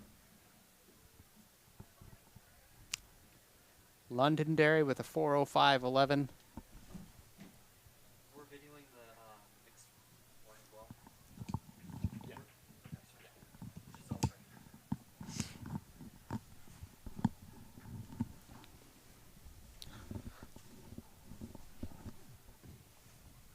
Did you say the thrower relay is unscored though? Yes. So that doesn't count. That's too bad. I'll tell you, it used to, when things were done slightly different, still had computers going on, gave a little bit more time to tally up the scores before handing out awards. Got That it. makes sense, yeah. Yeah, instead of, because, you know, sometimes it's the meet ends and then there's this kind of lull waiting for those final placings. But that was a fun way to fill it. Now things a little bit more efficient, especially when the only results they need are on the track. While we have a moment waiting for this Heat 3, once again, this is NewHampshireTrackandField.com, powered by Runners Alley. We're coming to you from Portsmouth's Clipper Relays, the 80th and 55 Clipper Relays. Today's broadcast is brought to you by Stitches NH.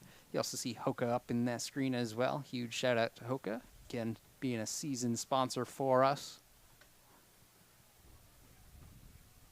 Speaking of Hoka, we're going to see a lot more Hoka this weekend down in Massachusetts.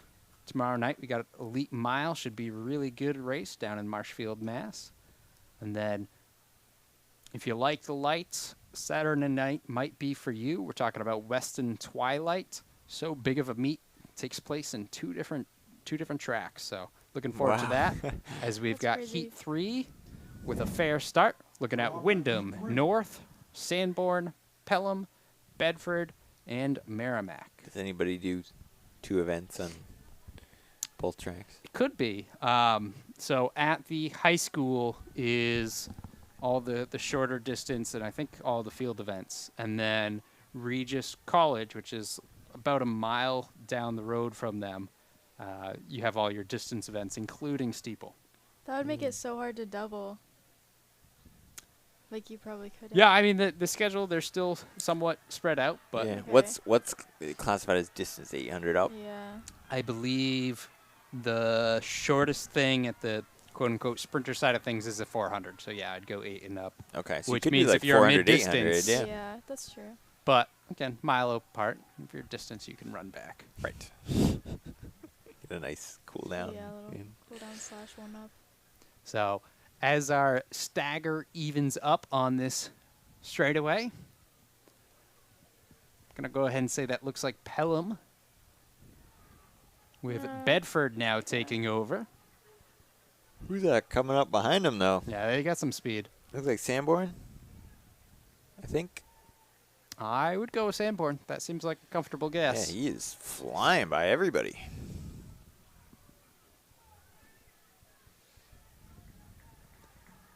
That is Sanborn Heading down the stretch. Oh. out in front with the armband. It's Sanborn. Bedford in followed by red. Bedford.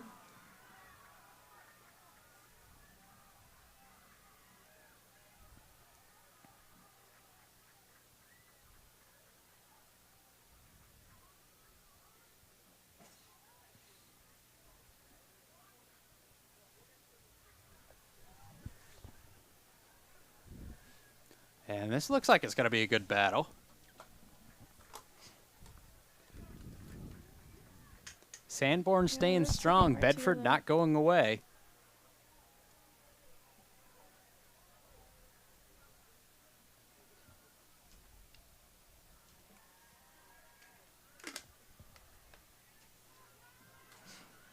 Right, coming down the Bedford. final stretch here for the final handoff. It's Trying to make it even on Sanborn. Sanborn, Bedford pulling up on Sanborn's shoulder. Yeah, they're still right together. Oh, And it looks like Get the baton at the same Sanborn time, followed by but Bedford. Sanborn still out in front there. Yeah, they had that inside lane on the handoff. That can make a difference.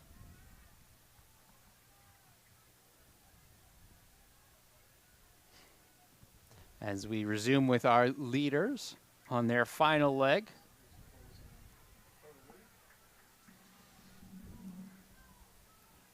You see this two-way battle slowly becoming a three-way fight. Yeah, who's Although that? Bedford going to the outside over Sanborn. That Pelham? That's Pelham in third. Bedford, Sanborn, Pelham Wow. going 1, 2, 3. Tight race. And they're going to go ahead and stay that way for the rest of the race, crossing right around that 3:32 mark.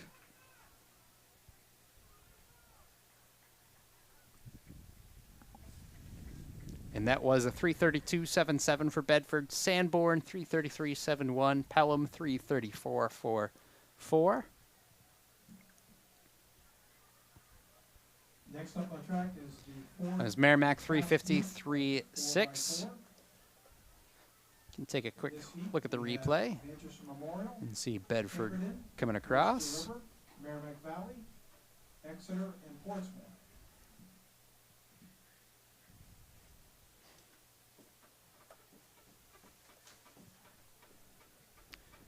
Carter getting a little bit cold. Jumping around up there. Is held by Bedford. It was set in 2015 with a time Oh, did someone drop out? Our final scored heat of the day. Coming up next, heat 4, fast heat of the day. Hi, Stan. In this fourth and final heat for the boys, we have You're calling me. Manchester Memorial, Pinkerton, Oyster River, Merrimack Valley, Stan. Exeter, and Portsmouth. What's up with the non-scoring relay to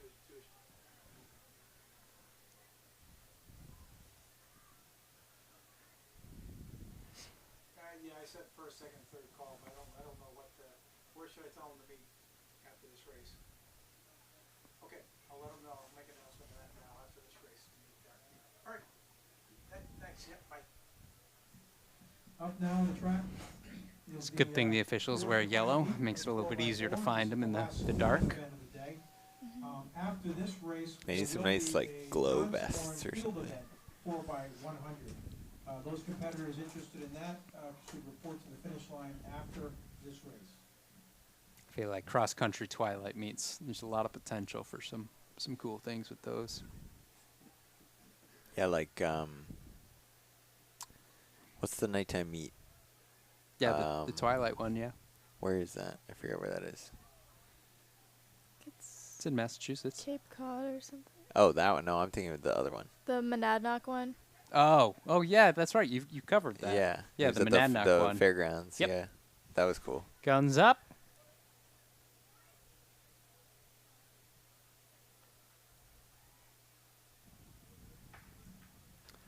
Fair start for our fourth and final heat, the fast heat. We've got Manchester Memorial, Pinkerton, Oyster River, Merrimack Valley, Exeter, and Yep. Portsmouth. Call them back. And they will come back and try and do it again. I didn't even hear another gun. Yeah. I didn't either. Apparently not a fair start. Did I say that? Yeah, you did. Uh-oh. It was, and then I looked Lied. away. False information here. Well, I can't see what's going on. It's too dark over there. So you just assumed it was a fair start? It was until it wasn't.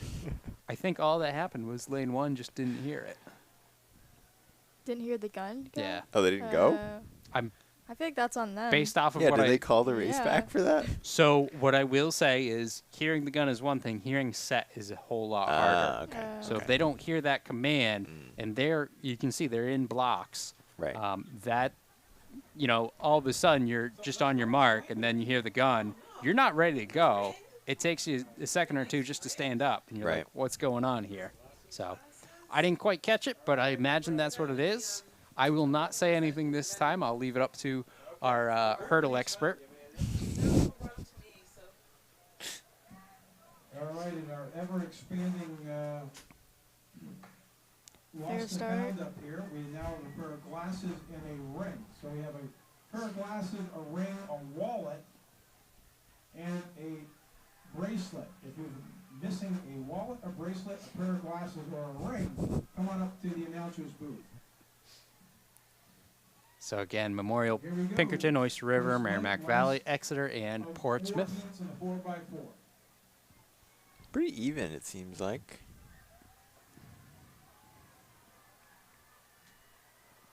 Maybe Pinkerton with an edge there. I'm going to go ahead and say Oyster River is out right now. Portsmouth looking pretty Oyster good as River? well. Where's Oyster River? Pinkerton now looking Yeah, I strong. don't see Oyster River. It's listed as Oyster River. That does not look like their No. jersey. Did they get new jerseys? I don't know if they have a black jersey or not. I've never I seen don't that think jersey so. before. Yeah. Usually it's like bright blue. Yeah. There's only 5 teams in there, I see. Oh, 1, 2, no, there's 6. Yeah, I know they have a few different Weird. designs, but they're usually all bright blue. And in first place after the Well, cut-in regardless, it is Portsmouth, Portsmouth but that takes it, but only for a moment as Pinkerton does make that pass. Maybe this is the debut. Could be. pretty tight race right now over there.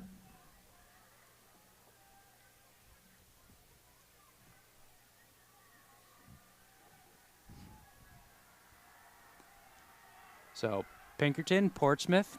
Coming down the final stretch here, Portsmouth is making a bid to try to catch Pinkerton. Don't know. That's so And it is confusing. Portsmouth handing off first to Pinkerton. Is second. It does have a Ooh. little bit of blue trim in there. So there's the potential for Come in.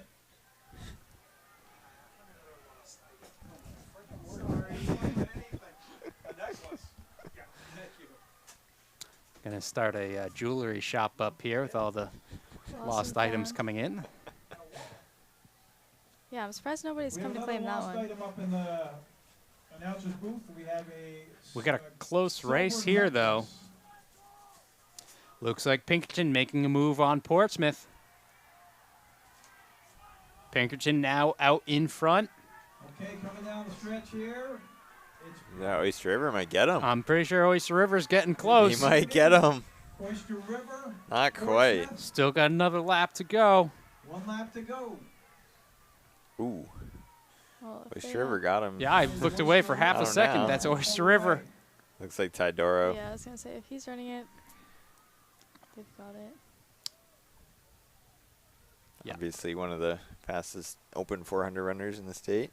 15-yard lead now. They have a lot of like 50 flats though this year. Yeah, 400 looks pretty good this Yeah. year. Sprinting in general. All right, coming off the final turn. Nick's got that the bright blue there. 4x4. Tells me it definitely is Oyster River. Oyster River made up a lot of ground on that last Not that leg. Ty gave it away or anything. but Right. Maybe he transferred. Yeah. I don't know what that split was. Something So fast. Oyster River takes that, followed by Pinkerton, and then a big group of guys for the remaining 4 spots there. Oyster River, Pinkerton, and a group. Take a look at that once again on the replay. Seeing Oyster River go through. Saw Oyster River there at a 3:30.04, Pinkerton 3:33.59. Then we saw Exeter 3:35.14. Ooh, that's close. That's close. We're not completely on the line, but we do see Portsmouth 3:35.43 with Memorial 3:35.44. So that one, again, we're not on the line. We're not capturing thousands of frames a second. Very, very close, though, 100th of a second separating them. Although I think that ended up getting revised, too, so it wasn't as close. Yeah. Okay, so Memorial did, just like we see on the camera there, Memorial did end up taking that 3:35.40. Portsmouth 3:35.43. And then Merrimack Valley 3:35.64. So Again, so ended up being a really think close second race place right there. was possibly from the last heat before this. I think there's a 3:32 and a 3:33 that might have been. Yeah, so you're right. They squeaked Yep. in there. Bedford 332.7 puts them in second, Yeah. and then Sanborn Oh, they were and Pelham close. too. 333 and 334 goes fourth and fifth. Yeah. Wow. So look at So them that go. that third heat is pretty fast. All right, taking a look at the line. We are done with our scored events. However, Oh, the some. action is not over. This was the thing that some guy came up here looking for, though. Oh, yeah. So if you can find him again. All right, another item added to the list of the lost and found. We have a Ford key with a New York Giants tag on it. We have a necklace with a Yeah, we have quite the collection up here. Not sure if you can hear that at home, but We have a silver necklace. about 4 or 5 items deep in terms of people missing stuff. And we have a And wallet. looking at the track again, this is the non-scoring field event 4x1. Looks like we've got a few girls with teams out there. I love this event because it's just like, it's you throw in the people who basically never do the They're- 4x, and typically not even any track Typically, events. they're not on right. the track. Eventually it got here. Thank you. Appreciate it, guys. Yeah, a lot of times, like, the teams intentionally put in people who basically don't run track events, and it's just a fun opportunity. Yeah. Yeah, I think, non-scoring means they get to fully enjoy it. There's been different things, different years, but with it being non-scoring, we have absolutely no data for this, which means we're going to have to do this completely by sight, which is It's kind of hard to do with it being this yeah, dark. not exactly seated here. I will go with the Are they even timing this? Oh, yeah. They are? I don't know. We'll find out. Okay. Yeah. Find out. I'll time it. I would say they are. That is Co Brown in lane 2. Yeah, they have a starting gun. I think we've got Portsmouth in lane 4, that blue team in 3. Could be a couple different teams. I didn't notice jerseys earlier. Who has something written on the The back? handoffs in this are always amazing. It is 4x1, so we'll get some handoffs here by some athletes who are not the most experienced with handoffs. Field event relay for the girls. Not the smoothest thing in the world. Portsmouth making up some ground. Portsmouth now out in front.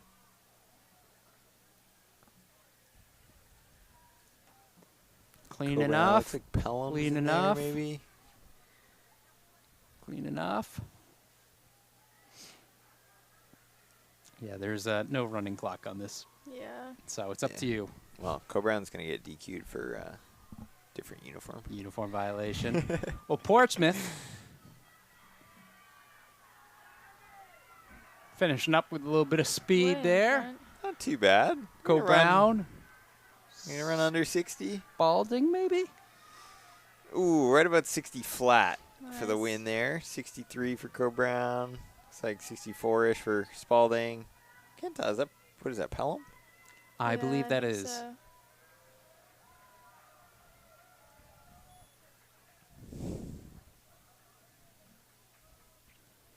All right, we have results on the boys 4x4. In 5th place. It's always curious. It's like you're taking your fast twitch athletes, because typically your throwers are fast twitch. Yeah. You're throwing them in a fast twitch event, which means they could have success. However, they're not used to it, and it's cold. Right. So that's why Coach Cox earlier was talking about the whole, recipe for potential pulls and such. Yeah, we've had a few of those. Yes. We've seen it. No one has quite pulled up yet. No one's gotten shot in the leg. That's good to see. So we've got another 4 teams on the track. But yeah, the idea is that for most of these athletes, this is completely new, which is what makes it fun. It's like a silver ring, a silver necklace, a black and gold And even though it's bracelet with a non-scoring, necklace attached to it is very competitive. If you're missing Oh, any of those absolutely. items, please report up to the announcer's booth. On the track now is the next heat of the field event relay. This looks like it's going to come down to the final leg. This is a close one. Oh, because they wouldn't know what what heat to put people in, so you never know. It's like Merrimack Valley out front ahead of Memorial, I believe. We're at about a 58. Not too bad. Yeah.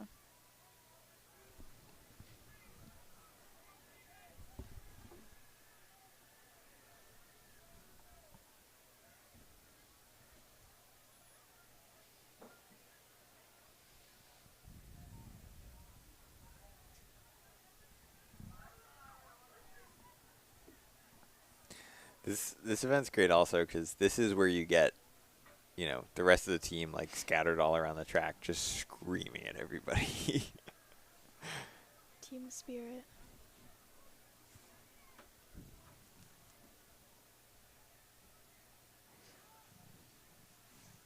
Yeah, I think part of the fun is kind of watching, everyone on the infield there go from one side to the other side to, double dip in that cheering.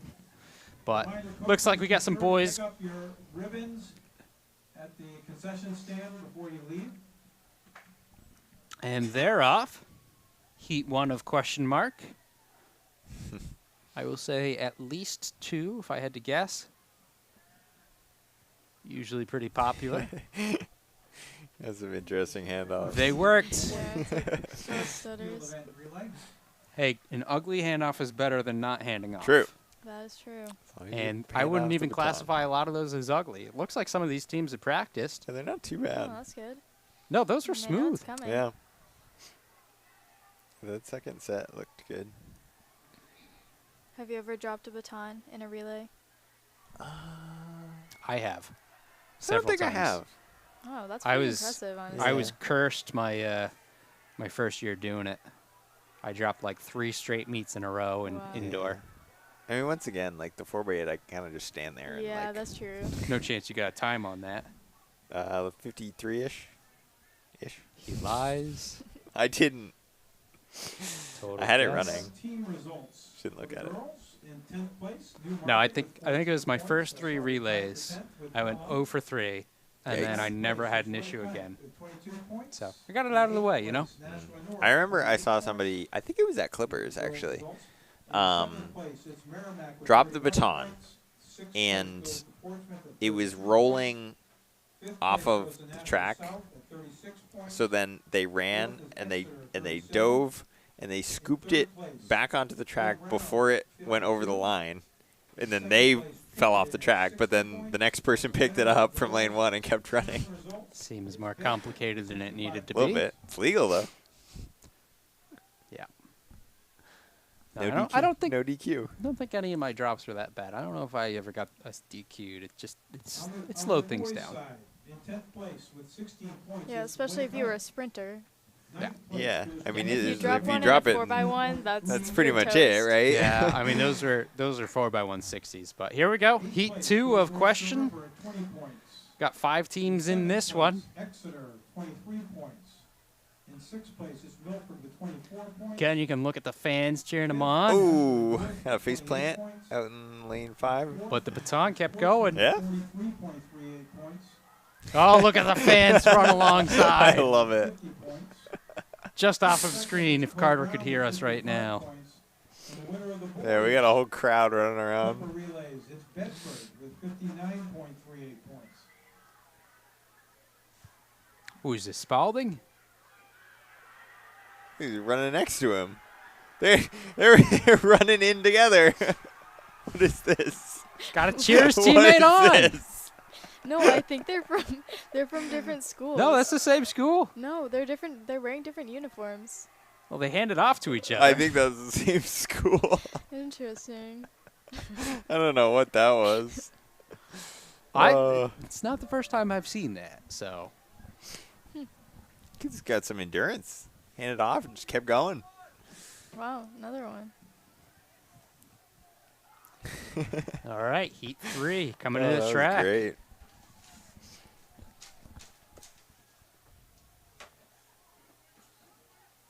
I'm be interested to see like what are these guys running in? Because like a lot of them probably don't have like sprinting spikes. So That might be. I'm seeing either a sprint or a jump spike. I'm seeing a throwing shoe. Yeah. I'm pretty Go sure I saw variety. some like Yeah, that shot looks. put Yeah, I see shoes some there. shot. I think that I see a shot put shoe here. Non-scoring field event relay. I don't know how great those are for sprinting, but Probably not super awesome. I mean, it's only 100 meters, so can't hurt yourself too bad in that. Little shift of the baton there. Good speed. Good speed from the crowd as well. I Oh, know. weird handoff, as is more or less expected. Fixing the baton out in front. That'd be Nashua North, the Titans. oh, switched lanes for a second there. That's okay. Did not impede. Did not benefit. Nashua North. Pretty good relay there. Hey, Stan, it's Guy. I think I've done all the announcing. I have like Oh, close one there at the end. that are lost that I've announced a bunch of times that no one's picked up. What would you like me to do with them? He's waving to the crowd. He didn't have a baton. Oh, he's the second. They're right on the clip. I They're right see. on the clipboard, Stan. He's a follow. All right. Follow up. I'm thinking that is going to go ahead and conclude our heats. So, we'll take one last look at the team scores because they are scored up at this point. So, looking at it, we do have on the girls' side of things, in first place, Bedford with 65. Second is Pinkerton with 60. Third is Co-Brown with 52. Fourth is Exeter, 37. Fifth is Nashua South, 36. And rounding out the top six is Portsmouth with 32. On the boys' side of things, we are looking at Bedford in that top spot, 59.38. Co-Brown, 55. Pinkerton in third with 50. Portsmouth, 43.38. North with 28. And sixth place would be Milford with 24. Once again, this is NewHampshireTrackandField.com, powered by Runner's Alley, coming to you from Portsmouth's Clipper Relays. Today's broadcast brought to you by Stitches NH and Hoka. Hope you've enjoyed the night. And New Hampshire, we'll see you again next week on Thursday for Merrimack, followed by Saturday, I believe, is Bobcat. However, if you want more action this weekend, look no further than south of our border to Massachusetts. Bay State Running, part of the State Running Network. Got a couple of big meets coming up. Tomorrow night will just be some elite miles, just one heat of girls, one heat of guys, and it's going to have some fast times in it. We've got Kipyego as our top seed going into it. He's looking to break 4 minutes in the mile.